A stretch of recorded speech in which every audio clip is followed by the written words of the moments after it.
The views and opinions expressed on KRMARadio.com are those of the hosts, guests, and callers and are not necessarily those of KRMARadio.com, its management, or other hosts or advertisers. The shows found on KRMARadio.com can promote any lifestyle, belief, religion, political affiliation, or other personal practice. These shows are for entertainment purposes only and are not intended to treat, diagnose, and or claim any cure of disease or condition. Thank you. It's time for the Some Kind of Radio Show with Earl McCune and the Crazy Crew here on Karma Radio. Call now at 330-673-CHAT. That's 330-673-2428. Now, let's give a rockin' welcome to Earl McCune and the Crazy Crew.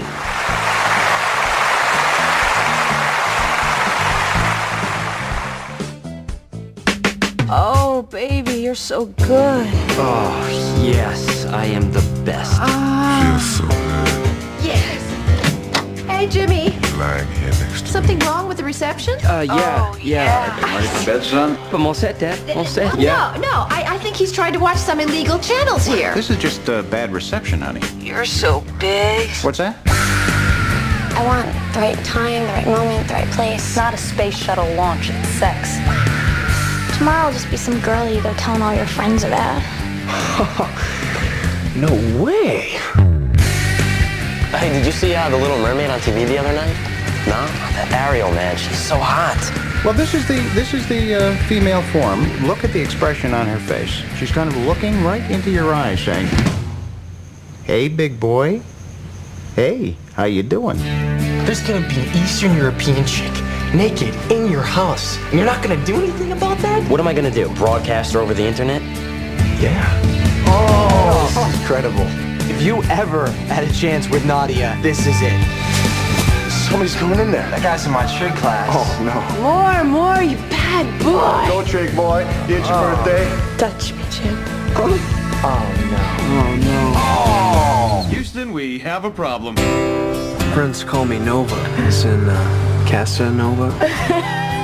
You actually said that? Yeah! All that you gotta do is ask them questions and listen to what they have to say. I don't know, man. That sounds like a lot of work.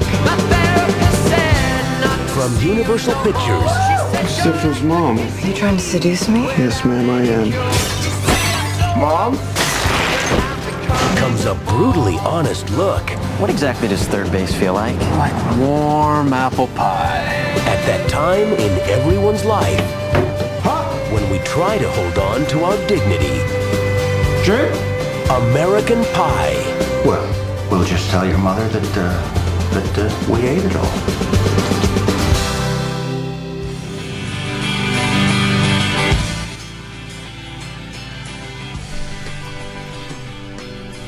Warm apple pie, huh?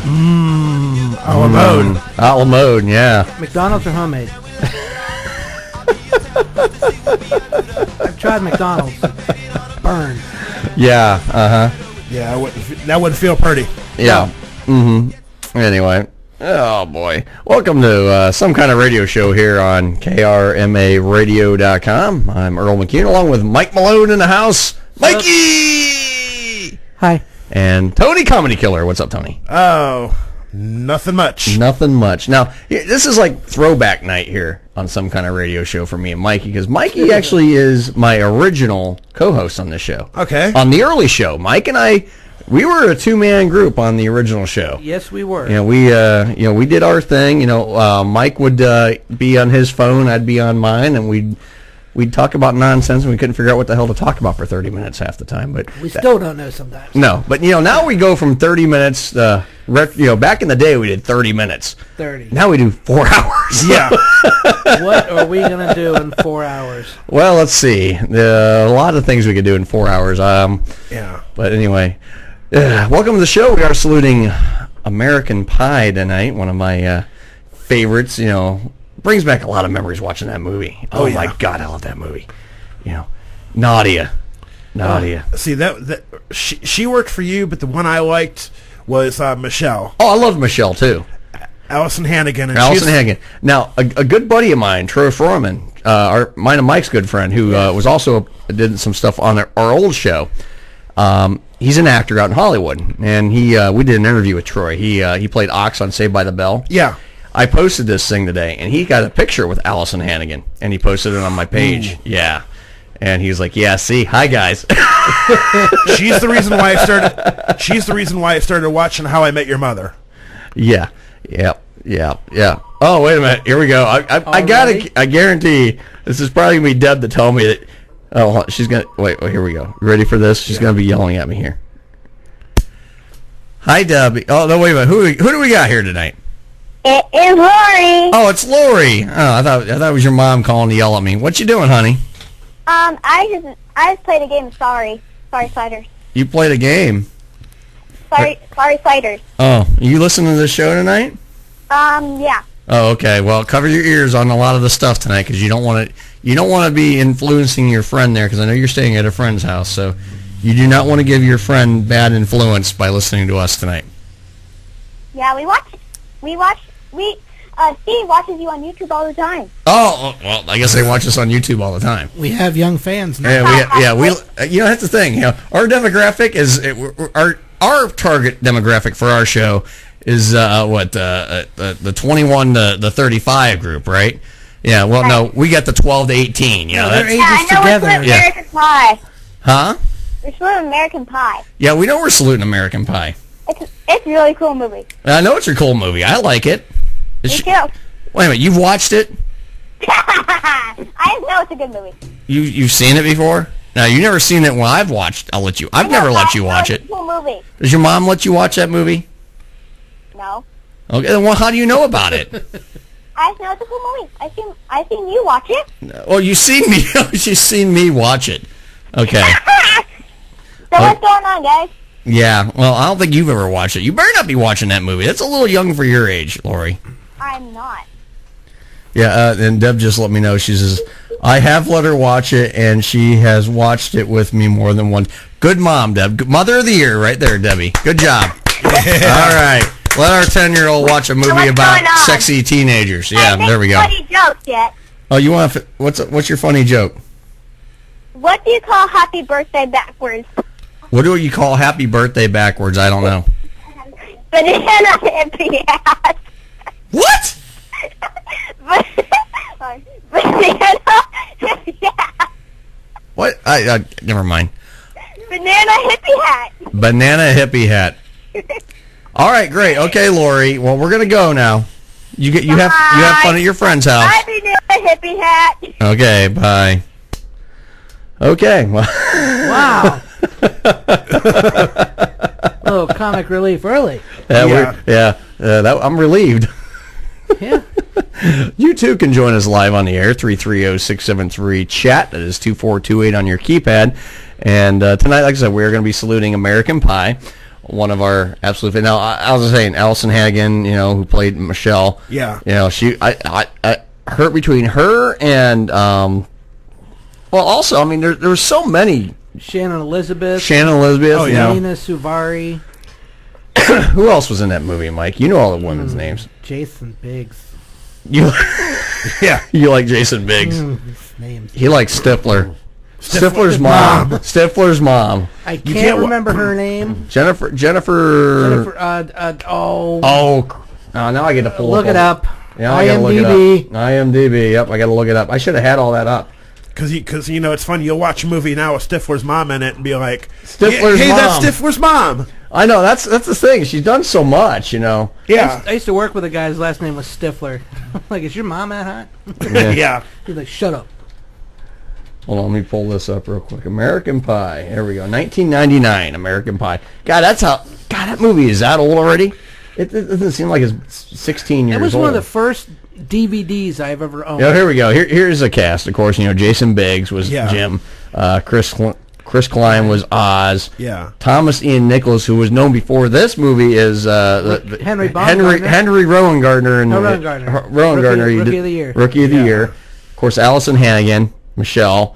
Shannon Elizabeth was Nadia. Tara Reid. Talk about another pretty girl. Tara Reid played Vicky. How can you forget about her? It's the only one we didn't mention yet. Yeah. Eddie K. Thomas was Paul Finch. Of course, Sean William Scott, who's done a lot of stuff too. With Stifler. Eugene Levy. God, Eugene Levy. Classic comedian. Yeah. Done so much. Him and his eyebrows. Yeah. Started in that movie together. As Jim's dad. Natasha Lyonne. Yeah. Jessica. You said Mina Suvari as Heather. Jennifer Coolidge. Yeah. Stifler's mom. And of course, Chris Owen was Chuck Sherman, the Shermanator. Yeah. Eric Lively is Albert. Molly Cheek played Jim's mom. I'm moving down the line here because there's so many. Very first appearance, I think his name is John Cho. Yeah, John Cho, the MILF guy. MILF guy number 2. Him and Justin Insfield was both the MILF guys. But John Cho, he's done a lot of stuff too. He's a new Scotty, or he's not the new Sulu in the Star Trek movie. So John Cho's done a lot of stuff too. The MILF guys. The MILF guys. The MILF guys. That chick's a MILF. That's where that phrase really that came from. Yeah. And there's so many, there's so many people, great cast in this movie.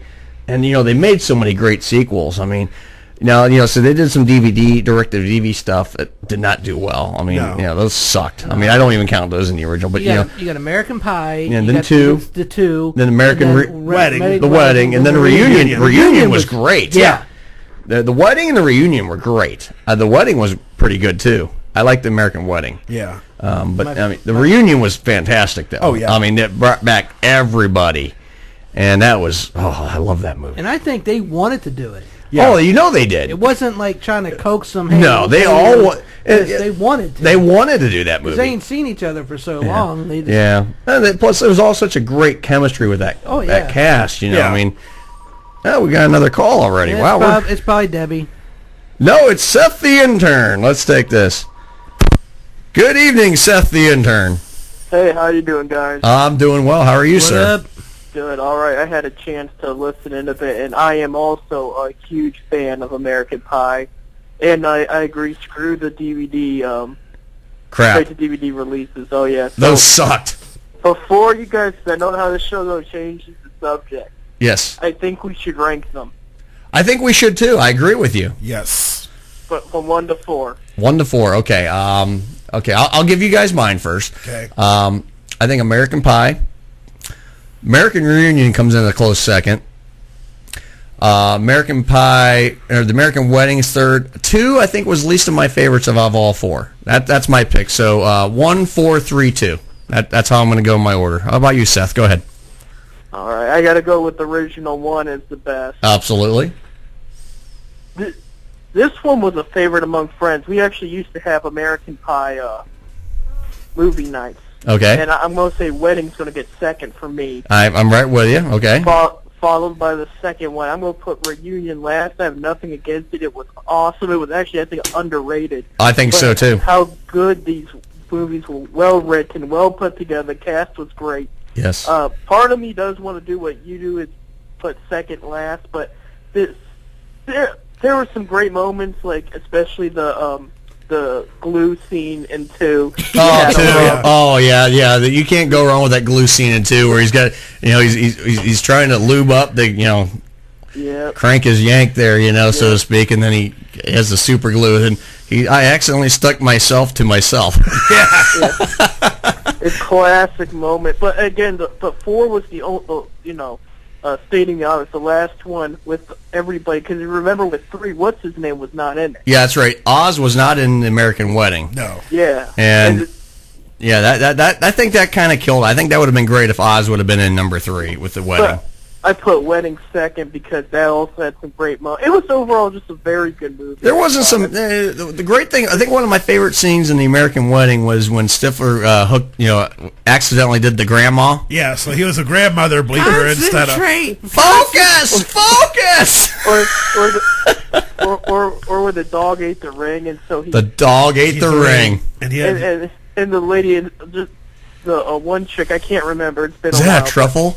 Yeah, she's like, can I just have a little piece of it? Just a little piece. He popped it in his mouth. Oh my God! I think every time I've seen that scene, I've almost thrown up. And I know it. Of course, it's not really crap. But I mean, it's just one of those. It's like, oh man, just the thought of it. Yeah. It's like, oh God. Then the scene where Jim shaves himself. then he dumps it out the window and said, and the cake gets ruined. There is such thing as a toilet, Yeah. And then all you see is you see two legs, and all you see just mounds of hair just falling from this area, man. Like, oh man, that's a buildup.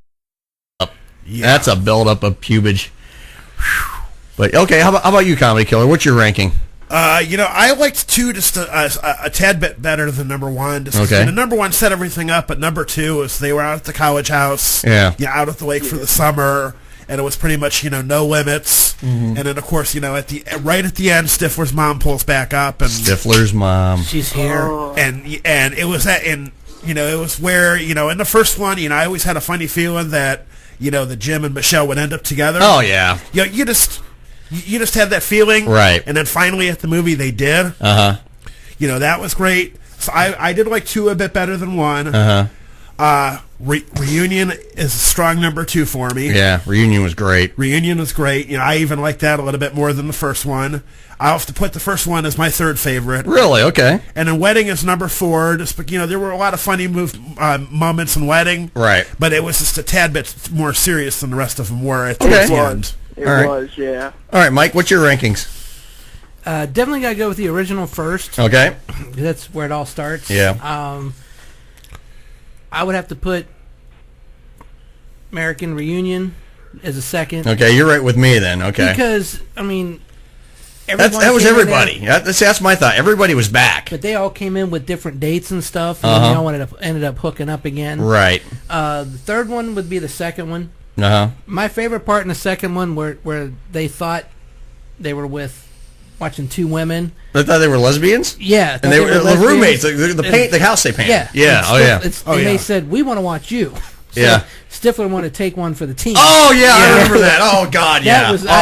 I saw that at the theater, and I laughed so hard. And then the American Wedding, I'd have to say that's last. The only funny part was at the beginning when Michelle went underneath the table at the restaurant and her dad came. Then Jim's dad came. Oh, yeah. And then, oh, that was one of the best moments of that movie. Yeah, but the only moment of that movie as far as I can remember. Yeah. Yeah, Jim's dad, and of course he was a staple in even all the DVD releases too. Oh, yeah. Eugene Levy. Yeah, that was weird. It was weird because he was just there. You know. Yeah. I mean, he was just. I mean, like all of a sudden, like the Naked Mile or something. No explanation for why he's even there. The Naked Mile. You had band camp. Yeah, and he was just Jim's dad was just there. He showed up for all this stuff. And wasn't there one? Written just off of Stifler's little brother. Stifler's little brother. What was that one? Oh, I can't remember. That's how bad it was. Yeah. I can't remember the name of it. I only saw Bandcamp and I was done. I was like, I'm not seeing anything. Yeah, I seen the Naked Mile. I seen Bandcamp. Wasn't it like American Pie Presents? No, I think they treated it as. Yeah, I think so. I don't know. I don't remember. I mean, because it was just one of those deals that just they did these things, and I'm just kind of looking up right now, just to kind of see. Okay, yeah, so you got American Pie 2, American Wedding, American Reunion, American Naked Mile, Beta House. That was the one where, Beta House. Now Beta House, that was a 2007. Yeah, American Pie Presents. Yeah, that's what these were. These were presents. The directed DVDs, they were presents. So yeah, they weren't necessarily a part of the movies, but they were just presented by the same people. But they slapped the American Pie name, hoping it would draw, But they were direct to DVD, and they were horrible. I mean, they weren't even good. Yeah, they were horrible. They were lousy. So I've never seen them. You don't want to. No. So they weren't even that good. Watching paint dry would be more entertaining. Yeah, you're right. I mean, that's because I'm just kind of looking at that. Like the Naked Mile was. Eric Stifler gets a free pass to do whatever he wants from his girlfriend. Okay, so that's and also, hold on a minute. Before we go any further, Deb wants to give her, hold on a minute. Hold on a minute. Doing better these days. She wants to give her 2 cents. Hold on a minute. We'll give her change. Yeah, go ahead, Deb. If you want to give your order, I'll see. Here's Deb's order. Deb would say an American Wedding's her favorite. I don't know why. Well, it's female point of view. Yeah. Okay. Hold on, I'm replying to Bob Fritz real quick. Bob was, Bob's actually at a game right now, but he said he may stop in. Okay. Deb just said screw me. Oh, how nice. Okay. So anyway, Deb's order is American Wedding, number 1. Number 2 is the original for her. Number 3 was Reunion, and 4 was the second one. So total different point of view. So what does she know? Yeah. But she knows the movies. I'll give her that. Yeah. Well, here's a good question we could ask as fans. Why is number 2 ranked so low? Because usually with the sequels, after the second one, it's basically worthless. But these ones were so unique that they're all worth. Yeah, I don't know. Why do you think number 2 is? Yeah. I don't know. I mean, don't get me wrong. I loved every one of them. But I think, but that's the thing. I think it's a classic sequel. Down, I mean, they did it relatively close together, I think, with 1 and 2. The first one was based in high school. The second one was based college. College. You're right. Yeah. And then then one was post-college. All right, and then the third one, they were already out of school and they moved on. But the fourth, it was just so much later down the road. I mean, they're out of school. They all got jobs. Yeah. Their lives are taking such a... Brought up, yeah. Yeah, and even Deb brought up a great point. They did get better after the second one. I mean, because like I said, 3. I enjoyed. Don't get me wrong. I enjoyed American Wedding. Yeah, there were some great moments in American Wedding because it did chance to give the characters a little bit chance to grow. Because like Stifler got a little bit more humanized. He wasn't so much of an ass. He did some stupid stuff, but I mean he made up for it. Did they call him more out on it though? If you remember the third one, like they were like, "Dude, when you're gonna grow up?" You're right. Right. They did. And they were really trying to get him to. It was a reunion. He was still throwing parties and acting like 18 again. Yeah. Right. And then the one of the best scenes of that movie, Deb just brought up in a message to me real quick. The gay dance off at the gay bar. Yeah. During American Wedding. Yeah, when what's his name? Right. Yeah, the gay dance off. That's how, and he was able to get him get Jim the wedding dress he needed. Yeah. So I mean that was another one, and that dance off was hilarious, absolutely hilarious. So I mean, really, great franchise. I mean, all the way around. I mean, there wasn't a bad American Pie movie. No. But like I said, if you were to rank them, like Seth was saying, if you were to rank them. I mean, like I said, I think the vote clearly, I mean, out of everybody, I think we all kind of, for the most part, voted 1 number 1. And I think everyone was kind of up in the air with 2 and 3 and 4 different ratings. But, I mean, 1, I think, in my opinion, of course, you can never beat an original out of any series. Oh, yeah. For most part. I mean, American Pie 1, for me, was just classic. I mean, they set up the characters. You didn't know what was going to happen. You didn't know these people. There was so much unpredictability with everybody because you didn't know what they were going to do. Yeah. And you didn't know how they were going to react to things. You didn't have any idea of their character traits, so to speak. So you didn't know what was going to happen. So, I mean, it was a great series all the way around. Oh, yeah. All 4 movies. I mean, I could even see them down the road doing another one at some point. It'd be tough though. The way 4 ended. Yeah. I mean, they pretty much put it to rest, in my opinion. Oh, I think so. I could almost see them doing something maybe 10 years from now, where their kids are grown up or something, and they're the parents. That's one thing. I can almost see that where Jim can be whoever. Jim could be the dad. Yeah. And I mean, I can almost see that. a few years down the road from now. Maybe Stifler having a kid. Yeah, he'd be Stiffy Jr. Yeah. Stifler's wife, which would be Stifler's mom. Yeah, Stifler's wife. Yeah, I'd imagine that. Well, you know what? I'll take a 5th one with that type of storyline over a remake. Oh, I would too. You couldn't remake that movie. That was. Yeah, but people are so stupid these days. You know where I'm going at. Oh, I know what you mean. Because the thing is, with the writing in Hollywood today, I mean, the writing is so...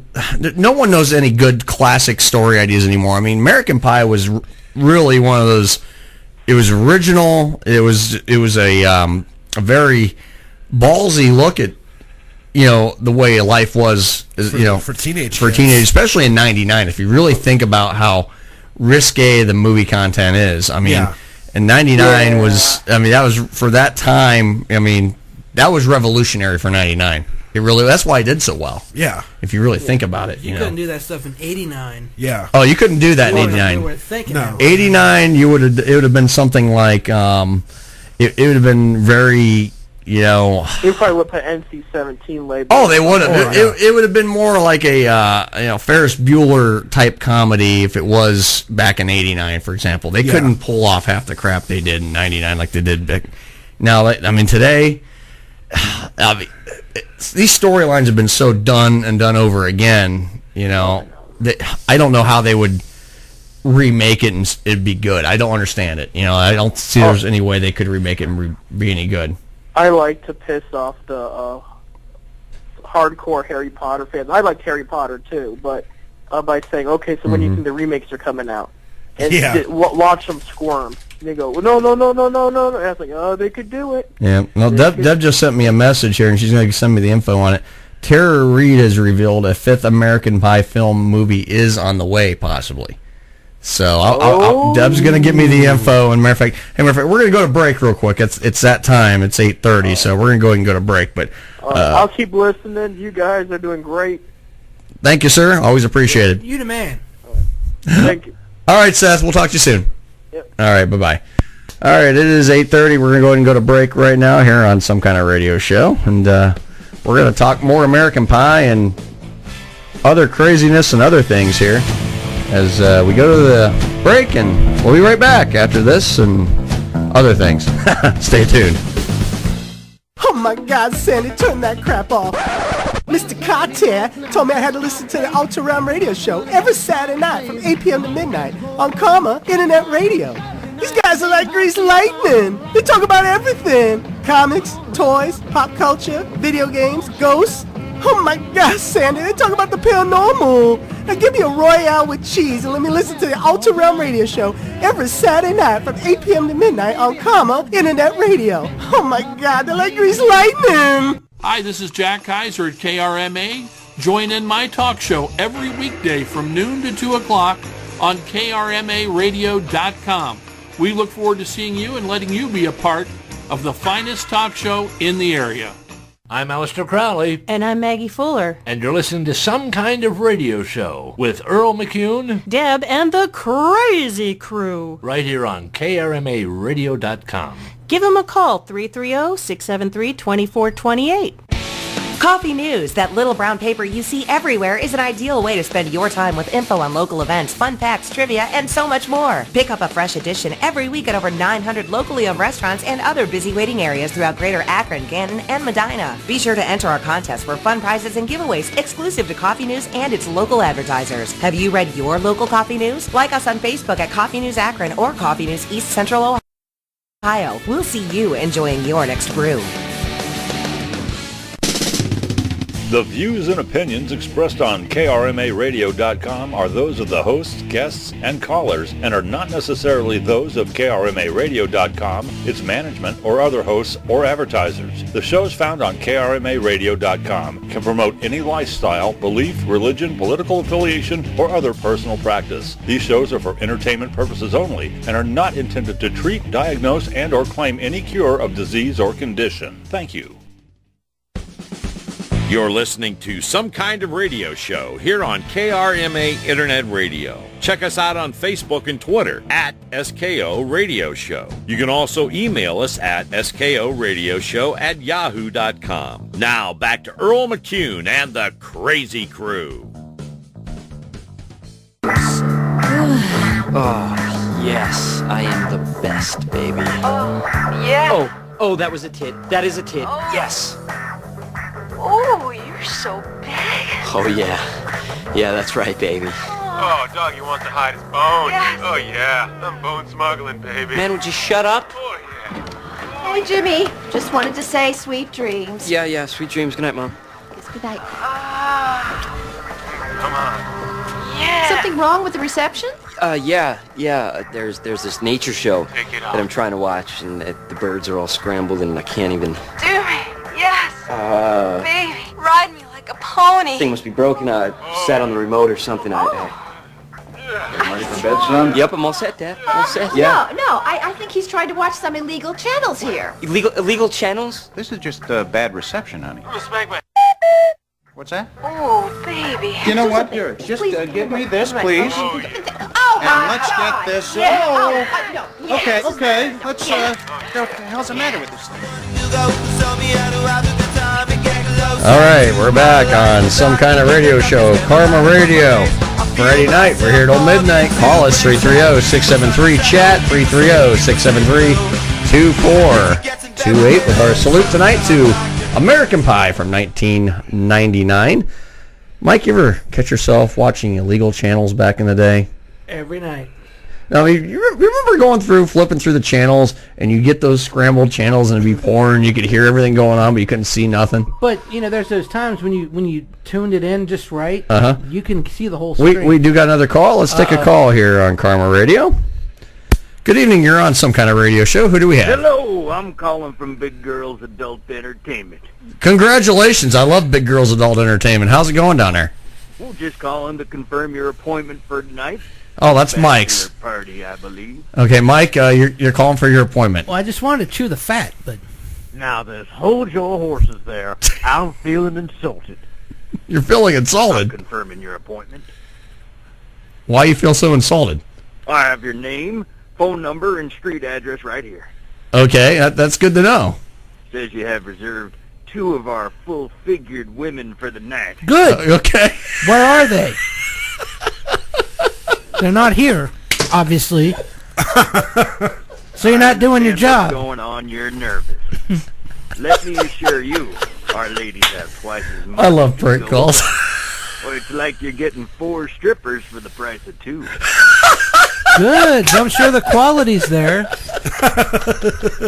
Okay. Is this the A squad or what you're bringing out? Please provide me your reservation ID. NE1469. Your reservation ID, please. NE1469. I need your reservation ID to cancel the appointment. Why, he's not going to cancel. He wants to go. Yeah. Well, then I'm sorry. There's nothing I can do. Well, you... well, you're out $10. You're out... That was a prank. That was great. He's going to be out $10. I love those. I'll tell you what. You're doing a good job when somebody pranks you. Yeah. But they thought so much to call us and do that. Yeah. Somebody was thinking of us. Hey, at least they're listening. Yeah, at least they're listening out there. Oh, wait. We got another call. Hold on a minute. Private caller. Here we go. Karma Radio, you're on the air. Who do we have? Nah, bite me. Oh, yeah. God, no. Hang up. Hang up. Yeah. Hang up. Hey, don't hang up on me. Disconnect. We wouldn't dare. What's up? Just calling to say hey to everybody. Hi. Howdy. Hi, Tony. Hi. Hey, Did you have a good Thanksgiving? Oh, wonderful. No killing anybody this year? No. Went to Mountaineer. Lost some money, won some money, lost some money, won some money, and... Well... Couldn't have been too good. You came home alone. And, well... No, we got Home Alone right here. Yeah. Home Alone sitting on the other side of the desk.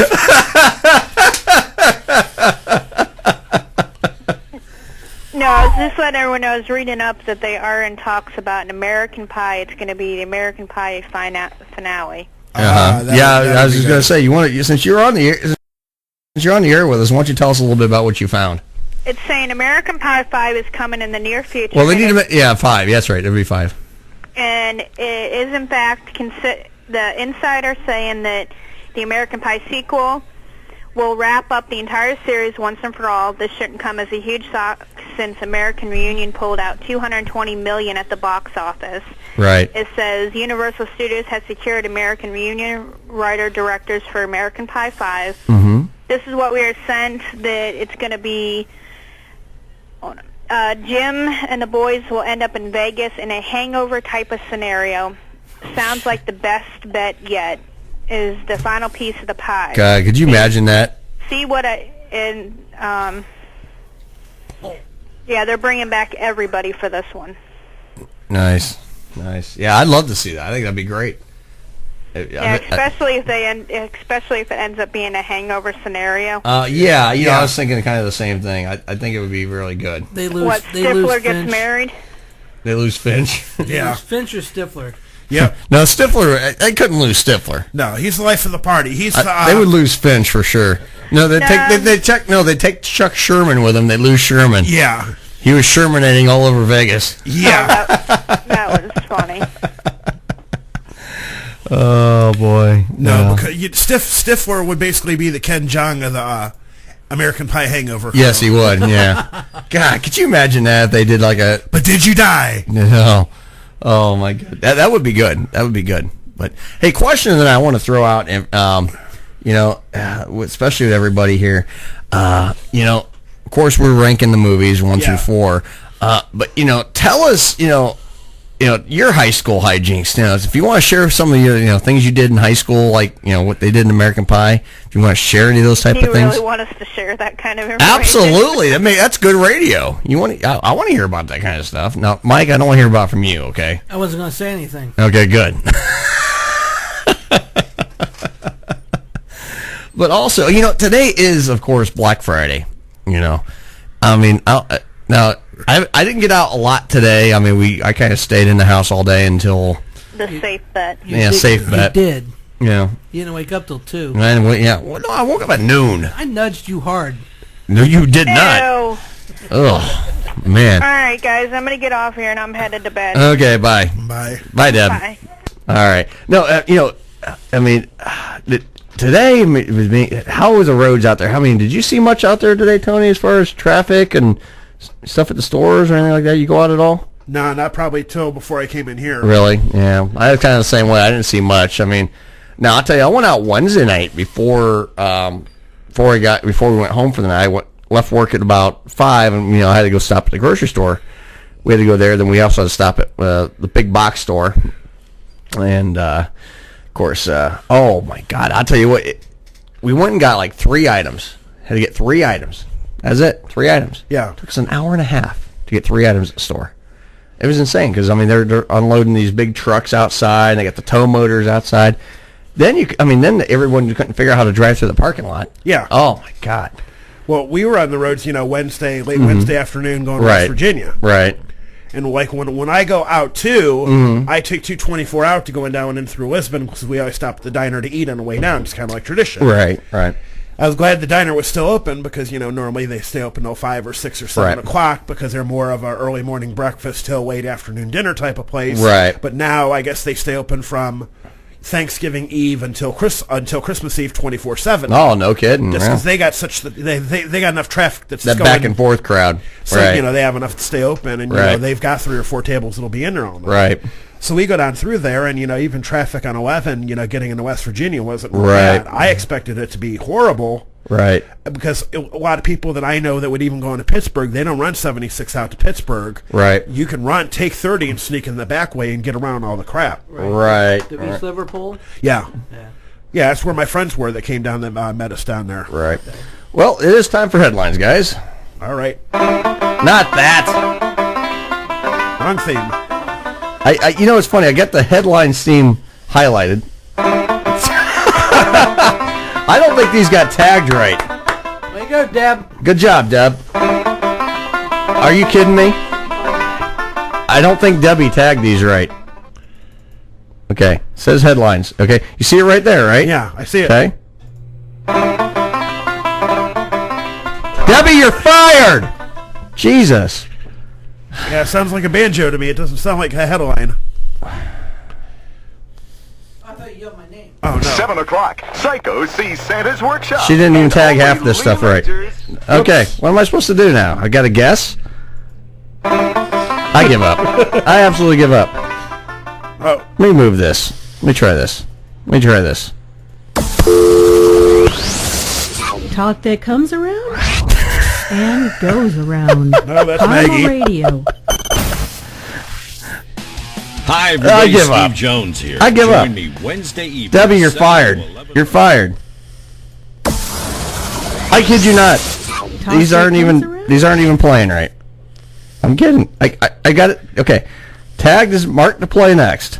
Play. Hi, gang. Maggie here from KRMA Radio. If you're like me, you know that college is a...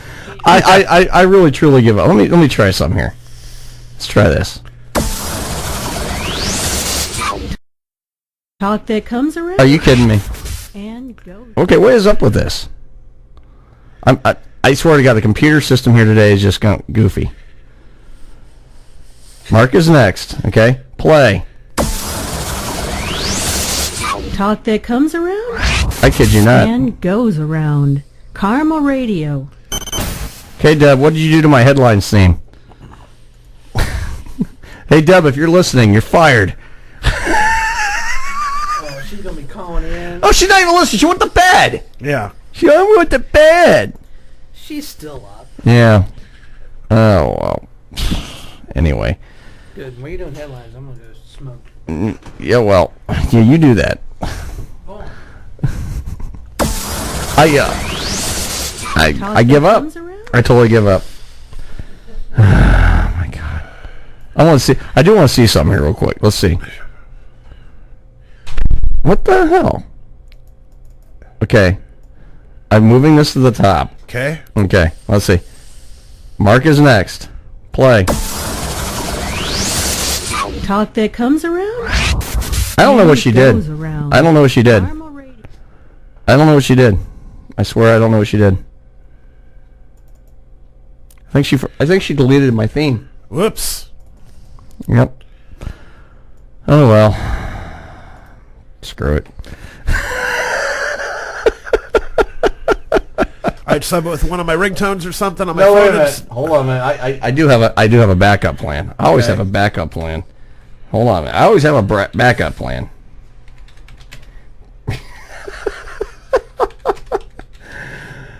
Oh boy. Here we go. Backup plan in place. Okay, here we go. Backup plan. When Pepsi... No, I'm not playing that. Hold on a minute. As soon as it... Okay, hold on. Here we go. Real sound. No, I don't want to need that. This is the one I use. There we go. There's my headline scene. There you go. But I had to get it from a different source. Hey, we still got it.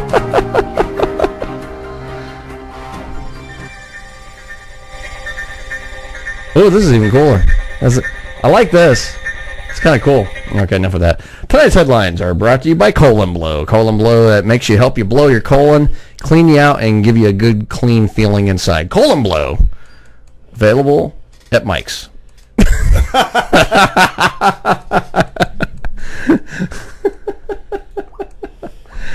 All right, tonight's headlines. Now that we're going to start them about 5 minutes later than planned because of technical difficulties that never happened on this program, ever. Okay. Spelling errors get woman busted for poisoning. Okay. Here's one reason you might want to pay attention to your spelling lessons, kids. They may come in handily one day should you ever want to poison your husband. Behold the strange case of Jacqueline Patrick, a 55-year-old British woman, tried to fatally poison her husband not once but twice back in 2013 by putting... Oh, why is that doing that? I was trying to read. Okay. By putting antifreeze in his wine. Yeah. Mm-hmm. After the second attempt, she handed the ambulance drivers a note that said she claimed to have a handwritten note and by her 70-year-old husband said dignity to police. Police, noticing the misspelling, asked Patrick to spell the word dignity.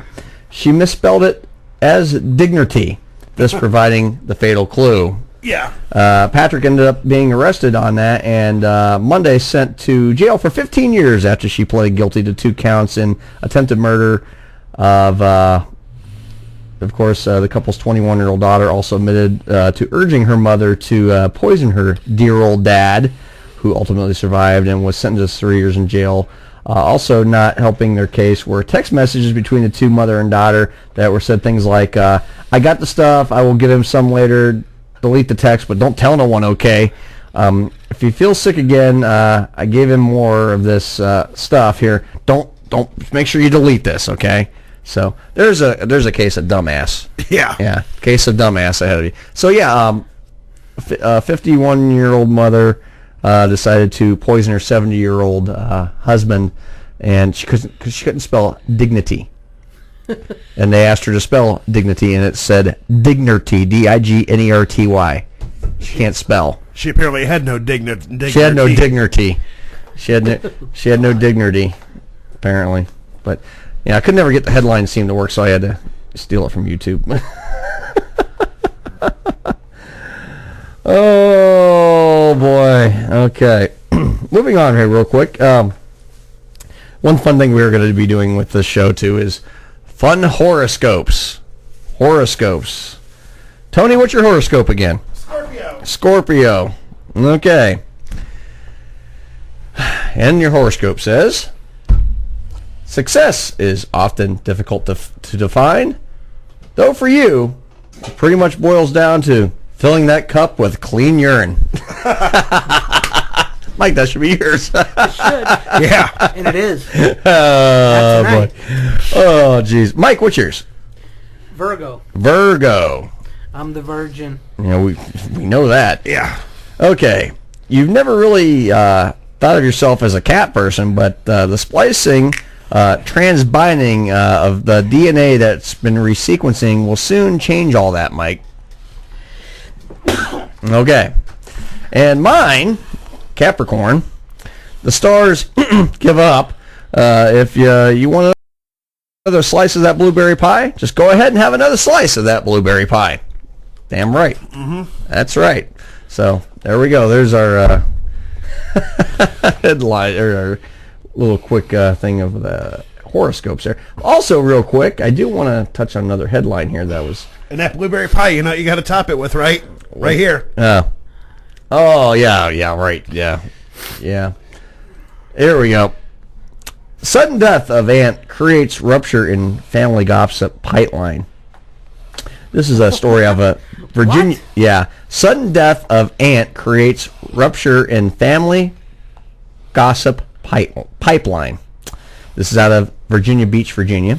A grieving family members of local aunt Lori Shelton confirmed Monday that the 48-year-old woman's unexpected death had caused a major breach in their family gossip pipeline, suddenly disrupting access to the latest dirt on all the relatives. Since Aunt Lori passed, all the news about Stephanie's new boyfriend can't hold down a job, and updates on Uncle Jeff's gambling habit have slowed to a trickle since the aunt's passing.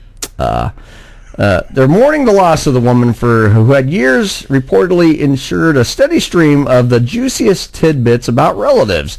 You know, layoffs, unexplained pregnancies, personal bankruptcies, and misdemeanor shoplifting charges. Yeah, all the best gossip flowed through her, and now she's gone. For all I know, the twins in North Carolina have been caught pot smoking, but... and also, Grandma could be back together with Leon, and Uncle Mike could be considering a new vasectomy. There you go, Mike. Hey, already got my appointment set.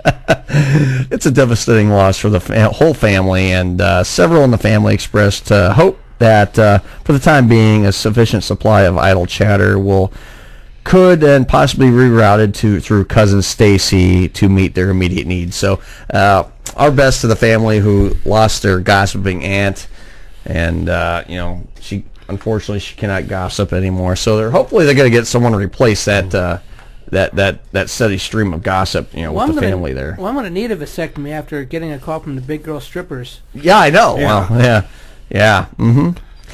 Yeah. Still waiting on them, by the way. Yeah, they're not coming, Mike, if you want to know. Well, obviously, they're not here. Yeah, they're not there. And I don't think they're going to show up, Mike. I just want to let you know. Yeah. One can dream. Yeah, well, another man's dream is another man's nightmare. Or vice versa, however you want to put it. Might run a little bit of both with me. Yeah. Oh, boy. You missed me in here, admit it. Sure. Sure. Oh, boy. Jeez. Anyway. and of course, our headlines tonight are brought to you by the final... The Post-game show is brought to you by... Christ, I can't find it. The hell with it. Can't have a show without Euchre. Come on. No. Oh, boy. No, he'd be nice to get on a show one time. Could you imagine getting Bob Euchre on the show and telling some of the great stories of his career? That would be awesome. Because of all the years he was involved with baseball before he started doing the acting thing. Yeah. Plus, he was a pitchman for the Miller Lite there, you know, and he... I must be in the front row. Yeah. I always get a kick out of that every time I hear that. Cause, great seats, eh, buddy? Yeah, great seats. He missed the tag. Oh, boy. Well, they do say, a lot of times whenever Mike is on the show, you know, they do say this. Serrano doing some interesting limbering up exercises in right. What a pansy. I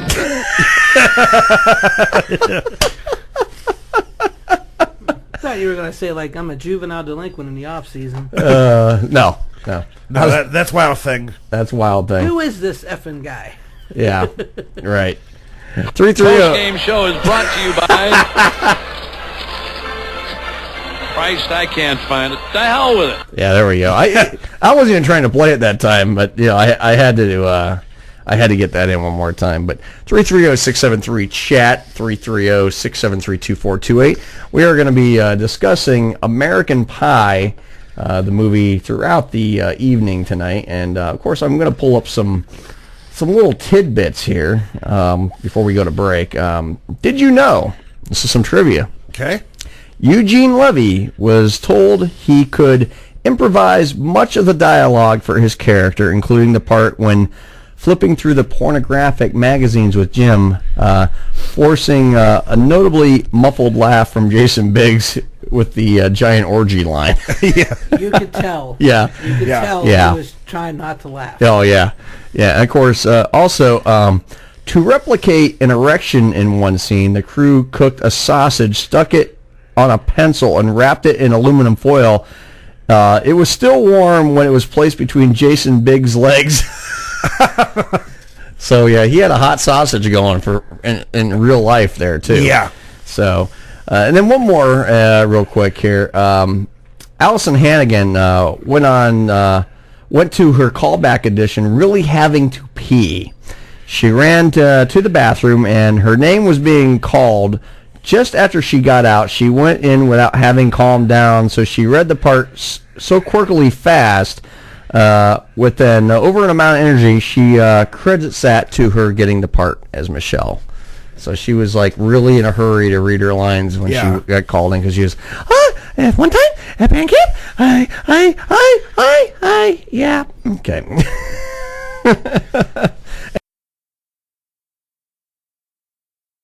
And also, if you didn't know, this was also Sean William Scott, Stifler's feature film debut. Yep. So, so this movie did take off, a lot of people's careers. Sean William Scott, who's done a lot of stuff. I mean, outside of being Stifler. I mean, you ever see Sean William Scott? There's Stifler. I mean, he's kind of typecast, but he's known to do other things. He was good in The Rundown with The Rock. He was great in The Rundown with The Rock. I liked him. There was a movie he did called Goon. Mm-hmm. He was a professional hockey player that he got paid to fight. Yeah. Now, the one movie I really didn't care for him in was, did you ever see Mr. Woodcock? Yes. I didn't see it. With Billy Bob Thornton.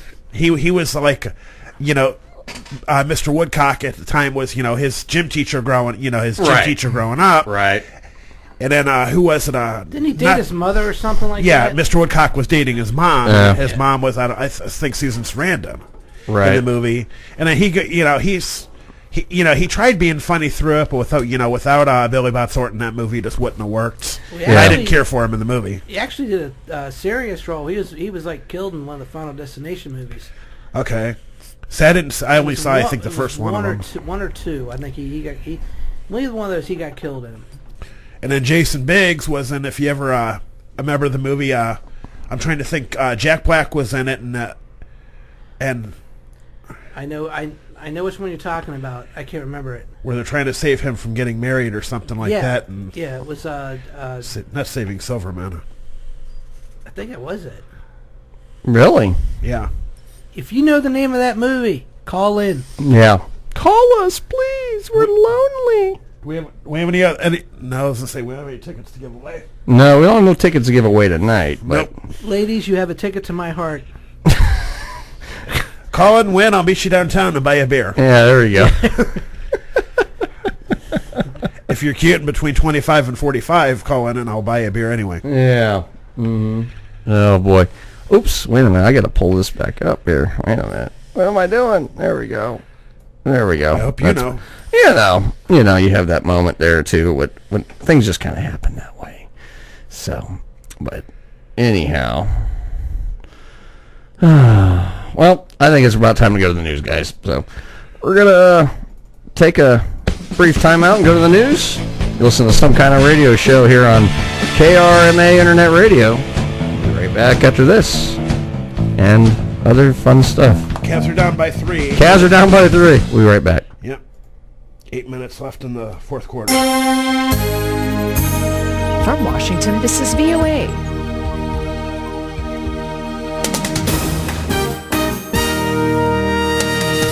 I'm Marty Johnson reporting. The war of words between Russia and Turkey over the downing of a Russian warplane continued as the week closed, with Turkish President Recep Tayyip Erdogan warning Moscow not to play with fire. Speaking from the city of Bayburt, Erdogan accused Russia of playing with fire by attacking groups opposed to Syrian President Bashar al-Assad under the pretext of fighting ISIS, and by irresponsibly targeting trucks operating inside Syria for commercial activities or humanitarian aid. Turkey's state-run news agency and a Turkish relief group reported a Russian aircraft attacked a Turkish aid convoy near the Turkish border inside Syria on Wednesday, killing 7 and wounding another 10. Russia announced Friday it will suspend visa-free travel with Turkey amid an escalating spat over the downing of the jet. Russian Foreign Minister Sergei Lavrov announced Moscow will halt the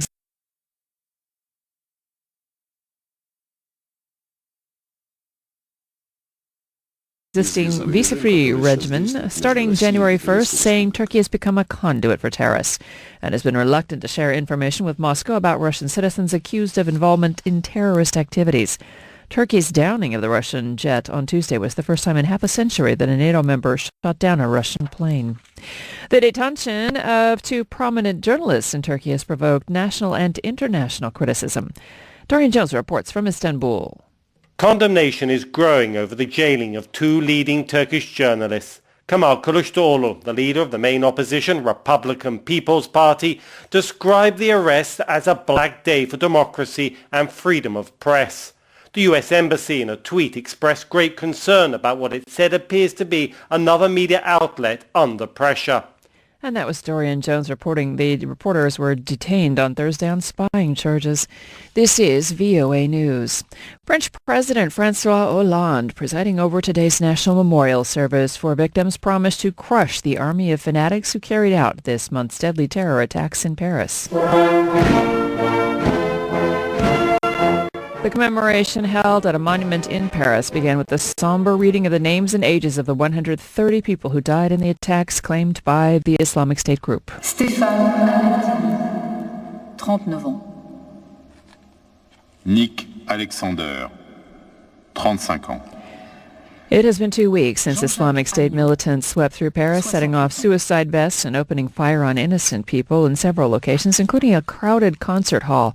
The ceremony was attended by numerous French leaders and families of victims, as well as some of the hundreds of people injured in this, France's worst-ever terrorist attack. On his final day in Nairobi on Friday, Pope Francis visited a slum and condemned what he called the injustices of urban poverty and substandard living conditions. VOA's Jill Craig was there and filed this report. Speaking at the St. Joseph the Worker Catholic Parish in Nairobi's Kangemi slum, Pope Francis did not shy away from making his thoughts known on urban poverty. Estoy aquí porque quiero que sepan que sus alegrías y esperanzas. The Pope said he understands the difficulties the people face each day, as well as their hopes and sorrows. The crowd cheered as the Pope said that to deny a family water under any bureaucratic pretext whatsoever was a great injustice. He said lack of access to infrastructure and basic services is a serious problem. The pontiff chastised what he called minorities who cling to power and wealth and selfishly squander. Jill Craig, VOA News, Nairobi. In Colorado Springs, Colorado, a western state in the United States, police say they have a gunman in custody after a 5-hour standoff at a Planned Parenthood office which injured 11 people, including 5 police officers. There was lots of shouting, but no verbal communication until officers were able to shout at the individual and get him to surrender, according to police spokeswoman Lieutenant Catherine Buckley. Police are still trying to ascertain where anyone is remaining inside the Planned Parenthood offices or needs additional medical attention. Lieutenant Buckley says the shooter was armed with some sort of long weapon, and Colorado Springs Mayor John Suthers said police showed untold valor. German police say they released 2 men arrested a day ago on suspicion of planning a serious attack against the state. Police told local media no evidence was found to hold the men who were detained on the outskirts of Berlin following a raid on an Islamic cultural center. After the raid, authorities cleared the area surrounding the men's vehicle, which was said to contain a suspicious object, but nothing suspicious or harmful was found, no weapons, no explosives. And both men released. I'm Marty Johnson. That's the latest world news from V.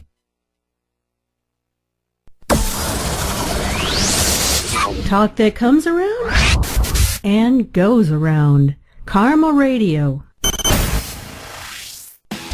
Hi, everybody. Steve Jones here. Join me Wednesday evening, 7 to 11 p.m. for the best in classic rock on KRMA Internet Radio. You'll hear some of the old stuff along with some of the new.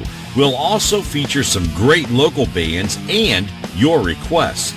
Steve Jones, rocking the world on Karma Internet Radio. Wednesdays, 7 to 11 p.m. No rules, just radio the way it should be. Karma Radio. Hey, this is Amanda of Eye on the Target Radio, Monday nights on KRMA. Join Rob and I at 7 to talk the latest on guns, concealed carry, and the Second Amendment. Monday nights from 7 to 10 on KRMA, Karma Radio. Hi, I'm Maggie Fuller. And I'm Alistair Crowley. Listen to us daily from 3 to 6 for funny news, contests, traffic, weather, and complete nonsense. That's my department. Give us a call, 330-673-2428, and tell us what you think. You won't be sorry. Coffee News, that little brown paper you see everywhere, is an ideal way to spend your time with info on local events, fun facts, trivia, and so much more. Pick up a fresh edition every week at over 900 locally owned restaurants and other busy waiting areas throughout Greater Akron, Canton, and Medina. Be sure to enter our contest for fun prizes and giveaways exclusive to Coffee News and its local advertisers. Have you read your local Coffee News? Like us on Facebook at Coffee News Akron or Coffee News East Central Ohio. We'll see you enjoying your next brew. The views and opinions expressed on KRMARadio.com are those of the hosts, guests, and callers and are not necessarily those of KRMARadio.com, its management, or other hosts or advertisers. The shows found on KRMARadio.com can promote any lifestyle, belief, religion, political affiliation, or other personal practice. These shows are for entertainment purposes only and are not intended to treat, diagnose, and or claim any cure of disease or condition. Thank you. You're listening to Some Kind of Radio Show here on KRMA Internet Radio. Call now, 330-673-CHAT, 330-673-2428. Now, back to Earl McCune and the Crazy Crew. Morning, gentlemen. Finch, where were you last night, huh? What happened to that foolproof plan of yours? Well, I was going for a fashionably late entrance, and I was too late, so no ladies left. It was a very special night. Very special night. Guys. I'll never forget this. Oh, I'll never forget it either. Thank you. Well, bye. Bye. Bye. Fellas, say goodbye to Chuck Sherman the boy. I am now a man. I highly recommend you join the club. We are doing the wild thing all night. I'm exhausted. I don't get it. I mean, how the hell did you do that? It was just my time. It was just my time. Best of luck to you boys. I cannot believe this. Come on, guys, we should be happy for Sherman. No, we shouldn't be. I put in months of quality time with Vicky. Sherman meets a chick for one night and scores. How the hell am I supposed to become this Mr. Sensitive man? We're all gonna go to college as virgins. You realize this, right?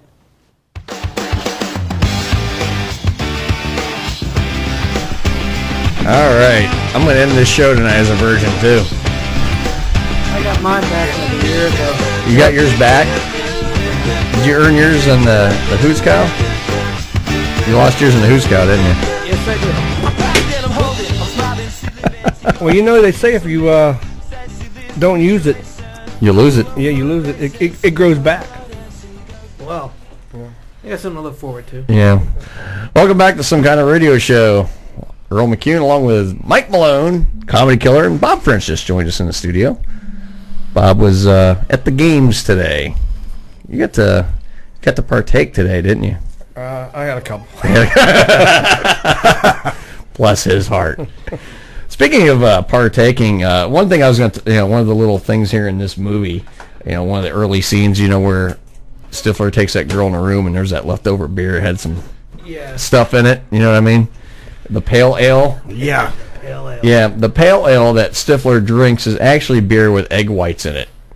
So there was no actual jism in it. I would hope not. Yeah. I would hope not. That would be a salt. Mike, you were saying how much you like beer with salt in it. Yeah. Yeah, I used to salt mine. Yeah. Bob was funny because Mike and I were just talking about. You were talking about PBR with salt. Yeah. Yeah, that's what you drank when you were like 15, 16. That's what you drank when... Yeah. I don't know. When I was 15, 16, all we had a Black Label. Yeah. Had that beer, it just said beer on it. Yeah. That's what Dad had in the refrigerator. Black Label. Stonies and... Schlitz. Oh, God. Blatz. That's what my dad drank when I was growing up. Blatz. Had it once. On a hot day, I'll tell you what, on a hot day, pour Blatz over ice. Okay. It's actually not bad. On a hot, it's got to be 100-degree day. Yeah. And if you just want to cool off and you need a beer, Blatz with just over a glass of ice. It's actually not bad. See, well, growing up, we'd be 16, 17, and we'd go through the drive-thru in town, and there's a little Arab gentleman that owned the drive-thru, and we went through. We didn't tell him what we wanted. He told us what we were buying. Yeah.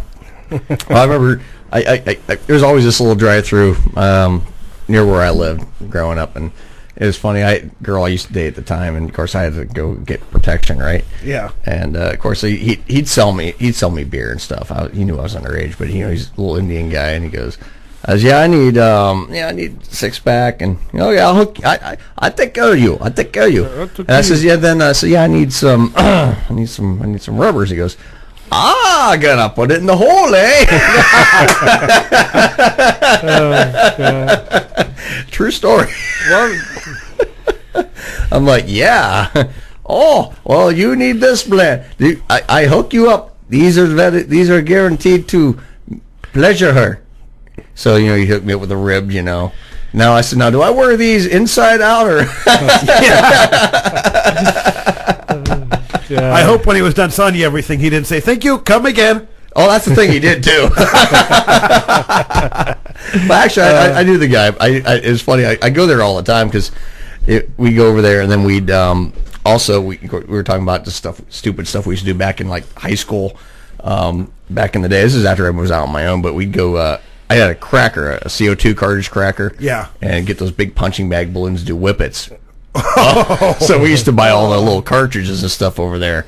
Oh God, we used to get stupid. We get stupid on whippets, and we drink the cheapest beer we can get our hands on. Then of course, some Mad Dog 2020. That was about the only liquor we get our hands on back then. Never drank the stuff. Don't ever do it. It's not good. That's a good thing. You never drank it. Yeah, it's one of those you just don't want to ever. It's not worth it. It's not good. See, I grew up on Thunderbird. Wild Irish Rose. Yeah, those are the cheap stuff when I was growing up. I was a Boone's Farm guy, being an Italian guy. Oh, God, Boone's Farm. Jeez. God. Now you're taking me back. Yeah, but you had money, man. I had a few bucks. Boone's Farm, $2.50 a bottle. You get a couple bottles of that for you're the hero. Oh yeah, God, or the premix screwdriver was. Oh the worst. yeah, that. And then it was really bad. It was really bad. What was that other one's really bad? The Alizé. You ever seen that? Oh, I liked Alizé. You liked Alizé? I liked Alizé. I'd rather drink my own Yeah, no. Well, you have drank it. No. Well, can you get sick off your own piss? I think you can. Yeah. Okay. Even if it's your own? Yeah, I remember that. Yeah. Well, they recycle it in space now. No, yeah. Well, they turn it and they recycle it and purify it. That way they can keep drinking the water from it. Yeah. Oh yeah. I'm never going to space anyway. Yeah. What kind of cheapo crap did you drink when you were young, Mike? When you weren't old enough to drink? Old Milwaukee. Oh God. Ooh, no, I never went that bad. Keystone. Then they come out with Keystone Ice. Oh God. Yeah. Remember everything was ice. Remember that was like, oh, ice is gonna be the stronger. Like, you know, they came out with Keystone Ice, Natural Ice. Bud Ice, and then it was. I remember. Well, this is what I got tonight. You know, the bad ice. Ice House. Ice House. Oh God. Well, and then they had remember Hams? Hams, yeah, I remember Hams. Oh God, Hams. Because I remember they had Miller Lite Ice for a while. The only thing Miller I think I've ever drank and actually liked. Yeah. And then of course, the best one was Iron City. Oh, my buddy had some of that Wednesday night. I've had Iron City. It tasted like. I can't say it on the air. Yeah. Because I remember the... hey, you know what? After 2 or 3 of them, they all taste the same. Hey, you know, I'm 19 years old. We're at this bar that used to do penny draft, a 16-ounce beer for a penny. Oh, God. It was Milwaukee's best. You choked the first one down, but then after that, they all started tasting the same. It didn't matter. It didn't matter. After about a dime, you didn't care. Oh, God. I'll tell you what. We used to... when I bowled at Colonial... now, I used... You know, it's not no longer here. I grew up pretty much at the place. I had free run of the place from the time I was like 16 till I left there when I was 23. But there used to be a bar just down the road, about a couple miles down the road, and I bowled Wednesday nights. And on Wednesday nights, they had quarter draft night. Yeah. Oh my God! And it'd be whatever domestic draft you can get. And I know exactly what bar you're talking about. Yeah. Well, I'll tell you off the air too. That we were talking about the same one. I used to go down there and they'd have quarter draft night, and you can get a pitcher for $3. Yeah. If you want to get a pitcher. So we just got pitchers all night long. And oh my God. I mean, we used to drink some of the worst stuff. I mean, whatever was it, like Natty Light and whatever they had on draft. It was quarter beer night. And I'll tell you what, I used to get I get off work at 5 and I'd have to be back at the lanes by 6:30 to bowl. So I'd go down there and have a quick bite, and I'd slam about 3-4 beers and then go back to bowl. You know, and I'm like, God, you know, I'm like, quarter a pop, a buck, I'm good, you know. I'm good on a buck, you know. And then I go back to the lanes, I'd slam about 3 or 4 shots, drink about 6 or 7 more beers, and I go back there at the end of the night, finish the night off strong, and then go home. Yeah. How I ever did go home half the nights, I don't know, but yeah, I mean, it was just whatever they had on draft. I mean, now one of the best ones they started doing and they did it on draft, and it's still one of the good ones out there, is Michelob Amberbach. Yeah. Yeah. Never had it. Never had it. Oh, good stuff. It's good stuff, but it's like laxative. Yeah. It's like if you're ever bound up and you need a good drink and you're looking for something to unbind you, get some of that. That will unbind you in a hurry. I got a funny story about Amberbach. Okay, go ahead. I was. It's like when I was growing up, you know, all my friends would have house parties, and we all drank different kind of beers: Coors Light, Budweiser, you know, whatever. Right. But we always agreed on Michelob. Oh yeah. So Michelob was a good thing, you know. So the one year I went to Daytona Beach, went to this bar. I mean, just great bar. And I saw Amberbach. Never had it. Never tried it. I'm thinking, okay, bring a pitcher. Yeah. I drank 6 pitchers by myself. Bless your heart. Yeah. Thanks. It almost stopped that night. And damn your liver. Yeah. And there was like a rail behind us, and there was a big reggae band playing. Yeah. And I leaned back too hard, and I had the pitcher on the rail, and it spilled all over their equipment. Now, I had these big Jamaican dudes with dreads and just staring me down. Like, you better leave now, man. Yeah. Yeah. So you better leave now. You better be the Fastaman, because we're the Rastaman. I was sick for 3 days. And my girlfriend. You had it coming out both ends, I'm sure. Oh, yeah. With Amberbach, it's like laxative. I remember walking along the beach, and I can't swim. I went in the beach up to my neck. Jeez. The ocean up to my neck, and then I apparently I peed in the air conditioning unit in our room. Whoops. and I woke up in the bathtub. I've done that. Yeah. And then what did my girlfriend's dad say? Come on, we're going drinking. He fed me a Coors Light. I swear to God, I thought I was going to die. Oh, man. All I want to do was sleep. I mean, I go to the flats, back then, me being the cheap guy, I'd drink, you remember Foster's, don't you? Yep. Australian for beer. Oh, yeah. The best value was to buy the big oil cans, the big 25-ounce oil Oh, cans. God, yeah. I like those. And slam those things. And, you go to a bar now, you don't really find Foster's too much. No, not at all. It's not as very, prevalent very, as what it was. very rare. And then you could just put those things away. And I don't like drinking beer out of a can. Mm-hmm. I'll drink it out of a draft before I ever drink it out of a can. Right. But, just to slam those things, 25-ounce beer for $4 in the flats, I mean... That's good price in the cheap, yeah. That's cheap. Yeah, that was cheap in the flats, I mean, because we used to go to this place when I lived outside of Warren, and the bar on Wednesday nights would have Belly Buster. It was $5 and it was all the beer you could drink. Oh. I want to move to Youngstown.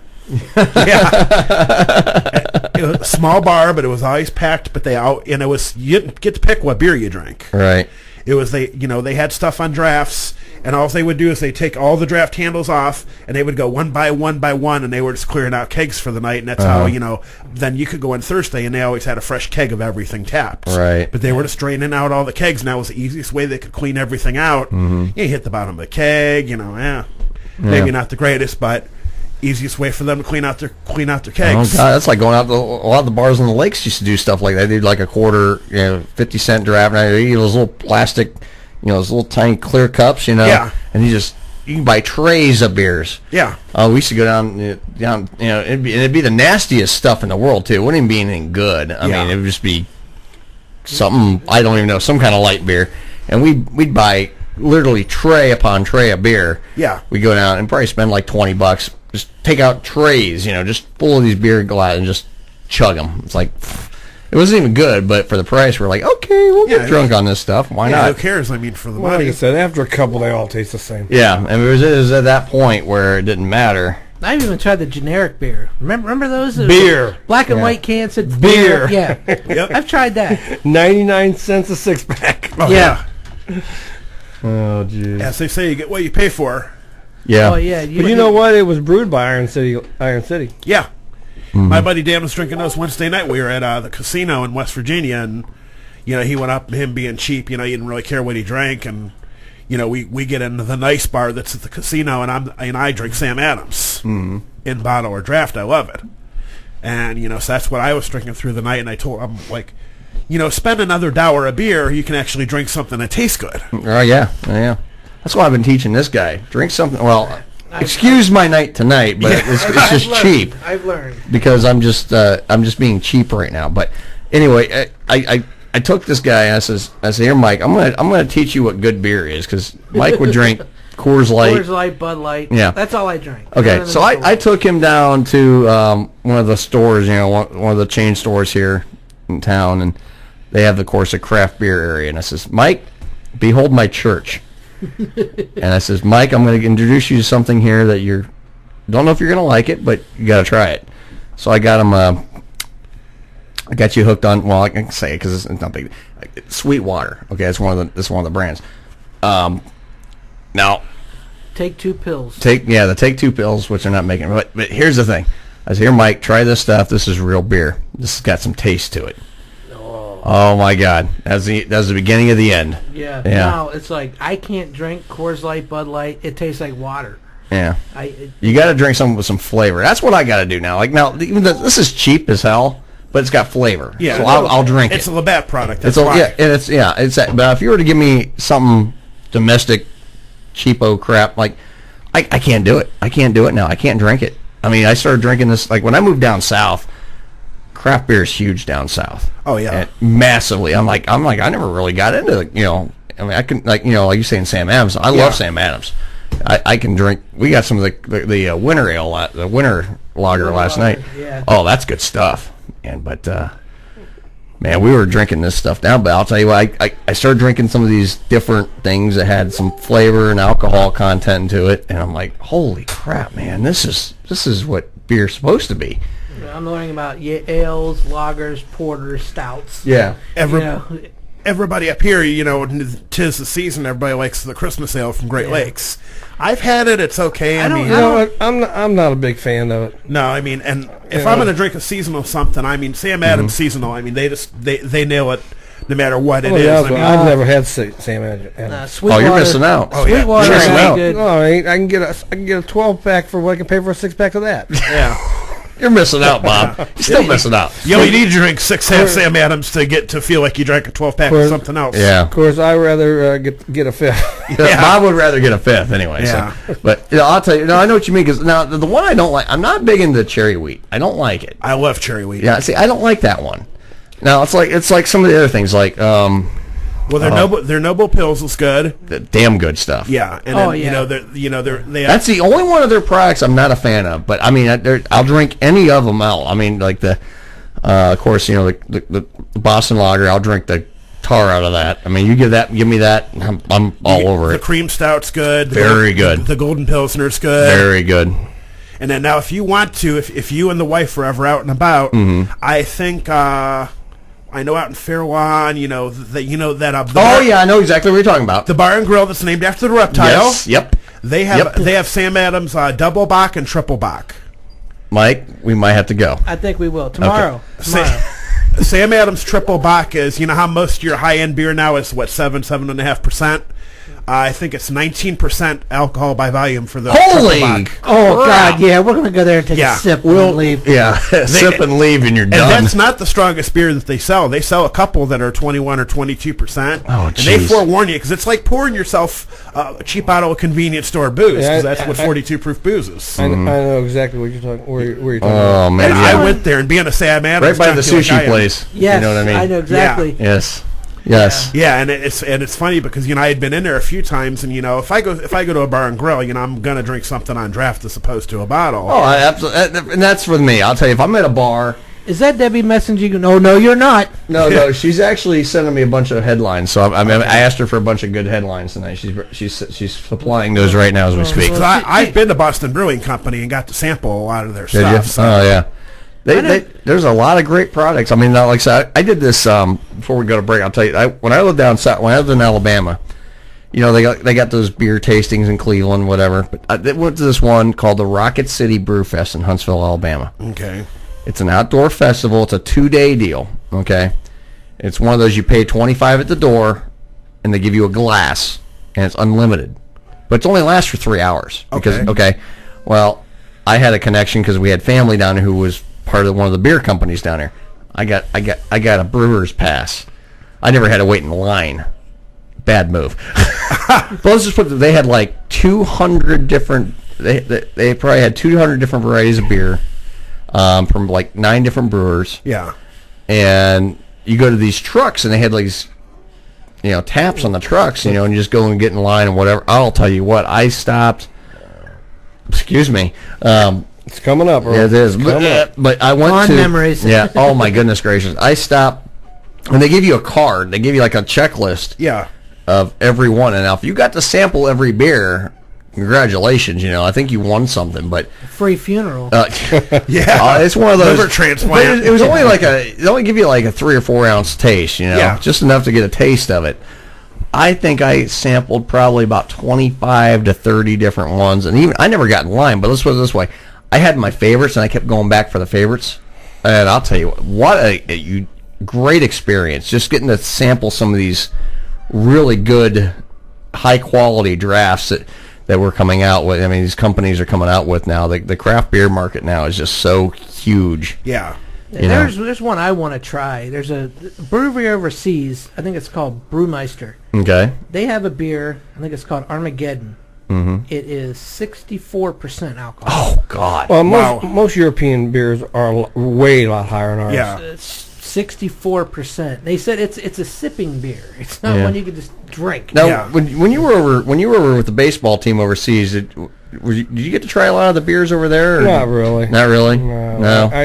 I'm not really a beer drinker. Oh, I know, well, I know you're not. You're a whiskey guy. Yeah, I'm a whiskey guy. But Bob's a whiskey guy. But I mean, I can imagine the percentage of alcohol over some of those is just insane. But I'll tell you what, I could do a whole show on beer. I could. We should. You should. We should. We could. Well, salute the movie Beer Fest. Yeah, the movie Beer Fest. Remember Beer, the movie? Yeah. Oh my God, it was so bad. What was the name of the brand of beer? Norbecker beer. Whip out your Norbecker. Whip out your Norbecker. Yeah. Yeah. In fact, I might when we come back, I'll play a clip from the theme. They got that little jingle. Whip out your Norbecker. I have never heard of that. Oh my God! That's Loretta Swit. Oh yeah. David Allen Greer. Yeah. His first movie. Yep. It was so bad. It was actually pretty good. Didn't they have like regular guys? They picked like 4 regular guys to like be spokespersons. Yeah. Yep. Average non-actors. Here it is. Matter of fact, let me see if I can. Let's see if I can find the thing. Yeah, here it is right here. I'm gonna play it real quick. Hey, Freddie, 2 more here. Don't make them all foam.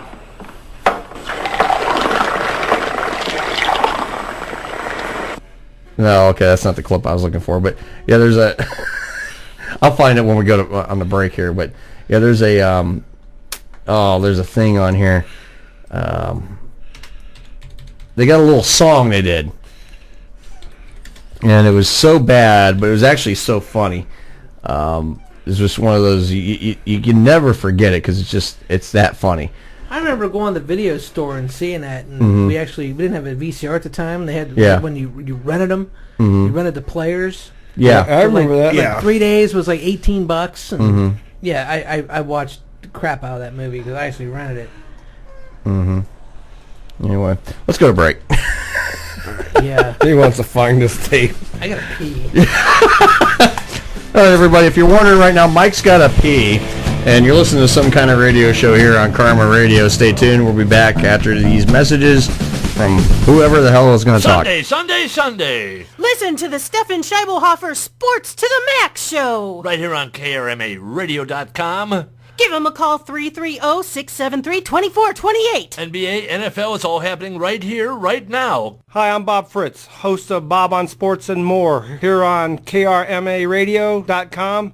We talk sports and anything else you want to talk about. Join us on Sundays from 2 to 5 right here on KRMARadio.com. Hi, this is Frank Stams of the Best Stams Sports Show. Please join Jay Brophy and myself on KRMARadio.com. Thursday nights from 8 to 11. We talk all sports and anything on your mind.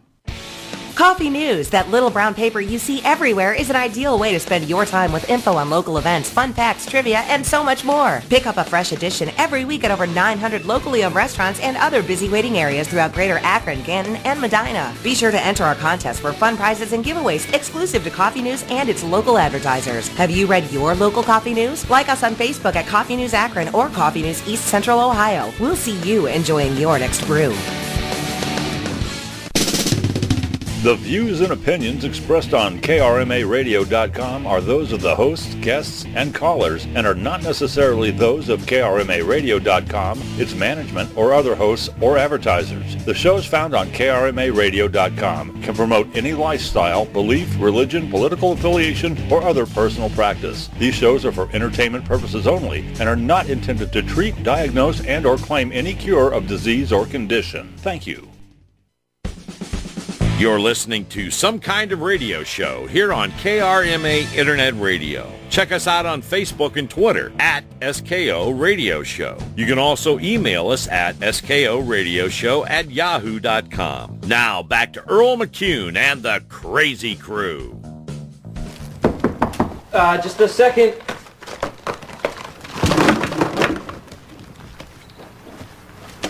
Come in. Oh, Jim, you're here. I was just walking by your room, and you know, I was thinking, boy, it's been a long time since we've had a little father-son chat. Oh, I almost forgot. I bought some magazines. Do you want to just flip to the center section?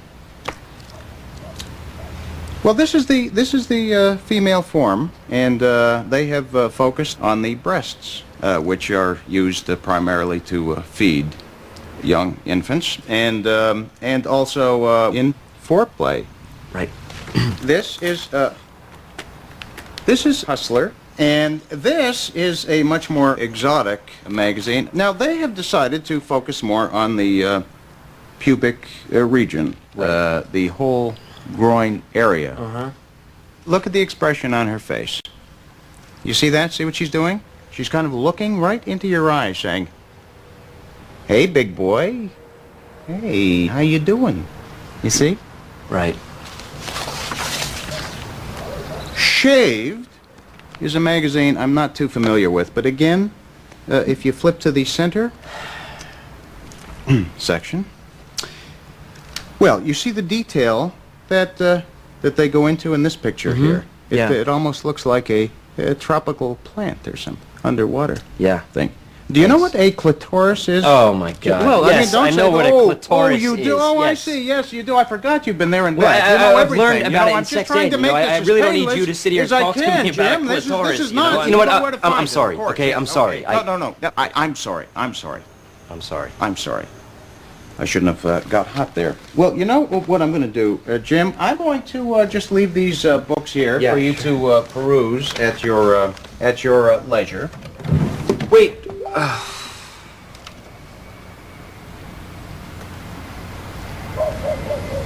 Well, safer than a tube sock. Okay, that was good. Yeah. See what this.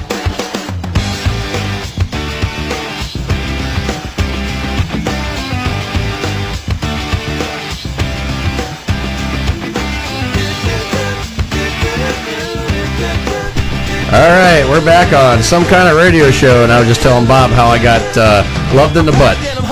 Don't ask. You don't want to know. Not like what you I want to know. No, you don't. You tried. That was the problem. Oh. That was the problem. That was a problem. Hey, we got a listener down in Texas. We have a Texas listener? Yeah, I want to say hello to my friend Rabbit Doe. That's our nickname for her. Oh, okay. Call in. Yeah. Call in. 330-673-CHAT. Call in. She sends me a message and says, nice to hear you wherever you're at. Awesome. Yeah, call in. 330-673-CHAT. Join us on the air. We'd love to have you. We want to hear you. We want to hear from you. And we got 2 eligible bachelors in here. Oh yeah, we tried doing the bachelor thing. I want to hear that. I want to hear that accent. You want to hear an accent? That southern twang. Y'all want to hear my twang? No. You want to hear my thang twang? I've seen your twang. Oh wait, no, we're talking about something else. Sorry. Beat down telephone poles with that bad boy. Yeah. 330-673-CHAT. Hilljack Bob has just joined us in the studio, and he. Oh God. Oh God, it's getting bad. Oh Jesus! All right, Bob. Open the window. Yeah, open it more. Hilljack Bob, how's it going there? Well, tonight I'm doing pretty good. Hey, Mikey, I haven't seen you in a long time. How you doing? I'm doing good. How about you? Well, Bob. I'm doing good. I haven't seen you since you were at the gay bar that one night. Yeah, it was men's night. No, I had to pick him up from there. He thought he was there for a wet T-shirt contest. And it was not the wet T-shirt contest he was hoping for. No. Yeah. Oh, no, God. it wasn't. And then, it got really bad when someone come up to me and says, "Can I push in your stool?" When I got on the phone, I'm like, "Hey, I gotta go." Yeah, you called me of all people. Yeah. Well, that's the only number I had. Yeah. It was on the wall in the bathroom. Oh, yeah. Well, you're popular. What can I say? I'm world famous now, apparently. Yeah. But anyway, this is Hilljack Bob here, and we're going to do my top 10. You ready?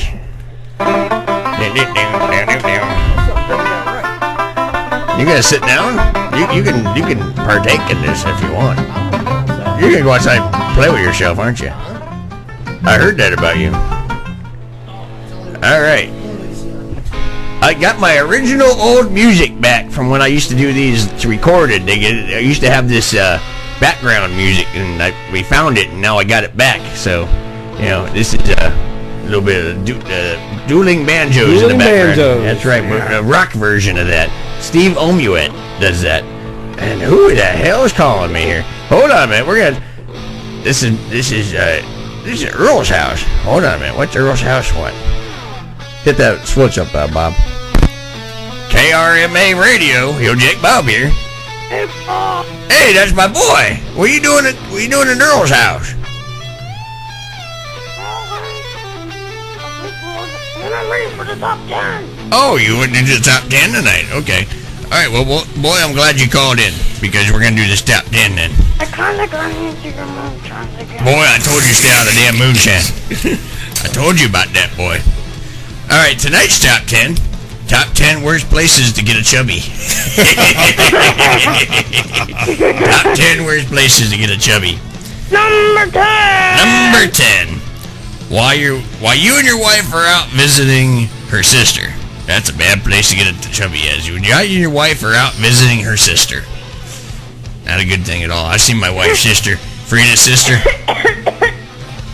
You've seen Frida's sister too. Not good.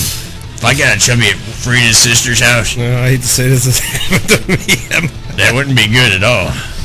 She might go, whoa. All right, number 9. Go ahead, boy.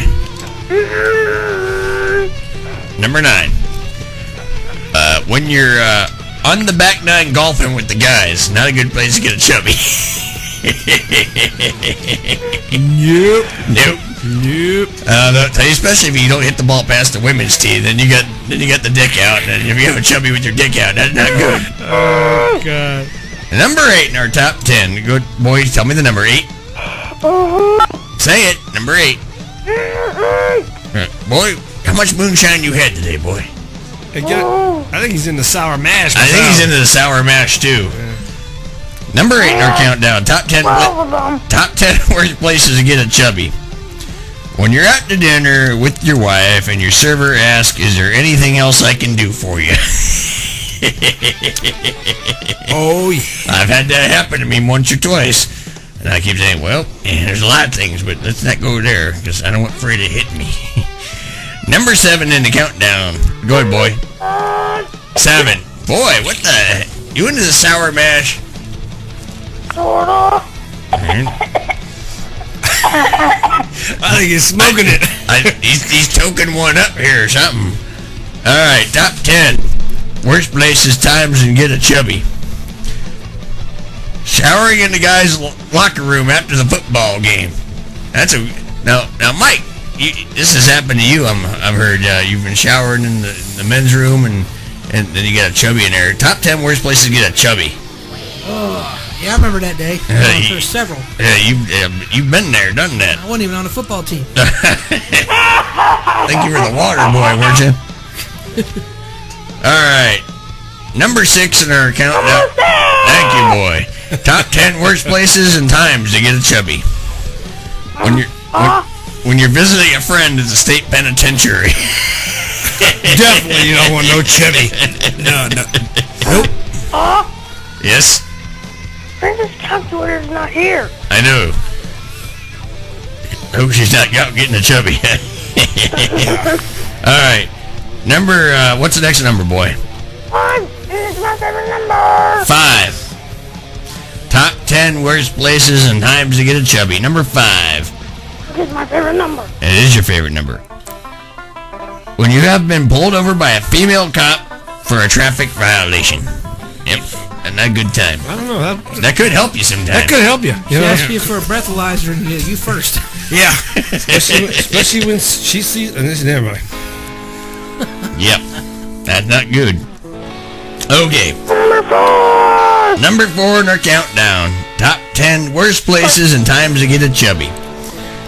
Shaking hands with your pastor or priest after church. Yeah.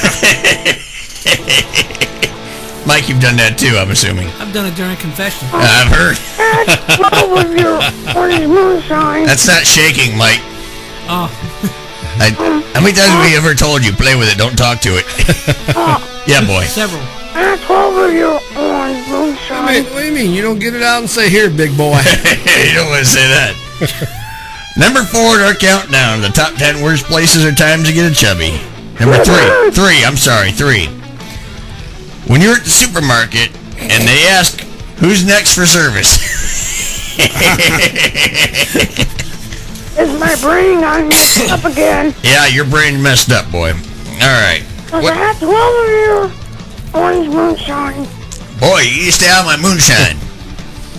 Boy, okay, Pa. Stay out of that moonshine. Okay, Pa. I won't do your moonshine for the next show. Okay, you keep my hold on that. Number, what's the next number, boy? 2. Number 2 in our countdown of the top 10 worst places or times to get a chubby. Standing on the subway with a bunch of fellas, and then next thing you look over, you see a bunch of nuns looking at you. And finally, number 1! Okay, and the number 1 top 10 worst places or times to get a chubby. When your best friend on guys' night asks you, hey, what do you want to do tonight? Oh, God. Yeah, so, hey, Mike, no, don't look at me with a chubby and say, what do you want to do tonight? What do we do today? Yeah. I don't know, what did we didn't do much of anything today, did we? It's number 4. Yeah. Ooh, I don't know about that. I don't even know. I forget what number 4 is. Oh, number 4? That was shaking hands with your pastor or priest today. Oh, we did that. We did that once a week. With a chubby. You shake the hand with the chubby? Yeah. You did that with a child as a kid once, didn't you? You know altar boys' hairs are parted down the middle? It's not a sin, my son. It's not a sin. I gotta remember that one. Yeah, you need to remember that one. Okay, Hilljack Bob, you got anything else for us tonight? Well, I just wanted to tell you, it's so good to be here tonight, because I did have a very nice Thanksgiving, and I just wanted to tell everybody, I hope everyone else out there had a nice Thanksgiving too, and mine was nice. I had the family and everything. We cooked a couple turkeys, cooked a couple rabbits. We did a bunch of stuff, but the great thing is, my toilet still works fine. After breaking that sucker, well, here's the thing. Well, how could it broke? It's a hole. Oh, Bob, I gotta tell you what happened with this toilet. I told you I get the plumbing working now, right? Well, here's the problem. The toilet, the little stopper and the little flusher thingy, it broke, kind of like the one in here. What the hell's on the phone? Who's humming on the phone? Is that? That's Hilljack Jr. That's not Hilljack Jr. That sounds like Debbie or Frida. That's Hill Jane. Is that Hill Jane? That's something. She's doing number 6. 9? Okay, on that note. You better go home, Hilljack. I think Hilljack Bob's not ready to go home now. So, okay, well, everybody, this was Hilljack Bob, and I'm going to turn it back over to the actual host of this show. And good night, everybody. It was really fun being here. Bye-bye. Adios, amigos. Don't let your meatloaf. All right, that was Hilljack Bob, everybody. And the music even cued out just nice, dude. You see that? That was perfect. Beautiful, man. That was actually... How about that for some timing? That was great timing. I'll tell you what, Hilljack's getting with the ball here. He's got his little thing program with music and everything now, and the background. That sounds like Debbie going humming. What are you doing, Deb? What are you doing with Hilljack Bob's boy? Wishing you were here. Hello? She fell asleep. Hello? Are you there? You gonna talk dirty to me? I can hear her humming. Yeah. It's Debbie. That's Debbie. It's Debbie. What did you do with Hilljack Bob's boy? What are you doing? What's he doing there at our house? I don't know. What's he doing at our house? Visiting Alex. Is he visiting Alex? Yeah. What? Who dropped him off there? Hilljack Bob or Frida? Frida. Oh God. Is Frida there with you? No, she left. Oh. I will never forget Frida. Hey, Deb, I miss you. Hi, Bob. see how quick she got all excited and happy. Well, that's because I actually like Bob. Oh, well, it's been 2 weeks now, girl. Well, I'll definitely be back next week. You said that last week. Yep. Yeah, but I had to recover from yesterday. Well, when you eat 7 plates of turkey, Deb. Excuse me, I had 1 plate and that was it. Okay. 7 plates of turkey. Plate. Yeah, that was a platter. Excuse you? It's like the He-Man. No, I had a few plates of turkey yesterday. Try about 5 or 6 plates. I was hungry. It was good. Mm-hmm. I had 2 plates, and then I had a couple of pieces of pie. Uh-huh. I mean, it doesn't beat the pie I had Wednesday night, but we won't get into that. Yeah, Tony, we know you love to bake your own pie. Now, warm apple pie. Hey, something we should know about, man? Yeah, Wednesday night went to the casino, and I didn't necessarily get lucky inside the gaming area, but let me tell you what. He wishes he They got do lucky. got those young ladies walking around that you can pay for. I know. I've been there. No. I had a friend of mine stop by, and of course I bring my buddy with me, and she brings her friend, and he's a little kind of shy around gals. I don't know what's up. It's kind of like Mike. He talks a good game, but he's more talk than he is action. Yeah, Mike's shy around them gals too, aren't you, Mike? All right, night, guys. All right, bye. Good night, Debbie. All right. Yeah, That's fun. Yeah, it was like, and I told him by, end of the night, we leave yesterday morning to come back to Ohio, and I was like, I was quite joyful last night, and joy was quite full of me. Okay, on that note. Jeez. Oh, God. Oh, my God. Now, speaking of... I'm popular right now on Facebook. I guess. Yeah. Anyway. But, yeah, I'll tell you what. I don't know. I mean, Mike, I saw you had like a couple plates of food yesterday at Thanksgiving. Oh, a couple, yeah. They were pretty big. Yeah. You. I was trying to figure out what... The only problem is, Mike, I tried to tell you with the turkey leg, that's not a bone you want to take to bed with you. Well, I did anyway. Some will never learn. Went from a turkey to a goose in like 5 minutes. You got goosed. I did. Oh, jeez. Happy Thanksgiving. Yeah. So I take it everybody had a good Thanksgiving. Oh, wonderful. Mine was good. How was yours, Bob? It was good. Good. Yeah, mine was good. I'll tell you what, I ate pretty good. I ate a lot. See, I'm not a big turkey eater. Mhm. I like ham. Yeah. So my mom, she usually makes both. Mm-hmm. Yeah, I'll clean the ham. Yeah. Deb made this 24-pound turkey. Wow, that's a big one. There's still a lot. There's still a lot left. You're gonna have turkey sandwiches. Oh, Come lunch Monday morning. I had turkey today. I had a whole plate today because let's see, she made me a plate for lunch today. 26 and a half. I'm sorry. She's nice enough to let me know on Facebook. 26 and a half pound. This thing's massive. I'll tell you what. Very juicy, very tender.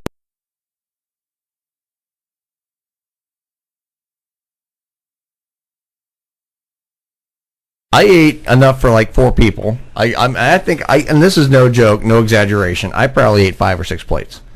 I mean, I was just slamming it down. I mean, we did the turkey, the cranberry sauce, the stuffing,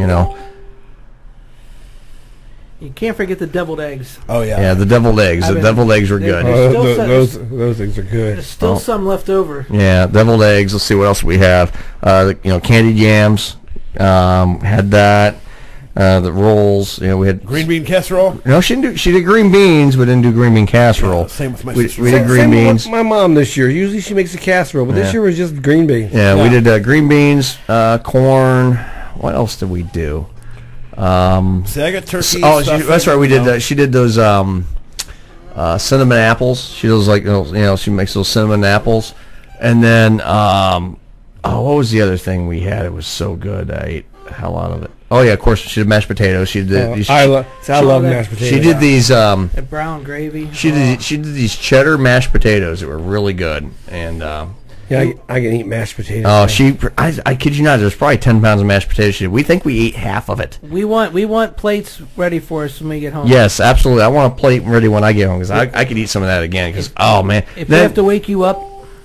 Yeah. What'd she say? No. Dill cheddar potatoes is what she made. That's what she's letting me know. Dill and cheddar, and then she did these. Then of course she made this like dill dip. Basically, it was like dill and cream cheese, and we had of course we did the vegetable tray and green olives and black olives, and then we did celery and just a veggie tray, just kind of munch on.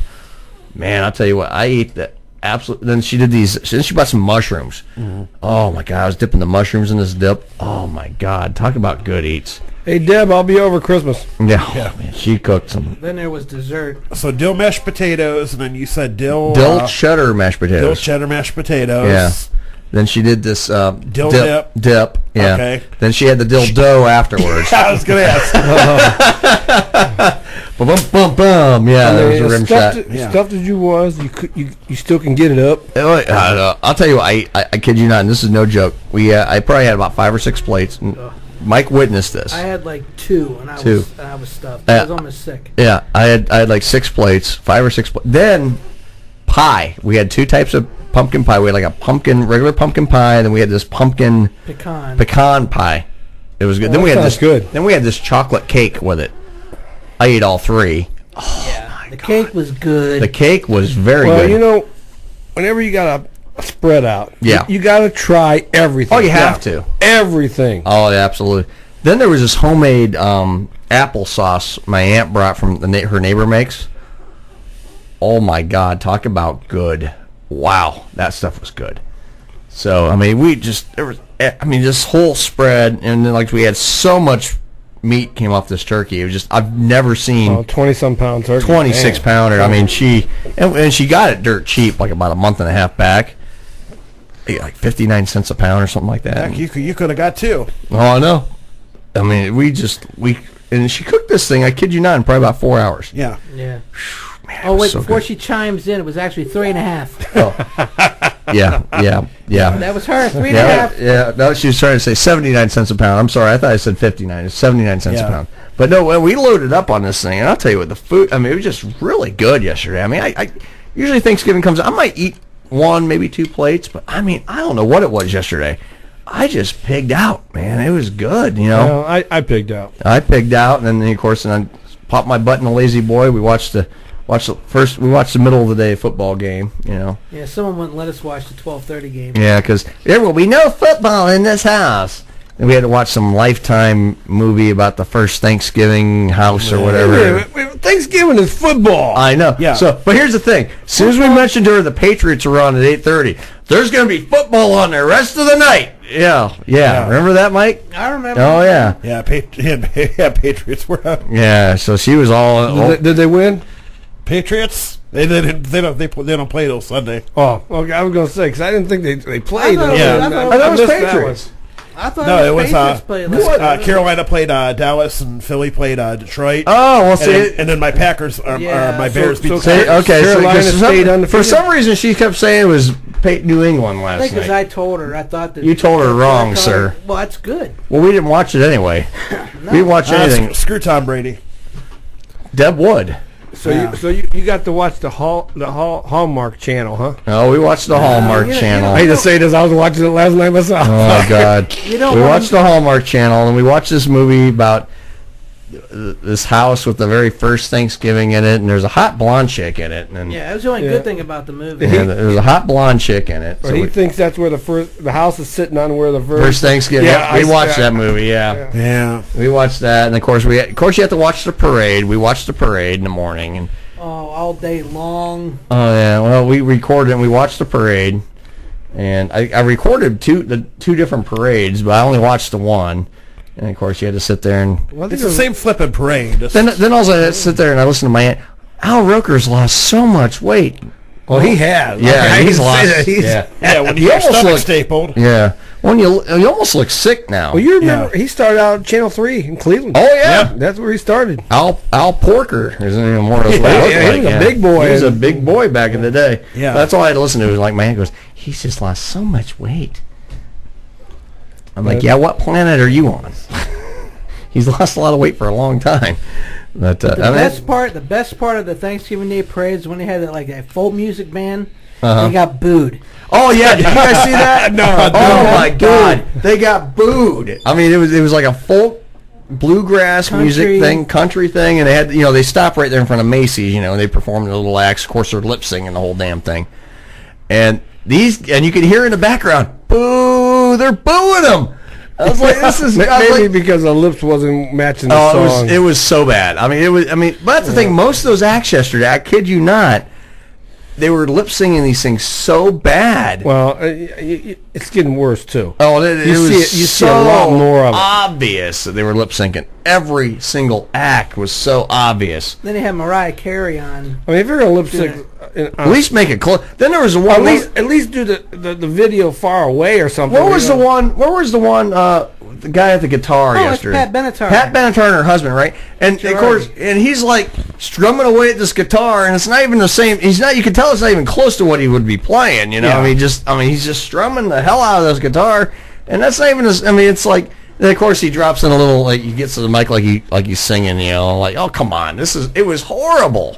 Yeah. All those acts yesterday, I was like, God, don't zoom in on these people because obviously they're lip syncing this stuff, and it's worse every year, like you said. It's so bad. I mean, I don't even watch those things anymore. And you know, I remember a parade used to be a parade, but now every time there's an act and they stop. And they do that little dance and crap in front of Macy's there, and they move on. You know, I mean, parade. I mean, I don't even watch. Like I said, I ran into Santa 2 weeks before Christmas in Topeka, Kansas. Yeah. He was sitting there taking pictures with little kids. Right. You know, and then, of course, Macy's Day Parade. Who's the last one coming down the parade route? Santa. That's where it's supposed to start, the day after, Thanksgiving. Right. Yeah. You know, I'm driving over here tonight. You know, I see Christmas lights all over the place. Oh God, yeah, I saw them everywhere. You know, I'm not ready for it yet. I'm not ready for it. You know what? I'm beginning to the point that I don't even care about the holidays anymore. Yeah. I don't even, too commercialized. They start too early. Oh, it's ridiculous. You know. I already told everybody don't buy me no Christmas gifts because they ain't getting crap. I hear you back. I hear you. Let's go to the news. You're listening to Some Kind of Radio Show here on KRMA Internet Radio. We'll be right back after the national news. Stay tuned.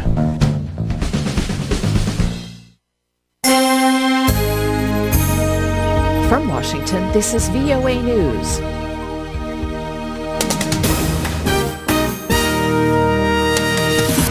I'm Marty Johnson in Washington. The tension between Russia and Turkey over the downing of a Russian warplane continues today. Turkish President Recep Tayyip Erdogan is now warning Moscow not to play with fire by attacking groups opposed to Syrian President Bashar al-Assad under the pretext of fighting ISIS, and by irresponsibly targeting trucks operating inside Syria for commercial or humanitarian activities. Turkey's state-run news agency and a Turkish relief group reported Wednesday that a Russian aircraft attacked a Turkish aid convoy inside Syria near the Turkish border, killing 7 people and wounding 10. Russia reacting angrily after Turkish fighter jets shot down its warplane on Tuesday, threatening ties between the two countries on opposite sides in the Syrian war and raising fears of a larger international conflict. The detention of 2 prominent journalists in Turkey is provoking national and international criticism, as Dorian Jones reports from Istanbul. Condemnation is growing over the jailing of 2 leading Turkish journalists. Kemal Kılıçdaroğlu, the leader of the main opposition Republican People's Party, described the arrest as a black day for democracy and freedom of press. The US Embassy in a tweet expressed great concern about what it said appears to be another media outlet under pressure.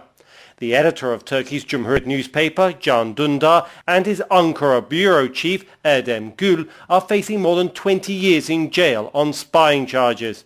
Dündar, speaking before his trial on Thursday, expressed defiance. He said he and Gül are journalists, not traitors or spies. Dorian Jones, VOA News, Istanbul. Also today, Russia announcing it will suspend visa-free travel with Turkey amid the escalating spat. This is VOA News. French President François Hollande, presiding over today's national memorial service for victims, promised to crush the army of fanatics who carried out this month's deadly terror attacks in Paris. The event was held at the Paris Invalides National Monument and began with a somber event reading the names and ages of the 130 people who died in the attacks claimed by the Islamic State group. Stéphane, 39 ans. Nick Alexander, 35 ans. It has been 2 weeks since Islamic State militants swept through Paris, setting off suicide vests and opening fire on people in various locations, including a crowded concert hall. The ceremony was also attended by other top French leaders and victims' families, as well as some of the hundreds injured in this, the worst ever terrorist attack on French soil. Authorities in Mali have arrested 2 men in connection with a terrorist attack there that killed 22 people at an upscale Bamako hotel. Catherine Ho has the latest for VOA from Bamako. Amadou Sango of the Ministry for Security and Civil Protection says a cell phone found Thursday at the hotel led to arrest of 2 Malian men. He says this new piece of evidence, this item, we hope it will bring the investigation forward. He said the 2 suspects were picked up by Malian special forces in Bamako. Gunmen entered the Radisson Blu Hotel the morning of November 20, firing indiscriminately at guests and staff. Survivors says they then headed for the 2 uppermost floors, specifically looking for foreigners. Authorities still have not identified the bodies of the 2 gunmen killed during the siege. Katrina Höje for VOA News, Bamako. Police in Colorado Springs, Colorado, say they have a gunman in custody after a 5-hour standoff at a Planned Parenthood office which injured 11 people, including 5 police officers. There was lots of shouting but no verbal communication until officers were able to suddenly shout at the individual and get him to surrender, according to police spokeswoman Lieutenant Catherine Buckley. Police are still trying to ascertain whether anyone is inside the Planned Parenthood offices or needs additional medical attention. Buckley says the shooter was armed with some kind of long weapon. Colorado Springs Mayor John Souther said the police showed untold valor. Chicago police have made an arrest in the shooting death of a 9-year-old boy, which his death sparked outrage in the city. In a press conference Friday, Chicago Police Superintendent Gary McCarthy announced the arrest of 27-year-old Corey Mulligan, charged with first-degree murder in the targeted execution of Tyshawn Lee. Chicago police say the boy was lured into an alley and killed because of his family's gang involvement. Police say another person is believed involved in the case in custody and another is being sought. I'm Marty Johnson. That's the latest world news from VOA. I'm Debbie McCune from Some Kind of Radio Show, and you are listening to KRMA Radio, home of the best rock and talk, where the fun never stops. Karma Radio. Hi, I'm Maggie Fuller. And I'm Alistair Crowley. Listen to the Handy Randy Show on Tuesdays from 8 until 11. On KRMARadio.com, you won't be sorry. Carburetors, transmissions, and more. And manly stuff. Hi, this is Jack Kaiser at KRMA. Join in my talk show every weekday from noon to 2 o'clock on KRMARadio.com. We look forward to seeing you and letting you be a part of the finest talk show in the area. Hi, this is Shannon Steele. Wake up with me weekdays, 6 to 9 a.m. at KRMARadio.com, taking your requests at 330-673-2428. Coffee News, that little brown paper you see everywhere, is an ideal way to spend your time with info on local events, fun facts, trivia, and so much more. Pick up a fresh edition every week at over 900 locally owned restaurants and other busy waiting areas throughout Greater Akron, Canton, and Medina. Be sure to enter our contest for fun prizes and giveaways exclusive to Coffee News and its local advertisers. Have you read your local Coffee News? Like us on Facebook at Coffee News Akron or Coffee News East Central Ohio. We'll see you enjoying your next brew. The views and opinions expressed on KRMARadio.com are those of the hosts, guests, and callers and are not necessarily those of KRMARadio.com, its management, or other hosts or advertisers. The shows found on KRMARadio.com can promote any lifestyle, belief, religion, political affiliation, or other personal practice. These shows are for entertainment purposes only and are not intended to treat, diagnose, and or claim any cure of disease or condition. Thank you. You're listening to Some Kind of Radio Show here on KRMA Internet Radio. Call now, 330-673-CHAT, 330-673-2428. Now, back to Earl McCune and the Crazy Crew.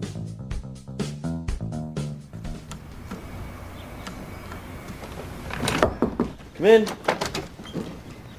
Jim, there's a young lady here to see you. Hey, Nadia. Hi, James. Ready to study? Oh, he's always ready to study. He's a real bookworm, this kid. Dad? I mean, he's not one of those nerdy guys, but... Dad?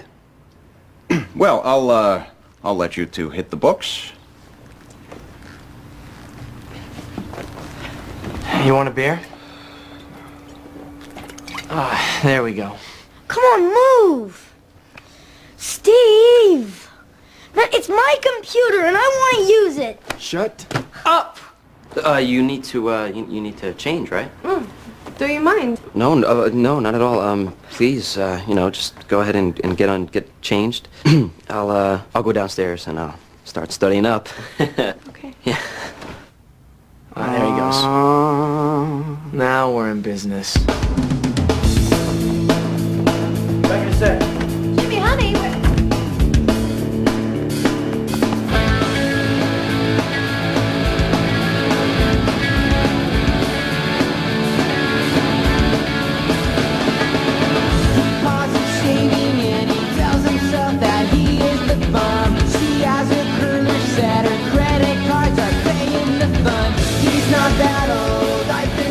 Here she is. Did I miss anything? No, you were just in time. Oh, this is incredible. Oh my God, this is too much. Oh, you see, there that goes. Whoa. Oh, jeez. God bless the internet.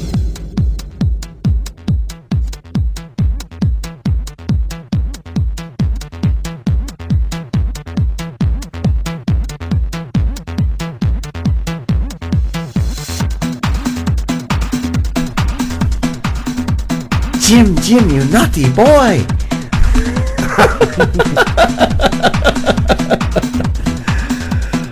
Welcome back to Some Kind of Radio Show. 330-673-CHAT. 330-673-2428. And I forgot to hit the stop button.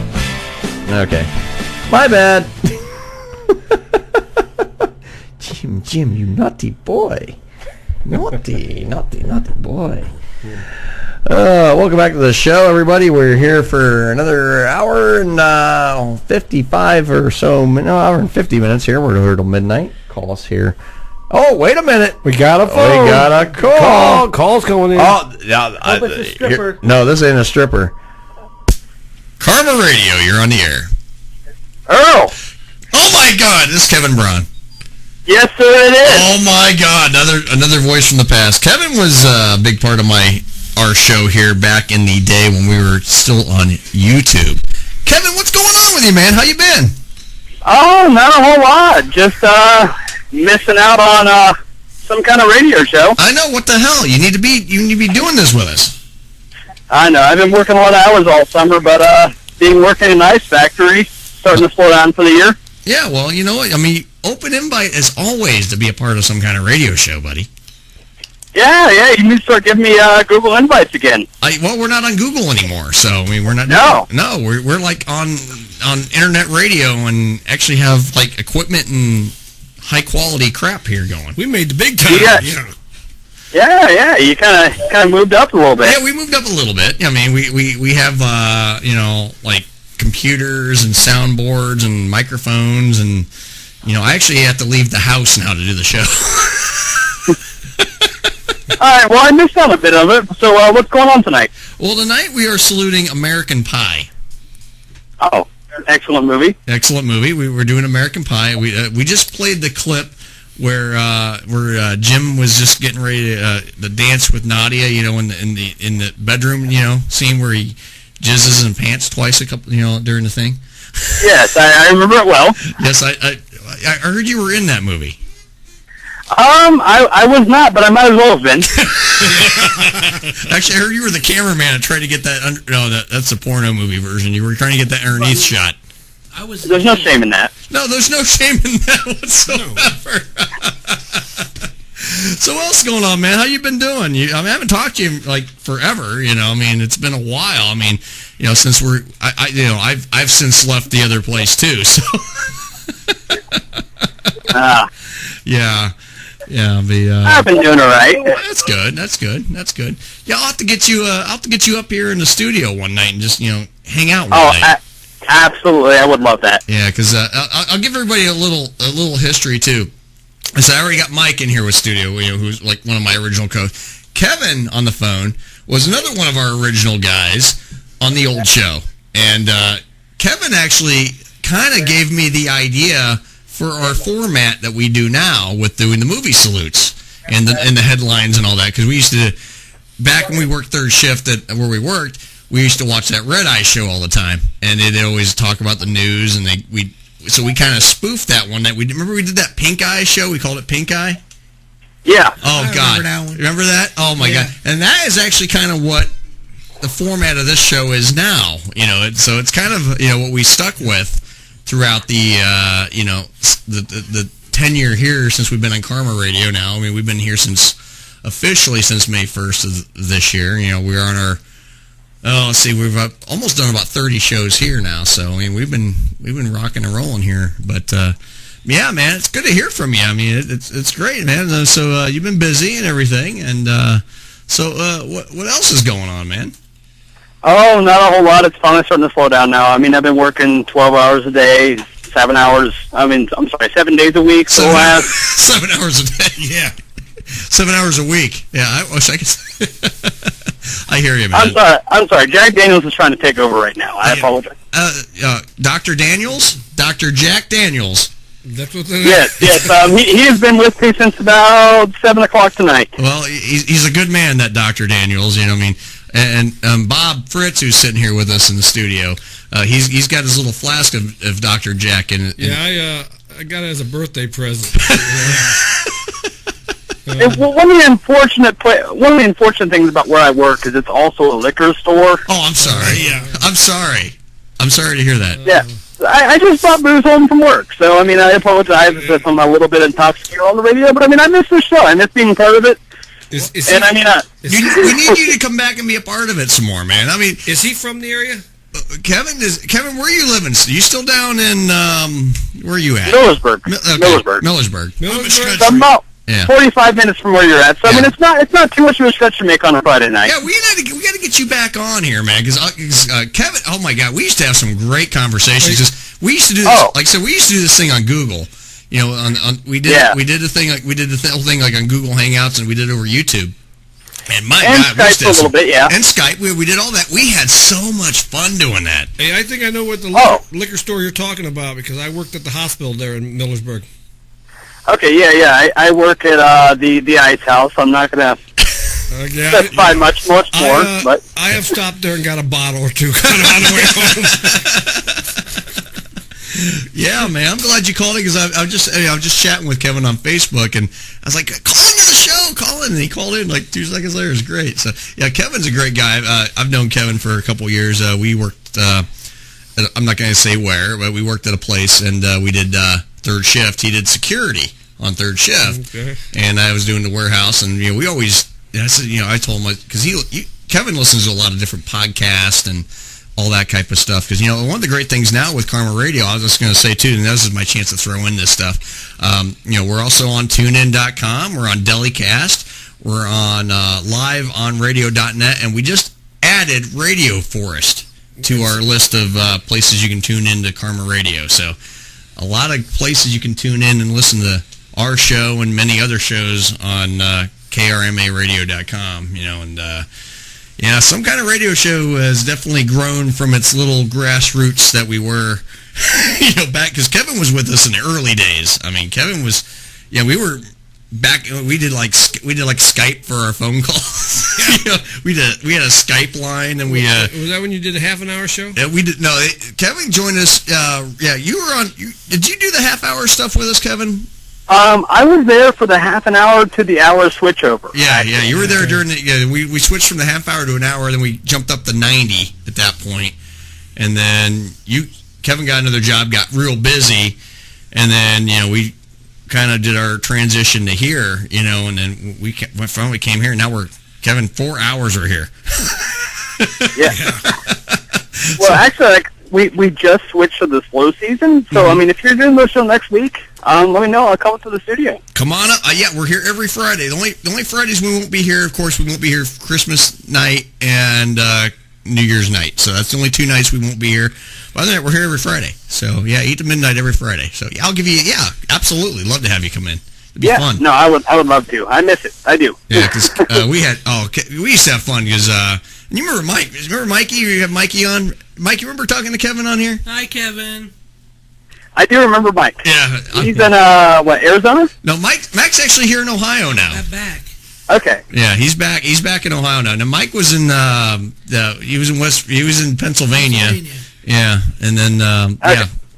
So yeah, because we had we used to have so much fun back in the day too. Because we did our whole show. We were trying to spoof Red Eye at night on Fox News. Yeah. And we spoofed it, and actually was like, you know what, this format works for us. So we kind of stuck with it, but of course we morphed into doing the movie salutes and the other things we do. You know, of course, you know, Hilljack Bob is still a part of the show that we still do, and you know, other things we do, and just.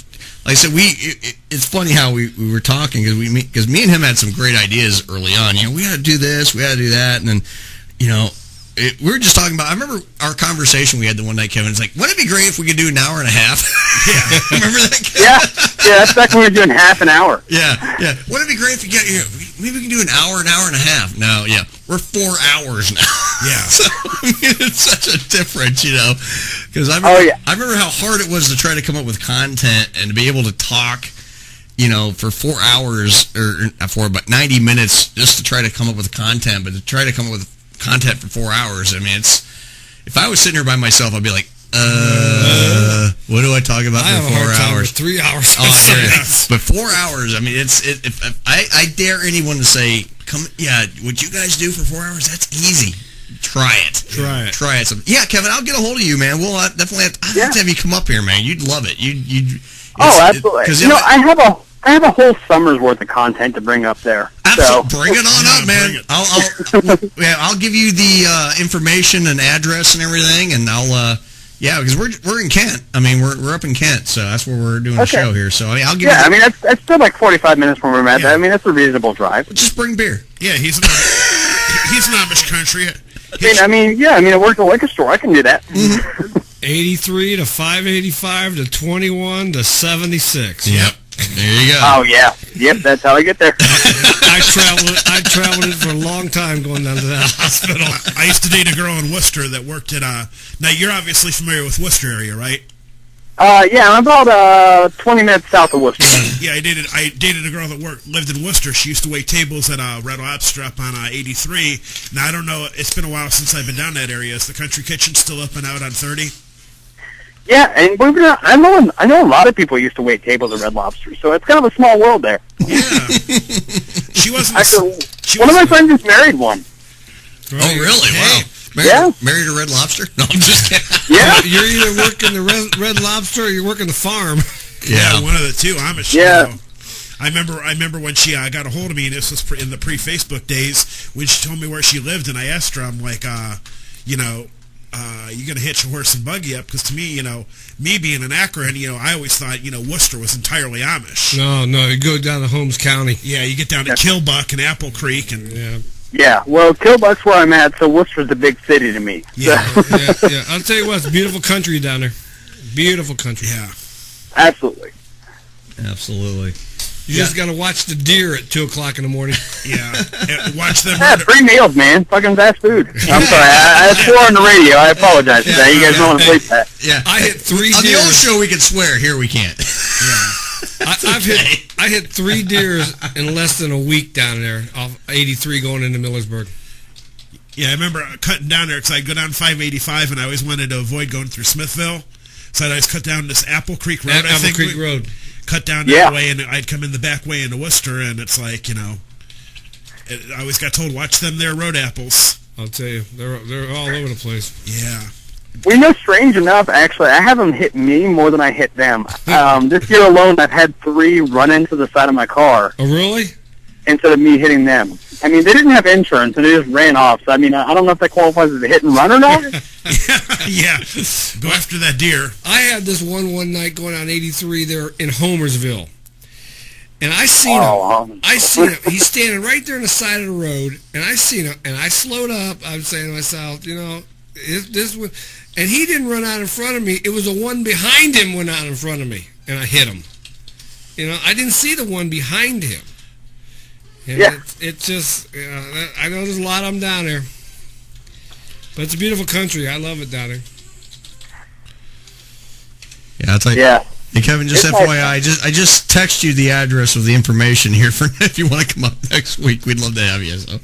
Oh yeah, absolutely. I mean, if I haven't heard it on my phone yet, but I mean, if not, I will get a hold of you on Facebook and I will get the information. But I would love to come up next week. Yeah, I'd love to have you, man. Because I tell you, I mean, because you and I talked about this early on, like, oh, it would be great if this show ever got to do a radio station and all. Hey, we're here. Yeah, like if we got an actual studio with real microphones instead of a headset on the side. Headsets, microphones. I got a board. I got computers here. I mean, it's not. Well, I'll tell you what. If you go on Earl's Facebook page, there's pictures. There's pictures. You'll see the studio. Yeah, there's pictures of the studio and all sorts of stuff. Yeah. We have a ball here, man. We have a good time. You know, we come in here, we have a good time. You know, we got great owners here with the station. They're very supportive of the show.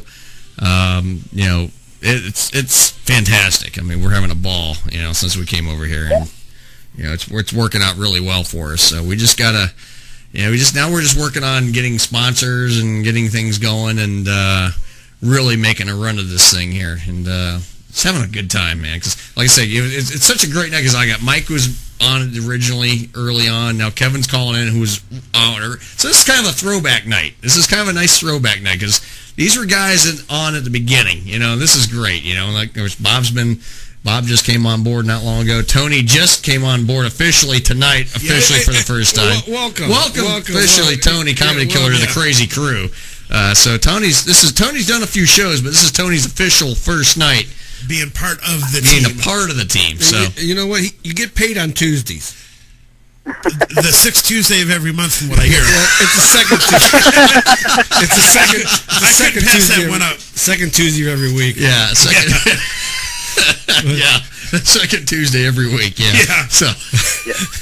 I'm sure I could spare the gas money. No, I'll be up there next weekend. Absolutely. We'll do a live show. Well, yeah, we do it, and we have a good time. And maybe we'll bring back the Onion or not. Oh, you know what? Yeah, that's great because I got some Onion story. Matter of fact, hey Kevin, real quick, what is your horoscope? What's your sign? Leo. Leo. Okay, I do have the Leo. I do have the Onion's horoscopes here going. Okay, Leo. Remember, it's all a matter of perspective. See how your crippling finances look from a hilltop. That one should be mine. That kind of hits close to home, man. That's kind of disgusting. Sorry about that. That's just what it says. Is that the same ones you had last week? No, this is new. These are brand new. I'll do the Scorpio. Scorpio. I wasn't here when you did them then. Okay, Scorpio. Success is often difficult to define. Though for you, it pretty much boils down to filling that cup with clean urine. Yeah. That's me. Clean urine. Anybody know where I can get that? Mike, can you help him out? Oh, maybe. Maybe. Yeah. I know. It's been a while since I've seen you, so. I know it ain't going to be clean today. No, mine either. You know, after some nights with me, you know, doctor, you know, asked me for a urine sample. It has an olive in it.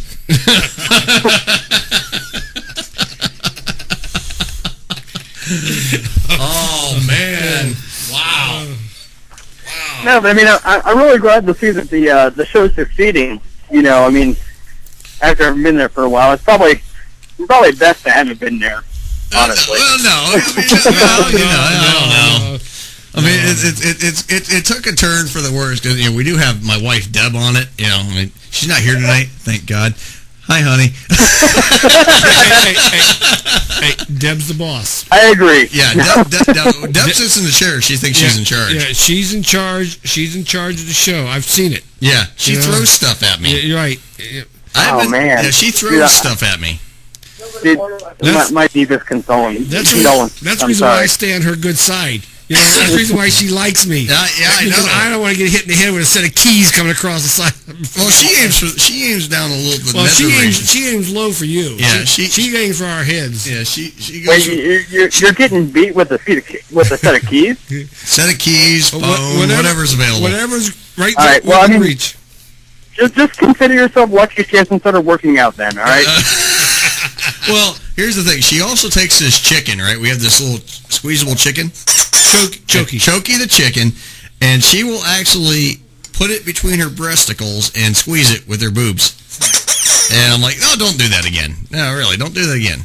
She doesn't. Actually, I kind of have a sad but true story for that. We had a pet chicken for a while. It just kind of wandered up here into our garage, and we kept it for a while. You know, we named it Pecker. And yeah, it was a cool pet. You know, it would drink with us, it would eat with us. And one day, I mean, it decided to come from the neighbor's house because it went over there too. Mm-hmm. It got hit by a car. Oh. Swear to God. And now I just ask myself every day, like, why? Why did that chicken cross the road?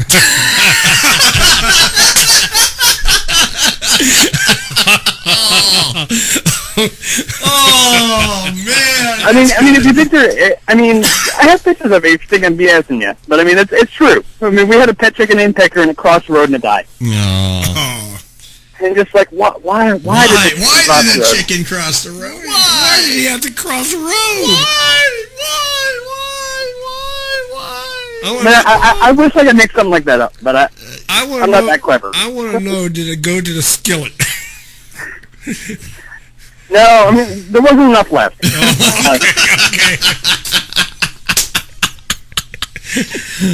I mean, it was kind of like, it was like a water balloon. I mean, that's it. Oh, yeah, we just kind of pop. Yeah. Yeah. Gotcha.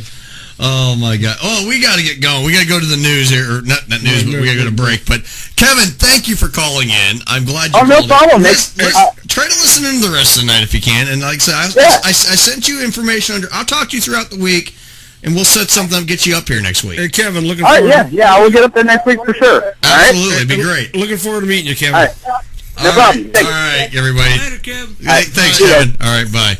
That's one of my good buddies, Kevin Brown. Oh my God, what a great guy! I mean, he like I said, he was a part of the show very early on with us. I mean, he did the early incarnations with us. He's going to be amazed at the changes. Oh yeah, I mean, like I said, we were actually, me and him would sit and talk about how are we going to get this thing to go from half hour to an hour. Yeah, but yeah, he'd be really shocked because.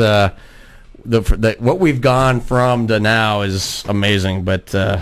All right, let's go to break. All right, you'll listen to Some Kind of Radio show here on Karma Radio. More American Pie after this. Stay tuned. Cavs won.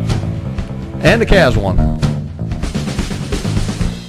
I'm Debbie McCune from Some Kind of Radio Show, and you are listening to KRMA Radio, home of the best rock and talk, where the fun never stops. Karma Radio. Hi, I'm Maggie Fuller. And I'm Alistair Crowley. Listen to us daily from 3 to 6 for funny news, contests, traffic, weather, and complete nonsense. That's my department. Give us a call, 330-673-2428, and tell us what you think. You won't be sorry. Hey, this is Amanda of Eye on the Target Radio, Monday nights on KRMA. Join Rob and I at 7 to talk the latest on guns, concealed carry, and the Second Amendment. Monday nights from 7 to 10 on KRMA, Karma Radio. Hi, this is Jack Kaiser at KRMA, asking everybody to not forget to tune in to my friend Shannon Steele every morning, 6 to 9 weekdays on KRMAradio.com. You'll be glad you did. Coffee News, that little brown paper you see everywhere, is an ideal way to spend your time with info on local events, fun facts, trivia, and so much more. Pick up a fresh edition every week at over 900 locally owned restaurants and other busy waiting areas throughout Greater Akron, Canton, and Medina. Be sure to enter our contest for fun prizes and giveaways exclusive to Coffee News and its local advertisers. Have you read your local Coffee News? Like us on Facebook at Coffee News Akron or Coffee News East Central Ohio. We'll see you enjoying your next brew. The views and opinions expressed on KRMAradio.com are those of the hosts, guests, and callers and are not necessarily those of KRMAradio.com, its management, or other hosts or advertisers. The shows found on KRMAradio.com can promote any lifestyle, belief, religion, political affiliation, or other personal practice. These shows are for entertainment purposes only and are not intended to treat, diagnose, and or claim any cure of disease or condition. Thank you. You're listening to Some Kind of Radio Show here on KRMA Internet Radio. Call now, 330-673-CHAT, 330-673-2428. Now, back to Earl McCune and the Crazy Crew. Why? What did you do to him? Me? Nothing. See, I'm the one whose ass he kicked. But, I'll tell you one thing, though. I don't think he's gonna have a problem getting in school anymore. Slipped a little something into his mochaccino. God. Oh.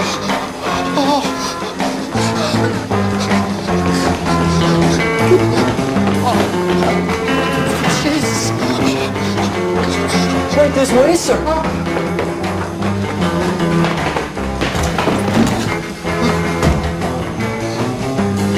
Oh, God. Come on.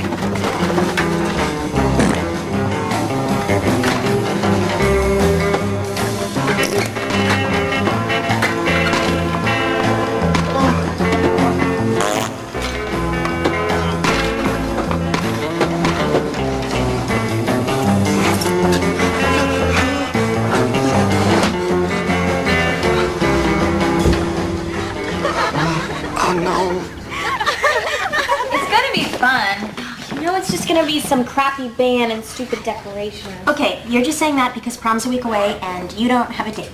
No. I don't want a date. Finch is going stag and so am I. The guy is like so refined. You think that older woman thing is true? Yeah, it's true. It was Stifler's mom. Joni, was that you? And hold it.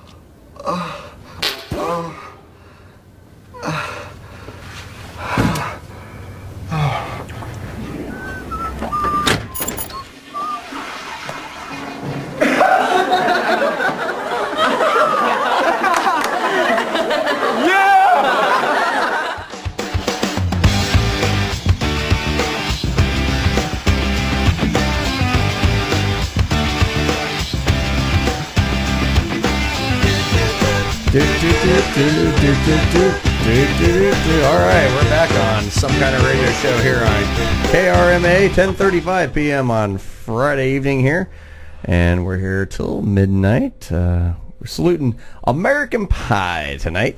A couple of the things, a little bit of the trivia from American Pie here. Now I do have it up. A couple of things here. Members of the California punk band Blink-182 are shown during the internet broadcast scene. Their song Mutt is playing in the background, which is something I never knew. The apple pie that Jim made friends with from Costco. That's where they got that from. Also, let's see. Eugene Levy was told he can improvise as much as the dial. Okay, we already went that. Let's see. Here's interesting. This was 99, okay? At 26 years old, John Cho was the oldest male cast member to portray a teenager, while Allison Hannigan and Shannon Elizabeth at the time were 24, both the oldest women at the time playing teenage characters. I could play a teenager. You could. You could pass for one. I believe that. I'm only 19. Yeah, that's right. Right. Okay. Also, in the original script, Paul Finch's name was supposed to be Paul French, and Stifler's name was supposed to be Ryan, not Steve. Okay. Okay. So there's some more interesting trivia. Steve Stifler just rolls off the tongue better. It does roll off the tongue better, too. And also, the working title for the movie was not American Pie. Oh. The entitled, it was actually, the working title was Untitled Teenage Sex Project. That was the original, that was the working title of the movie. I like that one better. Yeah. You can join us here, too, live here on the radio here at 330-673-CHAT, 330-673-2428. 873-2428. And you, too, can be a part of some kind of radio show tonight. And, tonight, like I said, we are saluting American Pie. And we are just having a good time. Here's a little trivia for you, too, in the movie. Where end of the first middle of the first movie, end of the second movie, where did they all go to eat? What was their favorite place to eat? Dog Days. Bingo. Dog Days. And there's one of those down in North Canton, right outside of Canton on Fulton. No kidding. Fulton, Jackson Township. Yep. I know. Yep. Now, when you said that, I said, I know. I've heard that. I've seen that. I was going to say right outside of Canton on Fulton. Okay, headlines part 2. Here we go. Is the music going to work this time? Probably not. News. Oh. Ow. There we go. This is CNN breaking news. This isn't CNN. Wrong one. This is Karma breaking news. Karma breaking news. Yeah. Wait, hold on. Let's see if I... Karma broke into CNN. Yeah. Let me see if I can find the thing here. Let me see if I can find the right one. Commie News Network, anyway. This is the right one. That works. For some reason, mine isn't working on the thing tonight. The CNN is the Clinton News Network. Yeah. Yeah, there we go. All right. There's our headlines music for this session. And this set of headlines is brought to you by Ambush. America's favorite bush. You can get that in the morning. Ambush. Yeah. Oh, I like that. Bum, bum, bum. Mike, you look like you're ready to pass out. I am. Dude's fading. Dude, you need to, wake the hell up. I'm trying. You need to wake up. If we get a picture of some hot chick for you, would that help you? I want those fat strippers that's supposed to come here. Well, they're not coming, Mike. Well, neither am I. Oh my God. Anyway, what strippers? Well, we did have a prank call earlier tonight. There was promises of. I wasn't here. Call back, man. I want you to come in. Anyway. Here we go. First story of this set of headlines. Are you ballsy enough to enter a testicle beauty contest? Yeah. Yeah. If you ever thought your balls look so good they should be immortalized, Brian Sloan has a proposition for you. The sex toy entrepreneur behind the world's most beautiful vagina contest wants to prove he doesn't discriminate among the Jenners with the beautiful balls contest. People always ask me, how about men? Are you going to have a penis contest next?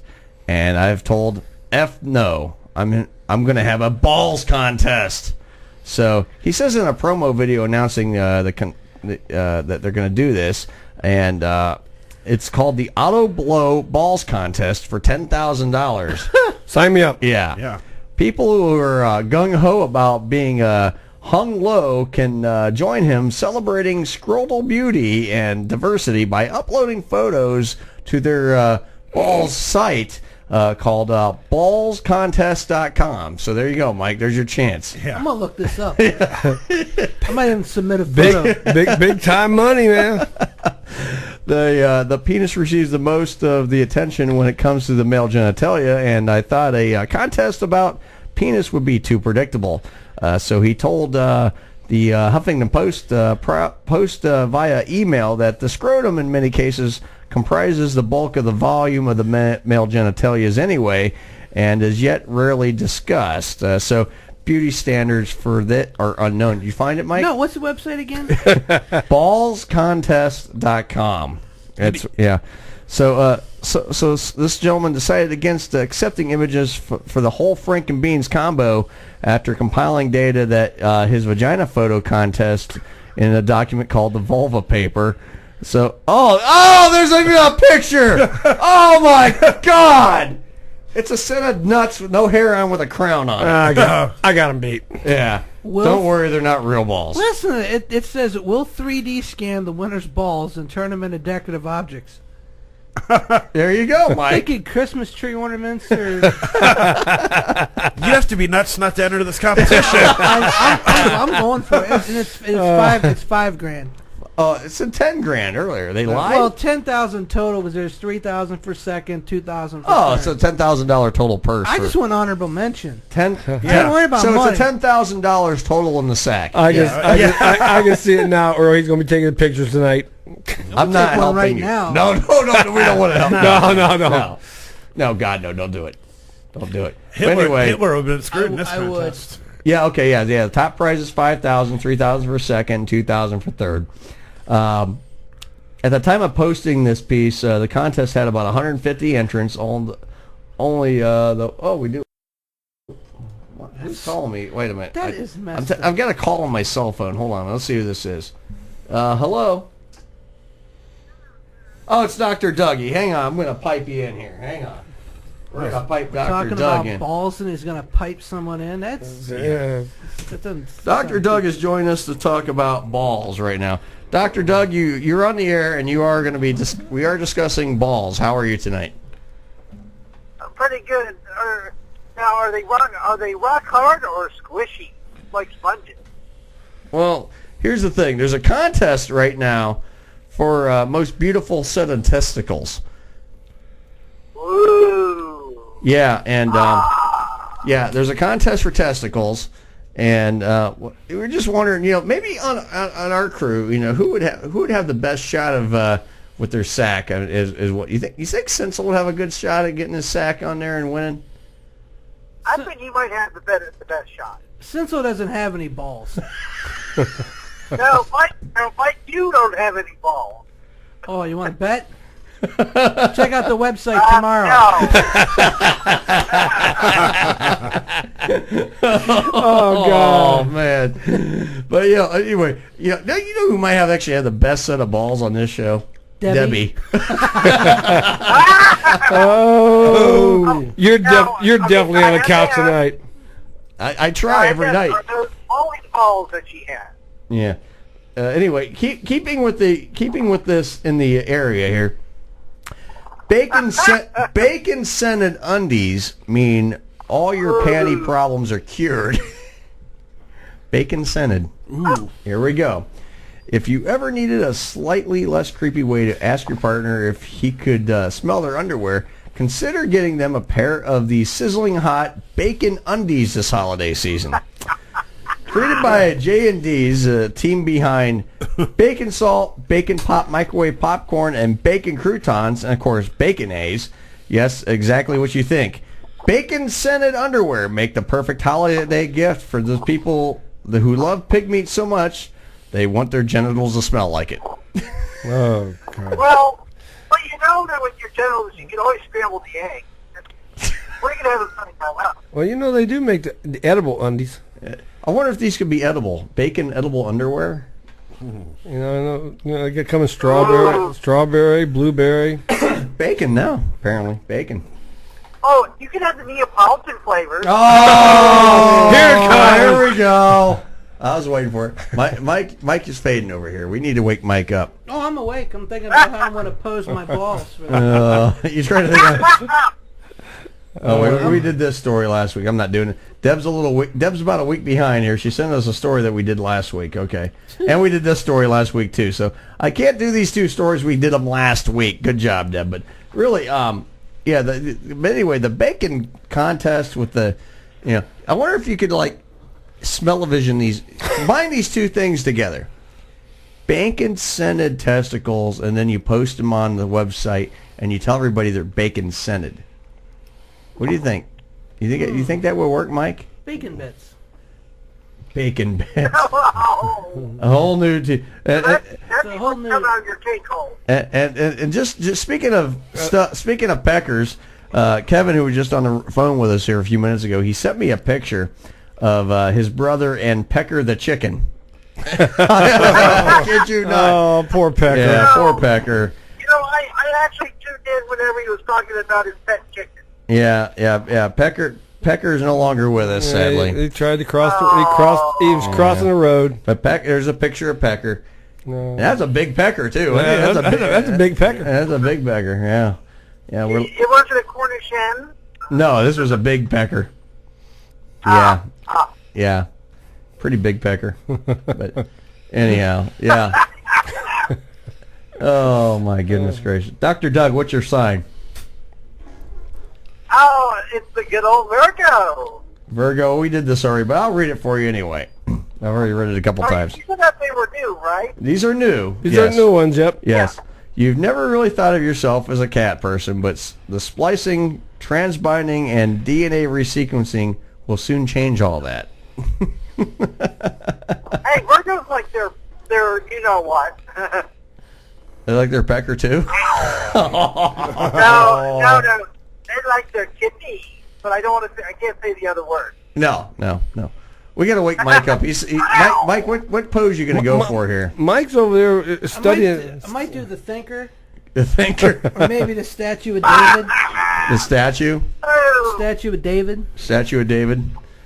And, you know, maybe a good like photo, like a double pose. You know, like a friend's pose, like you and Sinsel. No. He's got the bacon-scented underwear.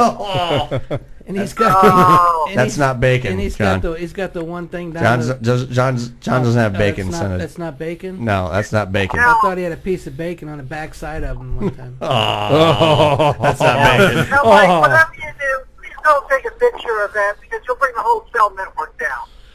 Well, yeah. I don't want to fry the circuitry. It'll overload because you can't process your picture. I just might do the standard pose. The standard pose? Just try to get the camera pointed right.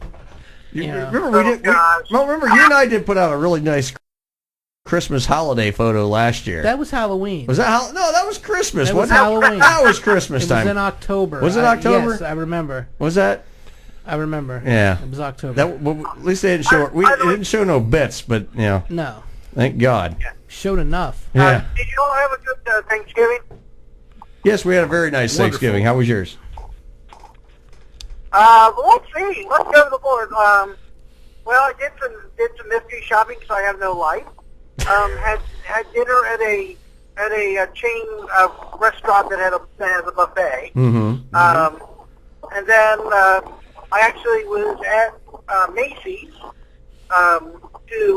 for their Black Thursday sale. Mm-hmm. Second year I've done it, and got some nice towels. Got some nice towels.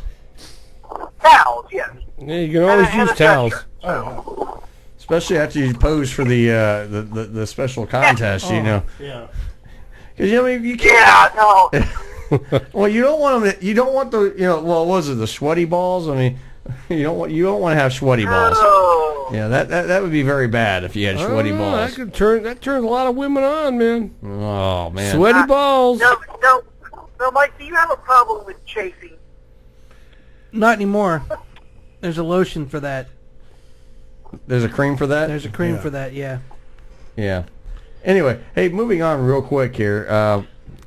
This is a great story. This is a story of a lonely guy.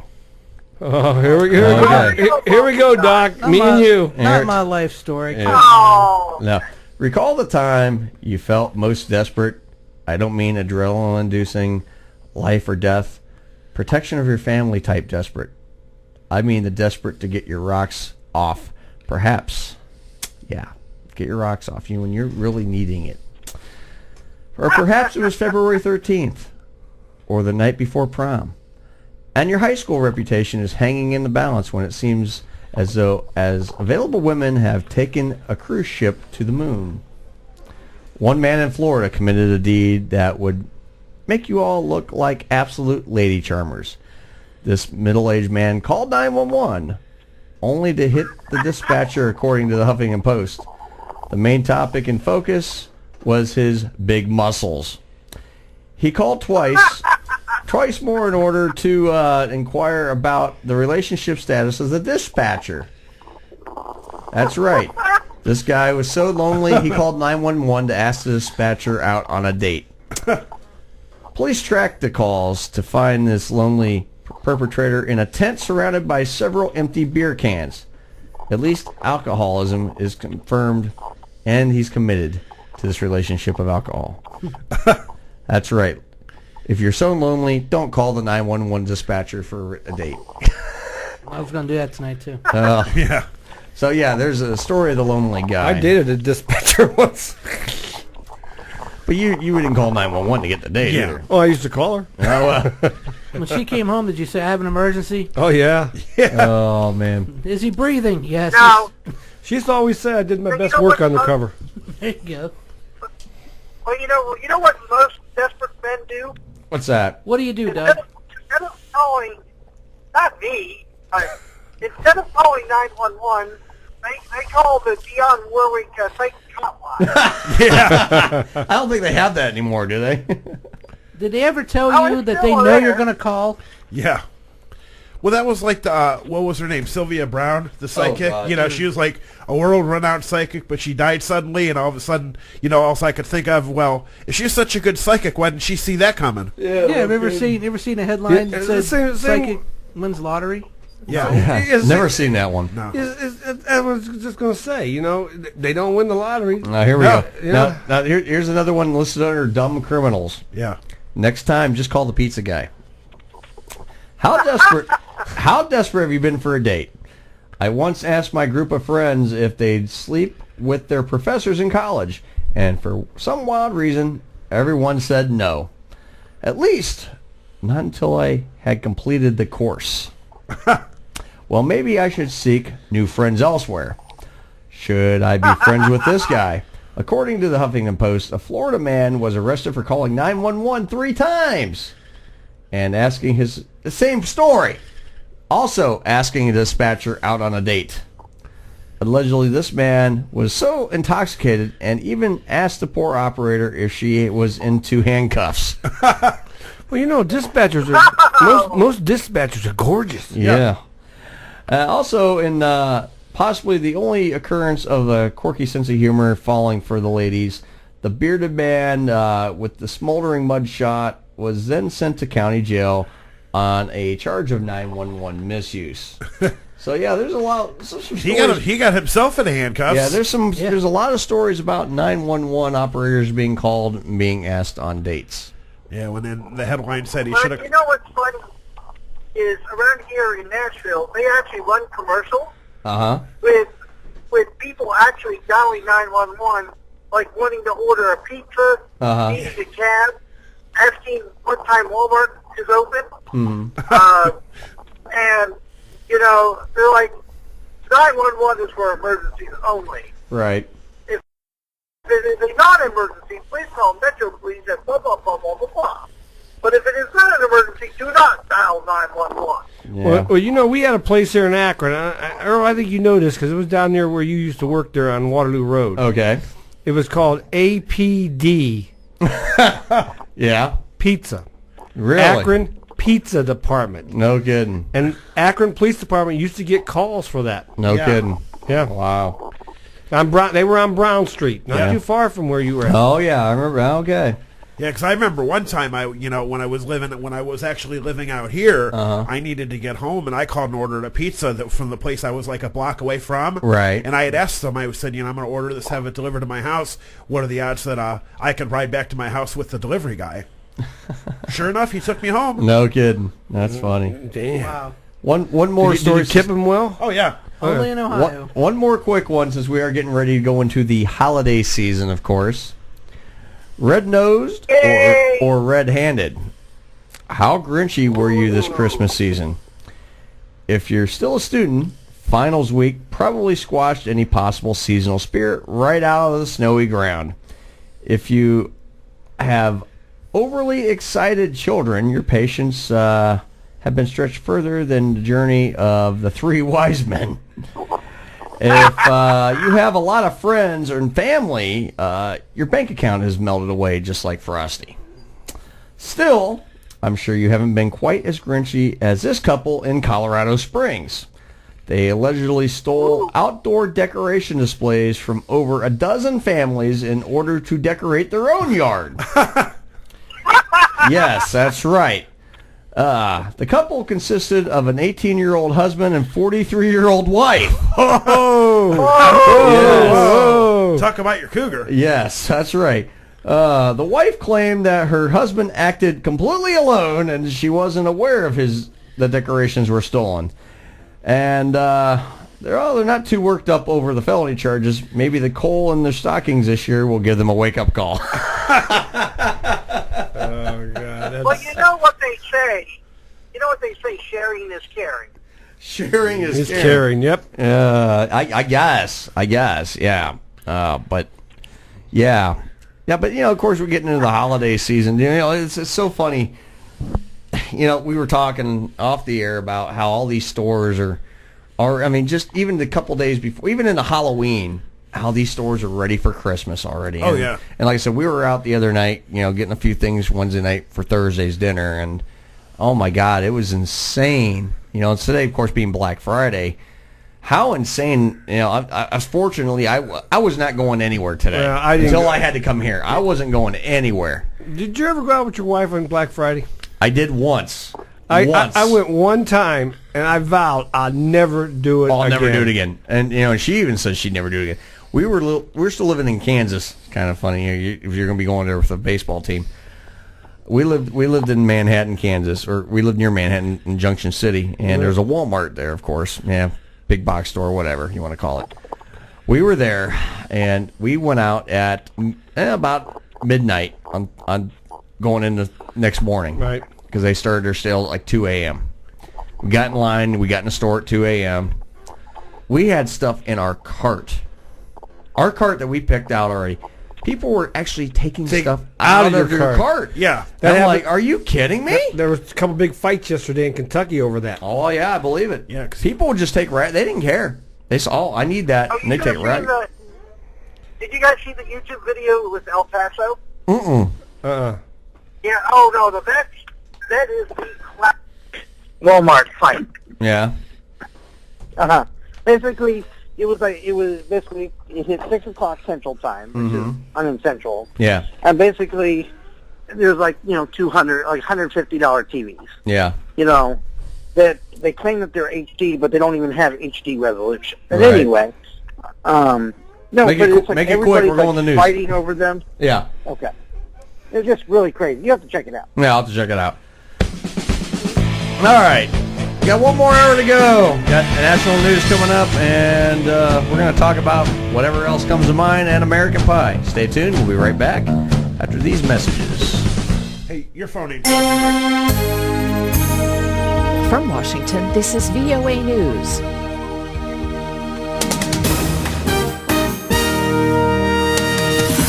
I'm Marty Johnson in Washington. The tension between Russia and Turkey over the downing of a Russian warplane continues today. Turkish President Recep Tayyip Erdogan is now warning Moscow not to play with fire by attacking groups opposed to Syrian President Bashar al-Assad under the pretext of fighting ISIS, and by irresponsibly targeting trucks operating inside Syria for commercial or humanitarian activities. Turkey's state-run news agency and a Turkish relief group reported Wednesday that a Russian aircraft attacked a Turkish aid convoy inside Syria near the Turkish border, killing 7 people and wounding 10. Russia reacting angrily after Turkish fighter jets shot down its warplane on Tuesday, threatening ties between the two countries on opposite sides in the Syrian war and raising fears of a larger international conflict. The detention of 2 prominent journalists in Turkey is provoking national and international criticism, as Dorian Jones reports from Istanbul. Condemnation is growing over the jailing of 2 leading Turkish journalists. Kemal Kılıçdaroğlu, the leader of the main opposition, Republican People's Party, described the arrest as a black day for democracy and freedom of press. The US Embassy in a tweet expressed great concern about what it said appears to be another media outlet under pressure.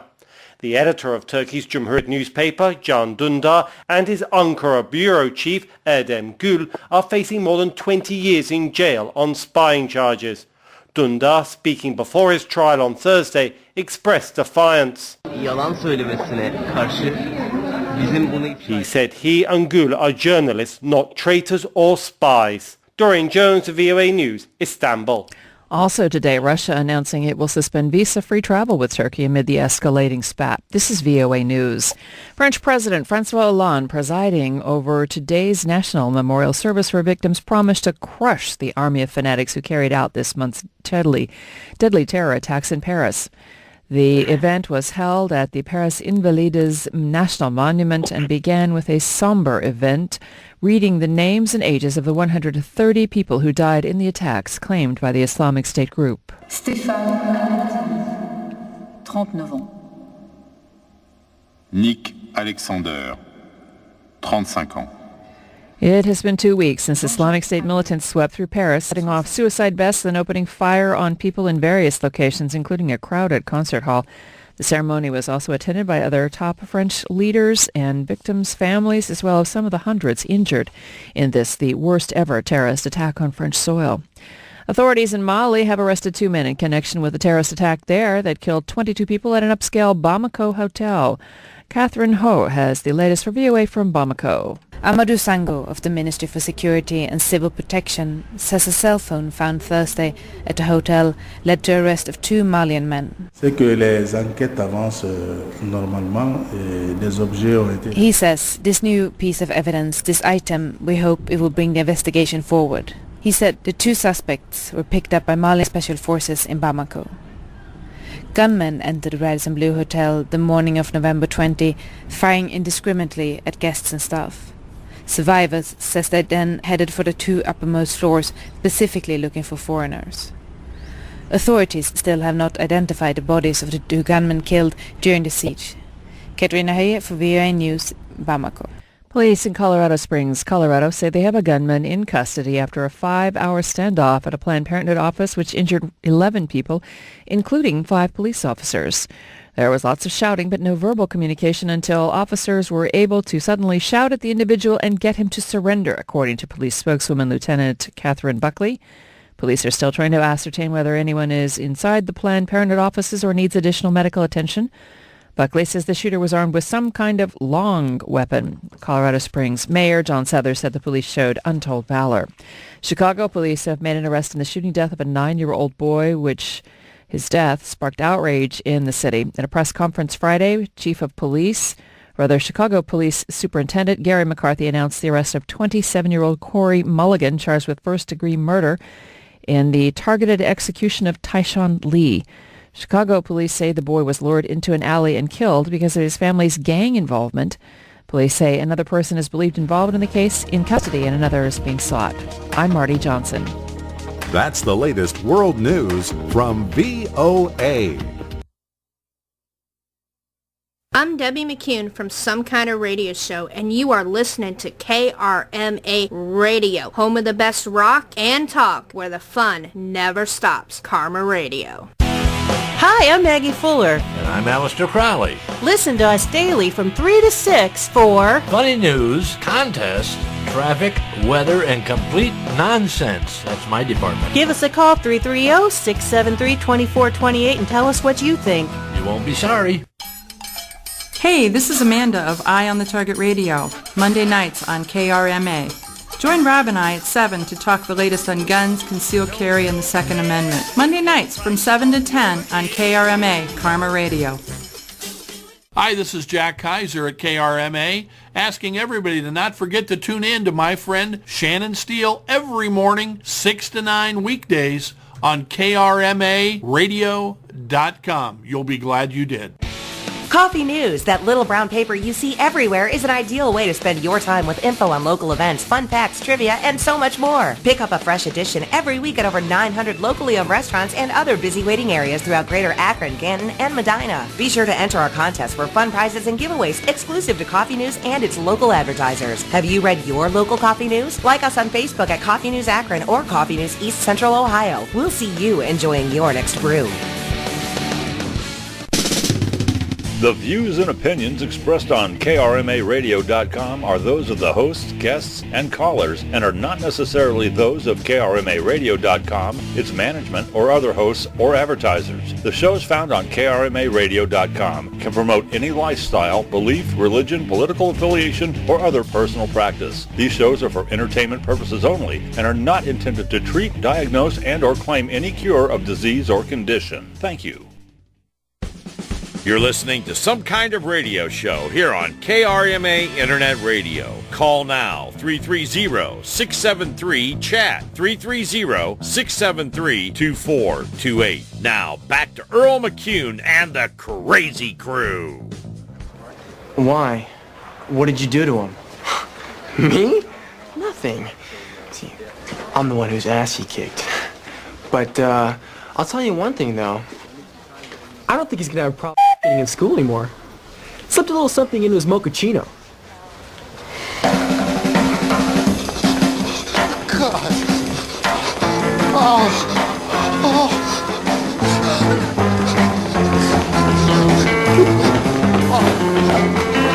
Jesus. Right this way, sir.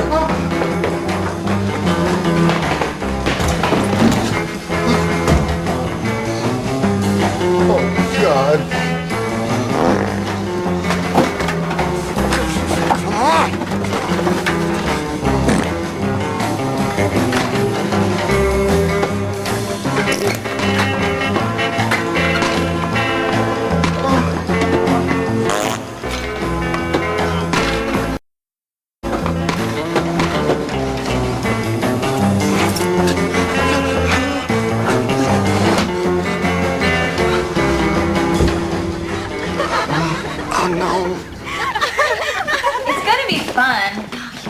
Gonna be some crappy band and stupid decorations. Okay, you're just saying that because prom's a week away and you don't have a date.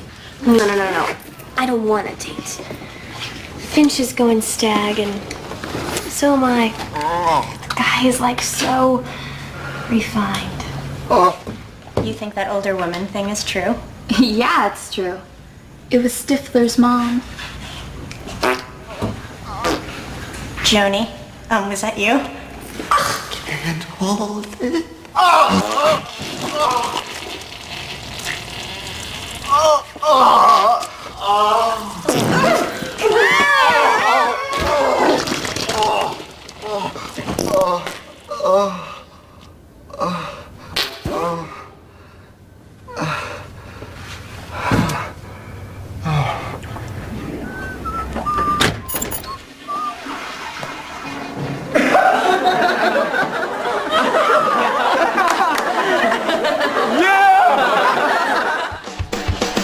You know, it's funny. I think for some reason this clip got played over again and tagged wrong in our system.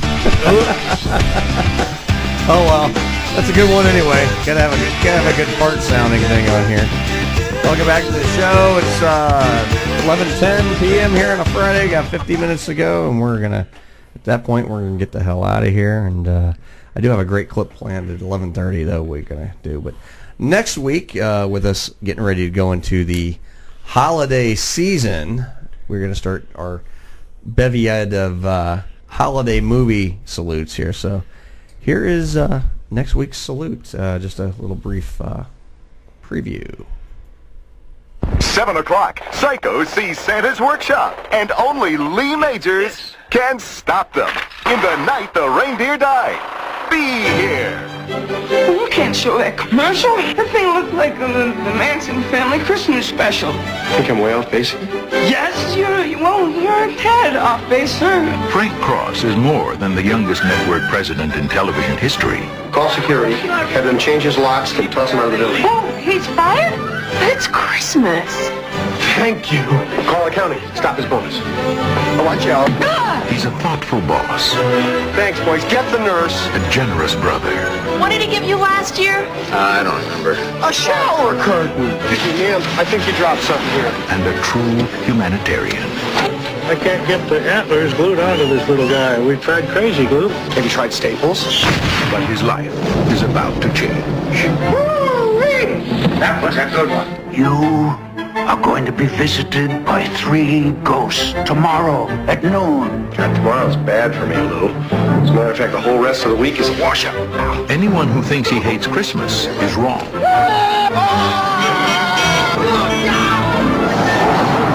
Go back to Jersey, you moron! It's ghosts he hates. I love that bit! I'm the ghost of Christmas kissing. Bill Murray. Karen Allen. It sounded like he'd seen a ghost. A ghost? John Forsythe. Bobcat Goldthwait. Hey! You glad to see me, or is this a shotgun in your pocket? You know this one? Everybody knows this one. Let's go now. Now does everybody know this one? Carol Kay. Robert Mitchum. I really care! David Johansen. Oh, I never know where to stay! This holiday season, see Bill Murray get Scrooged. Hey, back off, big man. That may work with the chicks, but not with me. That's right. Next week we're going to salute Scrooged.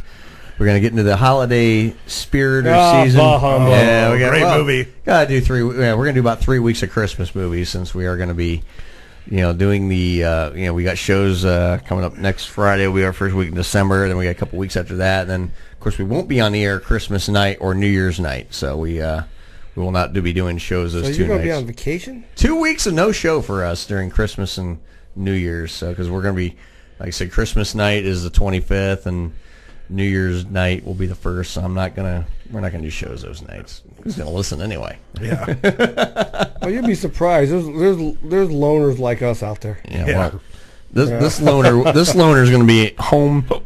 Yeah, hiccuping after about a bunch of eggnogs, if you know what I mean, on Christmas. But yeah, I heard that. And Mike's gonna be spooning with John. No, I'd rather spoon with myself. He's me spooning with the cat. There's a cat? There's gonna be. It's gonna be a cat. What's the cat's name? Like Fluffy? Yeah. No. No, or no. What was it? Felipe.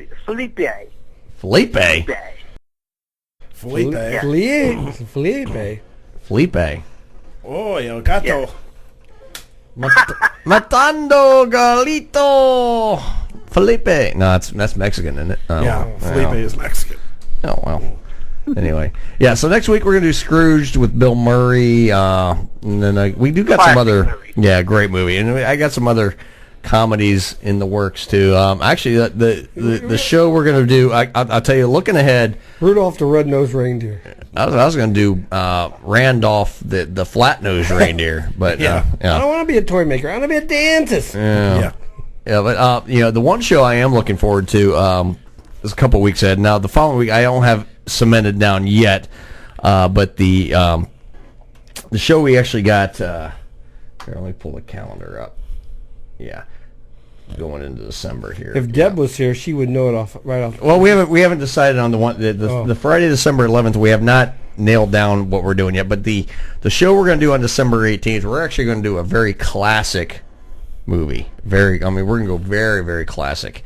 And I'm talking, just to give you an idea, Jimmy Stewart classic. Every time a bell rings. Wow. It's a Wonderful Life. That's right. We're gonna do It's a Wonderful Life on the 18th. That is a classic. Yeah, we're gonna do a holiday classic on the 18th, of course. But you know what? Most people's gonna be tired of it because it's gonna be run 24 hours. I love that movie. I know. So we're gonna salute It's a Wonderful Life. We're gonna bring up a lot of the trivia and information on that movie on the 18th of December. I suppose maybe I should watch it one time. You should. You have never seen it? Never seen it? Oh, it's a classic. It's one of those... It starts kind of slow. Mm-hmm. If you really look at it in today's standards, it's really cheesy the way it starts. Yeah. But if you sit and watch and follow the story, it's a great story. It's a great story. It's a great story. It's a classic story. And Clarence gets his wings. Yeah. I bet. They're not red, but... Yeah, good thing they're not red. Yeah, because everything's done in black and white, so you can't tell if they're red anyway. And you need to see if you can load some tunes in here. We need to do a little Christmas song parody, because I am, all the local, terrestrial, say, radio stations, a lot of them have all went into 24/7 Christmas music. And it's all the boring... I know, it's crazy. Yeah. And it's all the boring garbage that I grew up hearing. I'm going to tell you what, the regular stations are doing it. Yeah, that's what we're talking about. Yeah, I don't know. I know there was some talk that they're going to add some Christmas music into the mix. I don't know if we're doing it or not. I know Christmas Day is just going to be Christmas music. I heard. Yeah, that's all it's going to be. Yeah. But you know, I could deal with that. But I'm talking. They went to it a few weeks ago. Oh, that's horrible. See, that's the thing. I like Christmas music. Now, here's the thing. With getting into Christmas mode, you know, it's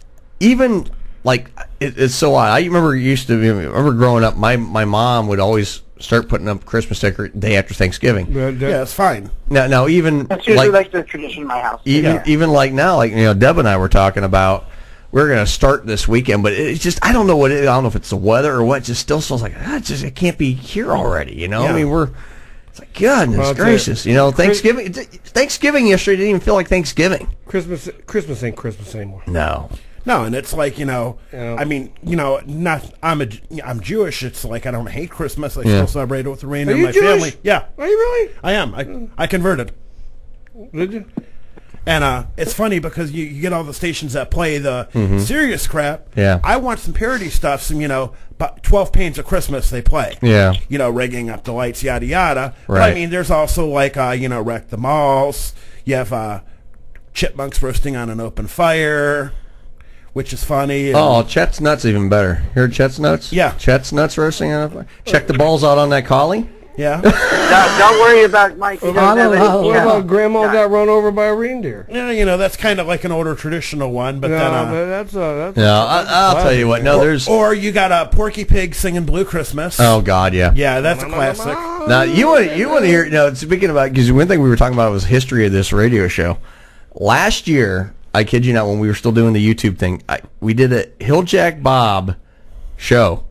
Christmas show. No, he did a top. Oh, no. He did a top 10 Christmas songs countdown as one of our show lists. It was like a 1 hour deal. Well, I think you need to play that replay. I could easily play that replay. Yeah. I can incorporate it. It's all Christmas music. It was like and of course he came on, he talked about stuff.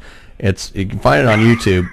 But Hilljack Bob did a top 10 Christmas songs, and he selected the top 10 most popular Christmas songs of all time, and it was a very interesting hour. Let's just put it that way, because it was just the way our show ran. You know, because like I said, we decided we're not doing a show. We'll just have Jack Bob do a top 10, and it took a couple days to put together with the recording. You know, we selected the music, of course, and then he did his voiceovers. We did, and then of course we put that all together with the music. Then we actually, because one thing we could do with the YouTube was select when it was going to be released, and we released it at 12:01 a.m. on Christmas Eve last year, and it went, and of course it was available anytime, but that's when we released it, and it didn't do. I'm not going to say it did great, but we had some comment feedback on it, and it was one of those really interesting little things. And it was so goofy because Hilljack Bob did a Christmas special. Oh, good word! Yeah, it was ugly. It was ugly. And now, if you want a serious Christmas song that's something a little bit more modern, I like. Look up a group called Vince Vance and the Valiants. Okay. It's a song called "All I Want for Christmas Is You." Not the cheap Mariah Carey ripoff that she did. This was out before Mariah's version. It was kind of a countryish. I think CMT had released it. And they did the video. That's what you'll get on YouTube. I kid you not, the guy in the male character in Vince Vance and the Valiants, it's the gal that sings the whole song. Yeah. The male character in the music video, he has like the tall hair. He almost looks like the Slim Jim guy. Oh my God! And he's wearing, and I think it is Martin Short that's in the video, but he's got this real tall, dark hair, and it like stands straight up, and he's wearing these like real short suit coats with music notes all over it. I mean, he dresses like so tacky, but it fits him. Right. And it's just, it's an incredible song for Christmas. See, I like the traditional Christmas song. Yeah, Rudolph and Frosty. Speaking about Christmas, White Christmas. What about Cheech and Chong, Santa Claus and his old lady? Oh my God. Speaking about the Christmas season, you're working retail during the Christmas time. When somebody brings their pet monkey into a store. Yeah. A pet monkey. Yeah, this was actually in Knoxville. Through the Knoxville Dispatch. Well, you said it all right there. Yeah, Knoxville, Tennessee. You said it all right there. Well, I'm in Nashville. Yeah. People basically want to rent animals out of the zoo. For them shopping. Yeah, I've been in Knoxville many a times. I used to pretty much live the summertime in Johnson City. Yep. Oh, that's very, very. Yeah, that's in the northeast Right. quadrant towards Bristol. So. Well, really, it was Unicoi County, Irvine, Tennessee. Yeah, I used to spend a lot of summers down there, man, trout fishing. Oh, the fishing is some of the best in the country. Right. They had I think it was like a fly fishing tournament. I think it was in Danridge. Mm-hmm. I think it was last year. Year before last. I fished a couple fly fishing tournaments. Mike just spent a lot of summers looking for Johnsons. Yeah. I found some big ones. Big Johnsons. Oh man. Sausages. I actually bought a Big Johnson bowling ball. Big Johnson bowling. No split is too wide when you have a Big Johnson. And you still couldn't strike. Bowling balls. I'll have to give my report from the lanes for this coming Wednesday. Because I will be bowling in the Preds and Pins bowling tournament. Oh boy. Yes, it's to benefit the Nashville Predators fund, their foundation fund, as well as the 365 fund, which is for pediatric cancer. Okay. Where celebrities from the city of that are in and around Nashville, Uh-huh. as well as players on the team, pair up with dinger bowlers like myself to try to win fabulous cash and prizes. We need video. Yeah, you need video. You gotta have video. Speaking of which, of me throwing a gutter ball? Yes. Yeah, that'd be interesting to watch. Yeah. Anyway, I do want to touch on some of this, American Pie trivia. American Pie trivia. American Pie trivia. Now, the line in the movie towards the end when Jim is getting it on with Michelle, the line "Say my name, bitch," from the scene between Jason and Michelle. Well, Jason Biggs and whoever wrote this is a jackass. It's supposed to be Jim and Michelle. Yeah. Was ad-libbed on the spot by Allison Hannigan. The director and producer found it so amusing they kept it in the final cut. Also, just a couple of little bit of tidbits here. I'm going to see if I can pull up some of the other stuff here. Frequently asked questions. No, wait a minute. Hold on a minute. Goofs. Here we go. Here's some goofs. When Stifler is puking in the bathroom, Jim walks in and we hear, "Damn, Stifler, what'd you drink?" But he only says, "Damn, Stifler," was actually what it came out as. That's actually what was worded, The loss of body water and alcohol, which may cause What? Okay. What, was that the laws of body wash? What the hell are you? Video I'm watching on that YouTube. I'm afraid to ask. Anyway, a character error in American Pie. In the famous pie scene, Jim's mother notes, "Apple, your favorite." Your was spelled wrong. No, it should be your favorite. That's right. That's right. Yeah. Your favorite. It should be pronounced your. That's right. That's right. Okay, character error. In the library, the sex manual hidden under the classification 932.1 fluidic dynamics under the Dewey's Decimal System 982. I apologize. I misread that. 982.1 is actually history in Argentina. Fluid dynamics is actually 532 in the Dewey Decimal System, so we'll screw up there. Also, in the continuity, here's some continuity errors. The camera, okay, the position of the camera on the computer goes from a tight shot on the bed to a wide shot of the room. Interesting. Yeah.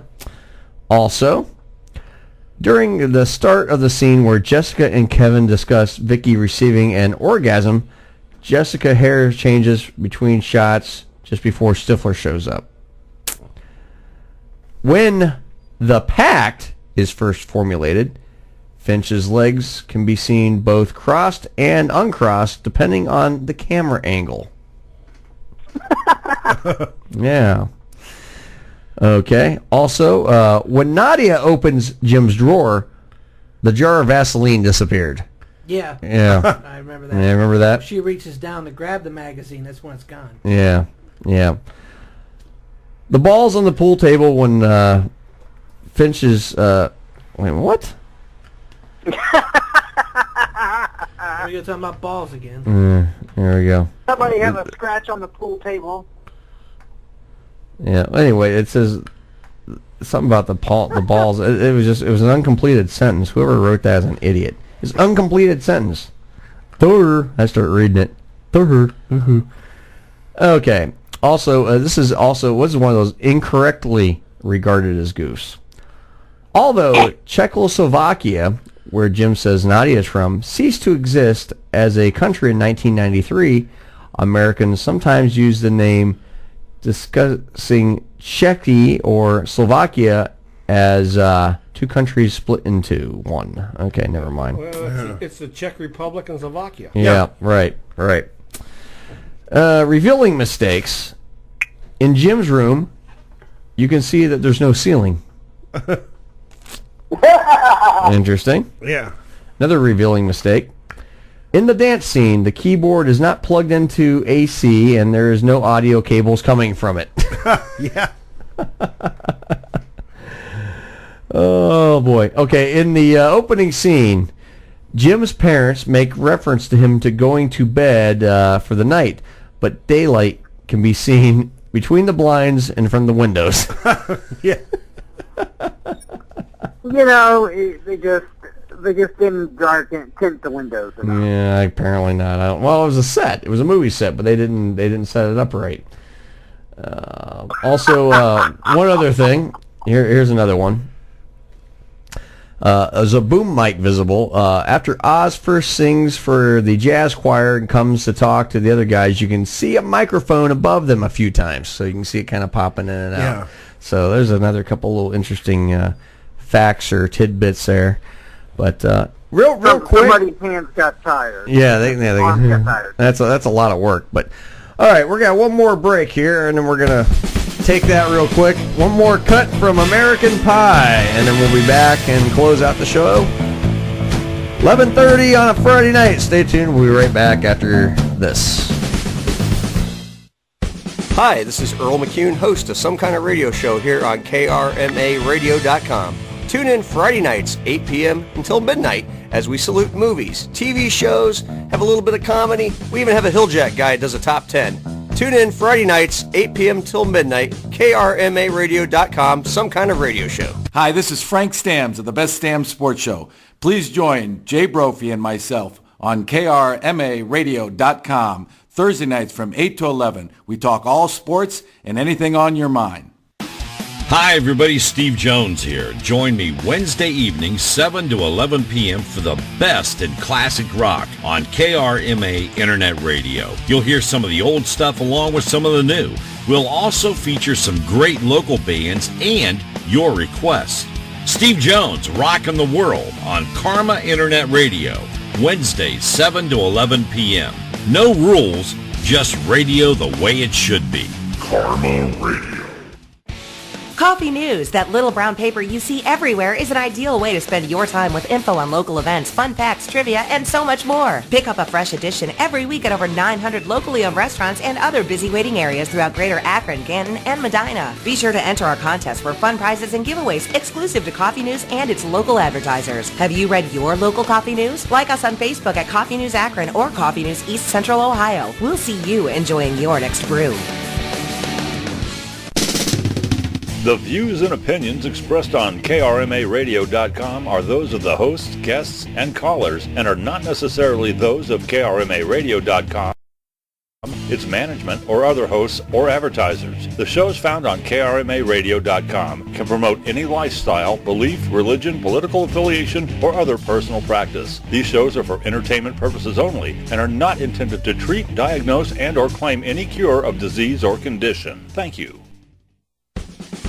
You're listening to Some Kind of Radio Show here on KRMA Internet Radio. Check us out on Facebook and Twitter at SKO Radio Show. You can also email us at skoradioshow@yahoo.com. Now back to Earl McCune and the Crazy Crew. Are you lost? Stifler's mom. No, not lost. Just, taking the tour. Hey, thank you for letting us have this wonderful party. As if there was an alternative in the matter.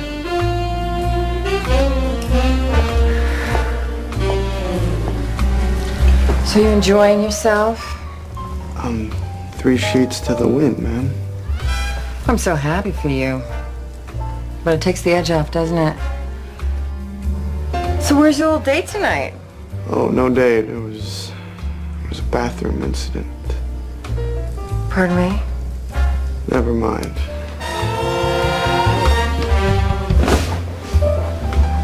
You have anything to drink? I believe the kegs are upstairs. That is what the Cretans drink. I'm talking about alcohol, liquor, the good stuff. All right. I got some scotch. Single malt? Aged 18 years. The way I like it.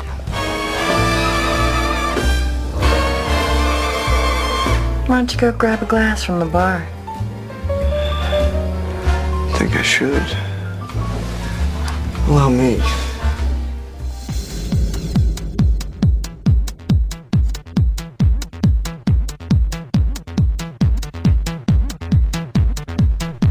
Oh, Stifler's mom, Jennifer Coolidge. Oh my God, she has some big ones. You know that? Oh yeah. Yeah. Very talented actress too, by the way. I mean, she's famous for playing those dumb bimbo type broads, but she's not. Excuse the term. I'm just using it as a just kind of a thing. But she. Okay, enough of that. All right. No, she plays these like. Slutty, almost like my kind of woman, dumb bimbo girls, but she's actually, she's far from that, in real life. She's one of these very intelligent, very smart actresses, and she just has these looks, where she's like, she was in Click, she played the best friend. She's just this dumb blonde bimbo with big boobs, man. That's the kind of character she plays typically. She's kind of cast for, she got the perfect makeup for it, but really in real life she's not, you wouldn't, she's not that at all, she's done a lot of acting, but she's very good at what she does. I mean, she plays her parts very well. Oh yeah. And heck of an actress, Jennifer Coolidge. She really is. She's she's very funny, very witty. If you've ever heard her in interviews and so on, she's very, very smart, very witty girl, and she does a great job. But she plays Stifler's mom very well. Yeah. Stifler's mom. Stifler's. That's why I said every time I see her in a movie, hey, there's Stifler's mom. Oh yeah. I mean that's another. I mean that's one of those typecast almost kind of deals. But she's done so much other stuff. Yeah. But she's known for being Stifler's mom. Yeah. I mean it's. And it's not hurt her career. No, it has not hurt her career whatsoever. I mean it's one of those most typecast like that, your career gets killed, but it was like today, I'm going through Facebook and it's Urkel's birthday, right? And it's for him doing a role over the years, I haven't really seen him on much of anything else. Oh, Jaleel White, no. I mean that's the thing. I don't think he's done much. No. Since being Urkel, that's the role that made him, and he made all his money there. But I think what's he doing now? Producing or? I think so. It's all behind the camera stuff. But I don't know if he's doing. He was Steve Urkel, and I think the last year or two of the show, then he was Stefan Urkel. Yeah. Did he play both those parts, or did he? Yeah, he did both the parts. Yeah, because he what did he do? He invented some machine or something. He split himself. Yeah. Into two different people. Yeah. And it was just, and He was goofy. that was okay, but it's, he was the only Kind of person. took away from the fun. It took away from, because that Urkel character, he was what he was. He was the lovable nerd. Yeah. Didn't I do that? Did I do that? Yeah. But I was just looking up some stuff on, like Jennifer Coolidge here. I was just kind of looking it up here real quick. Excuse me as I type. There we go. But yeah, she's done a lot of different. Yeah, there she is, right there. Yep. Yeah. How old is she? 54. Yeah, she's a bimbo. Yeah. But I'd still hit it. She looks good. But no, I'm kind of like, she's known for Stifler's mom, but I don't know if I would do it. But she's too old. Too old. Come on, Bob. She's like a grandmother, man. Oh, jeez. Well, I'd be a grandmother. She'd be old enough to be my grandma. But she's she's really in her career. She's been known for really doing her supporting roles, in several comedies, and she does a lot. She's done a lot of guest spots, and then she made a lot of TV appearances. She did Seinfeld. Before she really gained a lot of recognition. A lot of her recognition's always been done during the small roles. She's never been the leading character. She's never been the leading woman, so to speak, in any movie or any TV show. She's very well known, but she's never done a leading. She's always done a supporting role, and she's very very gifted, in a lot of ways. She's a beautiful woman. Yeah, but she's a very good actress too. I mean, she whenever she does a part, she does the part well. I mean, she can play the bad guy. She can play the fun-loving girl. When I'm looking at that set there, I don't care how she acts. Yeah. Yeah. I mean, I ain't looking at the her acting abilities. Yeah.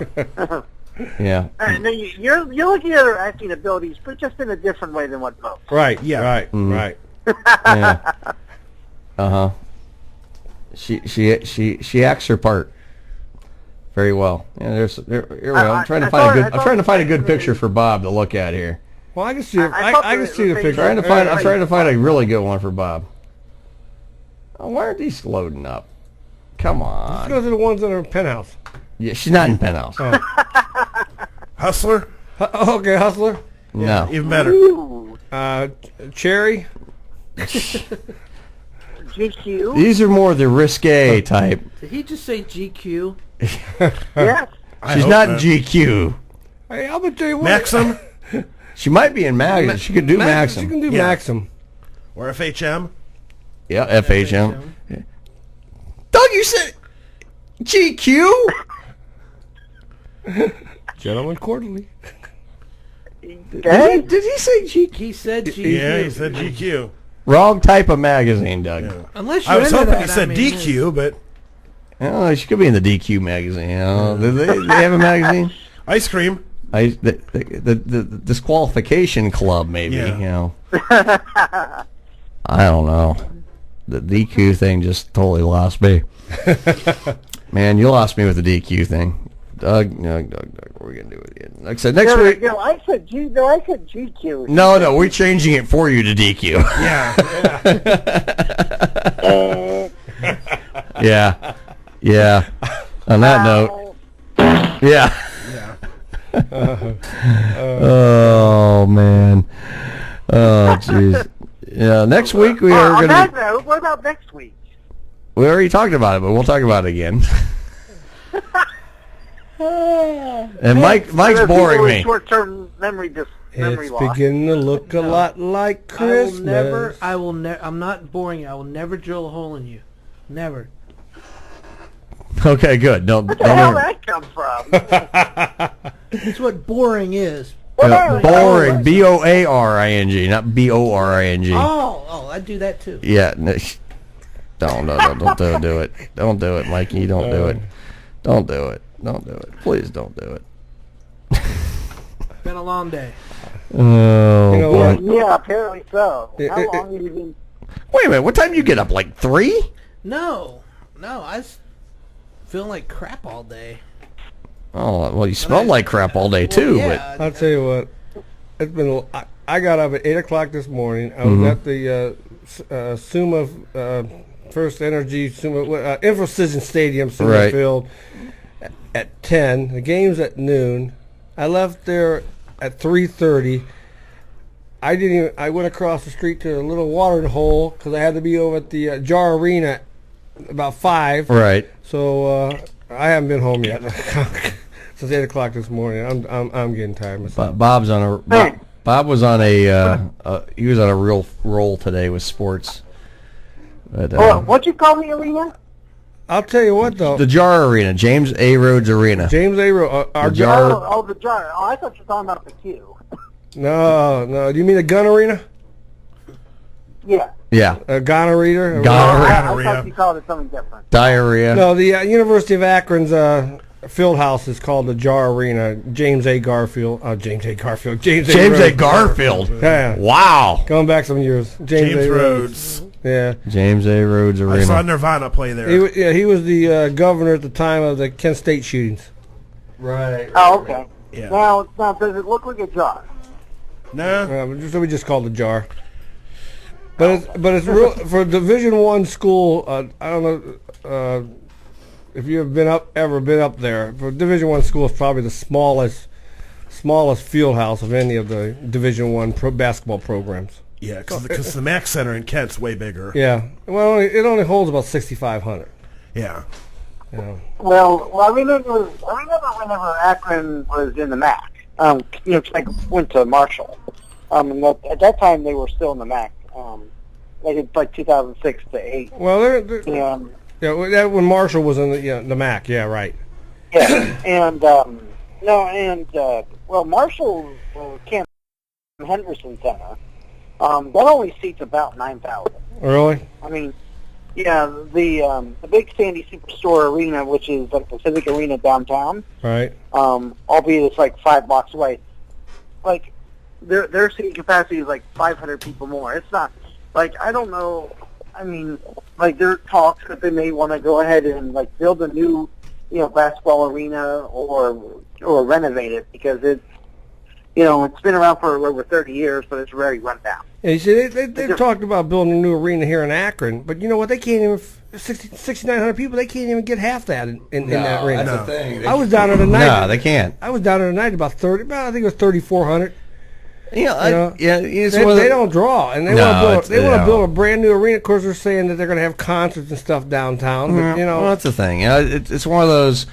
It might draw for a short while because it's new. Yeah, but I don't see it's going to be a long-term solid investment. You even go out towards Youngstown, and they barely draw anything out there, like the Stambaugh Center or anything like that. I've seen a couple of concerts out there, which is okay. Yeah. I mean, now like Cleveland State, what is it now called? The Wolstein Center? Wolstein Center, right. It used to be the Convocation Center. I would much rather go see a concert at the Convocation Center than I would at the Q. Yeah. Mm-hmm. So, and the capacities, at the Convocation Center a little less. Probably about 15,000, 14,000 maybe. But it's way nicer to me than the Q. So a lot of hassle going down there too. Yeah, well, downtown, but if you're going to the Cleveland State, it's east of downtown. Well, right. So it's not, I think it's the Convocation Wolstein Center, what do you want to call it? I think it's 13,000 for basketball. Yeah. But it's like with floor seating and stuff, it can go 15,000. Yeah, with having concerts there, I've seen a few there. Yeah. Mike's done live sex shows at the Wolstein Center. Oh, some of them. All 3 people showed up. Yeah. Well, I made it a party. It was a private showing. Nicest arena I've ever seen anything at, concert or otherwise. Went in 06 and seen a taping of WWE Monday Night Raw and saw it at Pittsburgh where the Penguins play. The old Igloo? Oh, the old absolutely. And I think at the time they were calling it the Pittsburgh Civic Auditorium or something. Civic Arena. Civic Arena. Yeah. Now it's Mellon. The Igloo. Yeah, the old Igloo. Yeah. Yeah, at least, I guess you could say, one thing better Pittsburgh over Nashville is they got a good hockey team, but had to sneak that one in there. Hey, Doc, did the Predators win tonight? They lost in overtime. Overtime? I knew that. I just want to see if you tell me. 3-2. 3-2 against Philadelphia. I want to see what Pittsburgh did. Now, I will tell you that they tied the score up with 20 seconds left on the clock in the third. Really? Whenever they put an extra man on, and with 20 seconds left, basically a wrist shot into the back of the net, which literally stunned the crowd. But then they won. They won on Flyers won on overtime on a power play goal. So yeah, ever get down to Nashville, I'll look you up and we'll go to a game because I haven't been to a hockey game in a long time. A long time. Oh, let me know. I'm an ambassador for the Predators, so I can take care of you. You can take care of me? I'll see you tomorrow night. Yeah, my brother-in-law. Come on down. My brother-in-law John got transferred to Carolina for his job, and he was a big hockey guy. So now they're all about the Hurricanes down there. Right. And I'm like, I'm sitting there thinking, I don't think the Hurricanes have won a Stanley Cup in their existence. I don't think so. No, because I know they won one, I think, right? Did they? I'm not. I know the Devils have won a couple. Here within say the last 20 years. Avalanche, Tampa Bay Lightning, the Kings, obviously. Actually, let's go to the board because I actually have a map. Actually, I have a new calendar here, and on the first page it lists all the Stanley Cup champions. And we know the Blue Jackets. 2006. Oh, 6 they won? Carolina. 2006? Carolina won it, yeah. Yeah, because I know. We used to go over to Pittsburgh about 10, 15 years ago. We used to go over there and see the Penguins play a lot. Oh, yeah. Because the major company I used to work for, we get a lot of tickets. So. Yeah, because I knew a guy that I worked at a previous job, and he was a Blue Jackets fan, and he wanted to go up. We ended up taking the 3-hour drive into Buffalo, and their arena at the time used to be the HSBC Center. Right. It's called something different now, and we went up there. It was a nice place to watch a hockey game. These places are called whatever the big money pays for. Oh yeah. That's it. Exactly it. Look at Look at Brown Stadium. Not Brown Stadium anymore. No. First Energy. First Energy now. Yeah. Yep. It's like there's very few that actually like. Let's see, Yankee Stadium, still Yankee Stadium. Lambeau Field. Lambeau Field. Let's see. Yeah, where my Bears just whooped on the Packers yesterday. Baltimore. Let's see, Camden Yards. Yep. It's still called. They don't have a national sponsor. And I was gonna say they don't have it. Not very many, Mike. There's not very many of those at all, are they? It's still that don't have a national contract anymore. Well, right. Cincinnati's Great American Ballpark. Cincinnati's Great American Ballpark. And so right now, Atlanta, currently up until not this next season, but the season after, it was playing at Turner Field because Ted Turner owns the Braves. Right. And then it was Fulton County Stadium prior to that. Right. Now they're going to be in SunTrust Park in suburban Atlanta. Right. After the following season. So they finally went corporate, but he wants to build this new deluxe, be the nicest in the majors type ballpark. Right. Right. Well, Turner's got the money. There's so much opposition for that there. Like, everybody's, literally cringing because Cowboys are an gridlock. Yeah. And on a baseball game, it's basically 75, 85, and 285. Mm-hmm. Basically, the big spaghetti junction is right there. Yep. Right. What a nightmare that's going to be for them. Yeah. Have fun with that. I might go to games on there. But of course, Bridgestone Arena used way back in the day, in the late '90s when it was built. It used to be called Nashville Arena. Okay. Like whenever they first built the facility. This was before the Predators were actually were there. Like '96, I think is when it opened. So, but no, it's actually a very nice facility. I've with the Igloo, I actually had a seat. I sat in every one of the 6 sections in that arena. Yeah, and that was just crazy. And then I've been. Have you guys been to Nationwide? In Columbus? Yeah. Yeah. I was there for a basketball game. I was there for a concert. I've never been down to the Nationwide Arena. Never been there. I've been to the Cube plenty of times for things.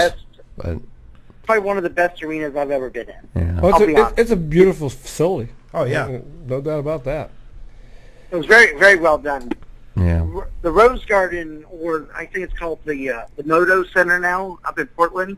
Okay. That'd be like my second favorite. Outside of course the Bridgestone, which I just put off to the side just for bias. Now the best.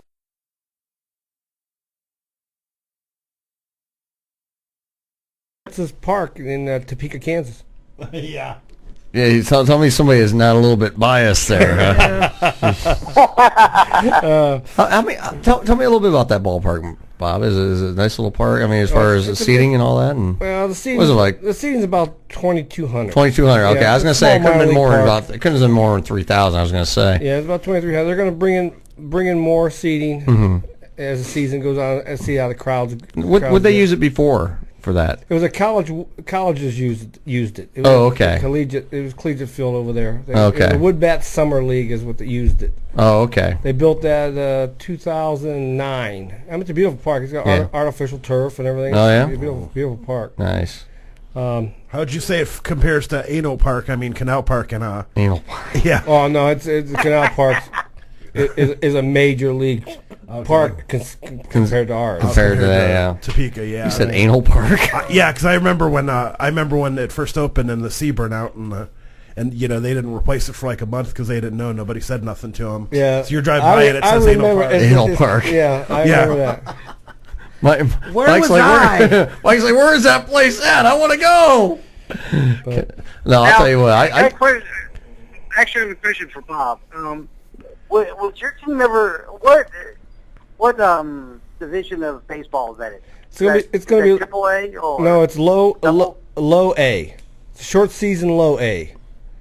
Okay. It's I don't know what much down in the Tennessee area, but it's like our Mahoning Valley Scrappers up here in northeastern Ohio. Captains. No, Lake Erie Captains is a class, is single A. Okay. We're low A. Yeah. We're short season. Oh, okay. You're a small A, they're a capital A. Right. Yeah. We're the They just built a new baseball park here in the First Tennessee Center. They basically overtook the one that's been around for about 50 years. And I've not been there, but I've driven by it. It looks really. I'll tell you what. Nashville's got a really big reputation for baseball. I mean, tradition. It's a baseball town. They've always had a lot of good baseball teams come out of there. Oh, it's definitely not football. Yeah. No. Remember the Titans? Yeah. The Titans have flat tires. All I got to say is like for the Browns. You wait till next year, man. Yeah, you wait till next year. Yeah. That sign's up there. Welcome to Cleveland. Wait till next year. Yeah. Didn't the Browns lose to the bye week? They lost to the bye week. But did you see on Facebook where they drafted a squirrel? Yeah. They drafted a squirrel to take over for Manziel. Well, I was listening to a talk show and they were saying, maybe I need to write a personal letter to Manziel to have him come down to the. Well, I really believe Johnny. Or a pep talk with the doctor. I believe Johnny Football's gone. Yeah. He's gone. He's all but gone right now. For the Browns organization. And I'll be honest with you, I don't know any other team league that'd pick him up. Yeah. No. They don't want the troubles. They want the headaches. He's got too much. He's got too much of wild streak in him. He's a young kid that just don't want to grow up. No. Hey, give me his head got this big when he got his NFL contract, and he's like, I'm going to make all this big money now. I'm going to party. And then look you give me that kind of money, believe me, I'll stay at home every night. Yeah, no kidding. I mean, I saw a picture on Facebook. Imagine this. Go ahead, Doug. Go ahead, Doug. I was going to say, imagine if there's a next move that the GM, because of the new GM here, if they just get fired on top of, the current, the interim coach. I don't know what if they was drank like moonshine or something, and basically told Johnny Manziel to come down here. There's one place where at least they know where you'd be. So it's what's called Soka or South Broadway. That's where all the bars are. Mm-hmm. He wouldn't be there. He just go from one bar to the next. I'll just sleep in the back one for a bit. Mm-hmm. I'll go to the next one. I'll see you later. Well, I'm going to go across the pedestrian bridge to the stadium. I'll be back later. Yeah. I don't know. Manziel's pretty much just. When they demote you, not the second string to third string quarterback. You're gone. Yeah, you're gone. You're just when this season's over, he's gone. Well, there's going to be a lot of moves made with that club. Yeah, there has to be. I was listening to a talk show the other day, and the guy said, what the Browns need to do is just keep losing because right now they would have the number one pick in the NFL. Oh yeah, that's all. But you know what? If you look at their past drafts, Yeah. Doesn't matter. It They don't doesn't draft. matter. They don't draft for a dam. They cannot draft with crap. No, they don't draft worth a damn either. And they always go after these quarterbacks. I mean, look at the quarterbacks we have drafted.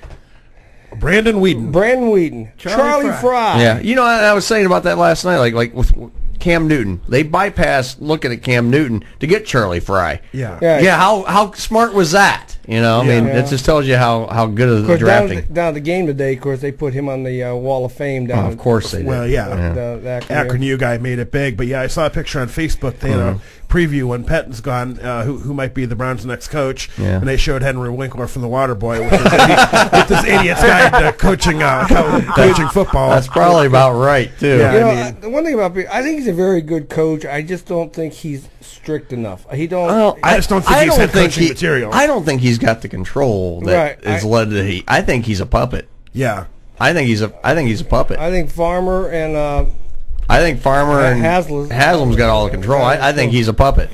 Well, it was Haslam that wanted Johnny Football. Oh, I know. He wanted. I understand Farmer did not want him. No, Farmer did not want him, and I'm telling you, I think it's one of those deals where they brought in a coach they could control. Yeah. And that's what they got with Pettin. I think he's a pretty decent coach. I think he's a good coach, but I think all the controls with Haslam. I don't think Ray Farmer's got the control he thinks he's got either. I think Haslam's calling all the shots. I think Haslam's calling all the shots. Well, like I said, their drafting's horrible. No. I mean, we're talking the last 20 years. They haven't drafted anything. No, they since they've been back in '99, they haven't done anything. Then I think the best quarterback they got in all the years was Tim Couch. I agree. The first year, that was the best quarter, and they screwed him up. Not even Brady Quinn. Brady Quinn. He came from Notre Dame. Brady Quinn. Wow, that's a name I haven't heard in a while. I mean, the Bears, had Jimmy Clausen as a backup. We got rid of him and upgraded our third string guy to our backup for Jay Cutler now. So well, I'll tell you what, it's about time to get out of here. We got about a minute to go before we sign off. But this is one thing about some kind of radio show. We'll talk about anything. We will talk about a movie. We will talk about sports. We will talk about balls, and various. Yeah, you name it. We've had a whole scope of things tonight. We've talked about the movie American Pie. We've talked about nut sacks, quite literally in a story, and sports. So I mean, we've covered a lot of bases tonight. There we go. Ooh, that's for the baseball pun. A lot of bases we covered. Well, we're going to get on. Yeah, so we got about 40 seconds and we're signing off. But, I want to thank everybody for tuning in tonight, those who stuck with us throughout the night here until midnight. I want to thank the panel tonight, Mike Malone, Bob Fritz, Tony, Comedy Killer, of course, Dr. Doug for calling in, of course, my buddy Kevin who called in a little while back, who said he may step up next week. I'd love to see him. I haven't seen him in forever. He lives in Amish country. How's he going to get used to this electricity? I don't know. And we want to thank John Simpson for taking a week off. Yeah. Love you, buddy. Yeah. And Deb took a week off, sort of. So, again, but she chimed in earlier, and of course we did get pranked, which was great. Yeah. I'm telling you. Why do I miss it all the time? Just listen to the recording later. It's midnight. We're out of here. See you next week. Good night, everybody.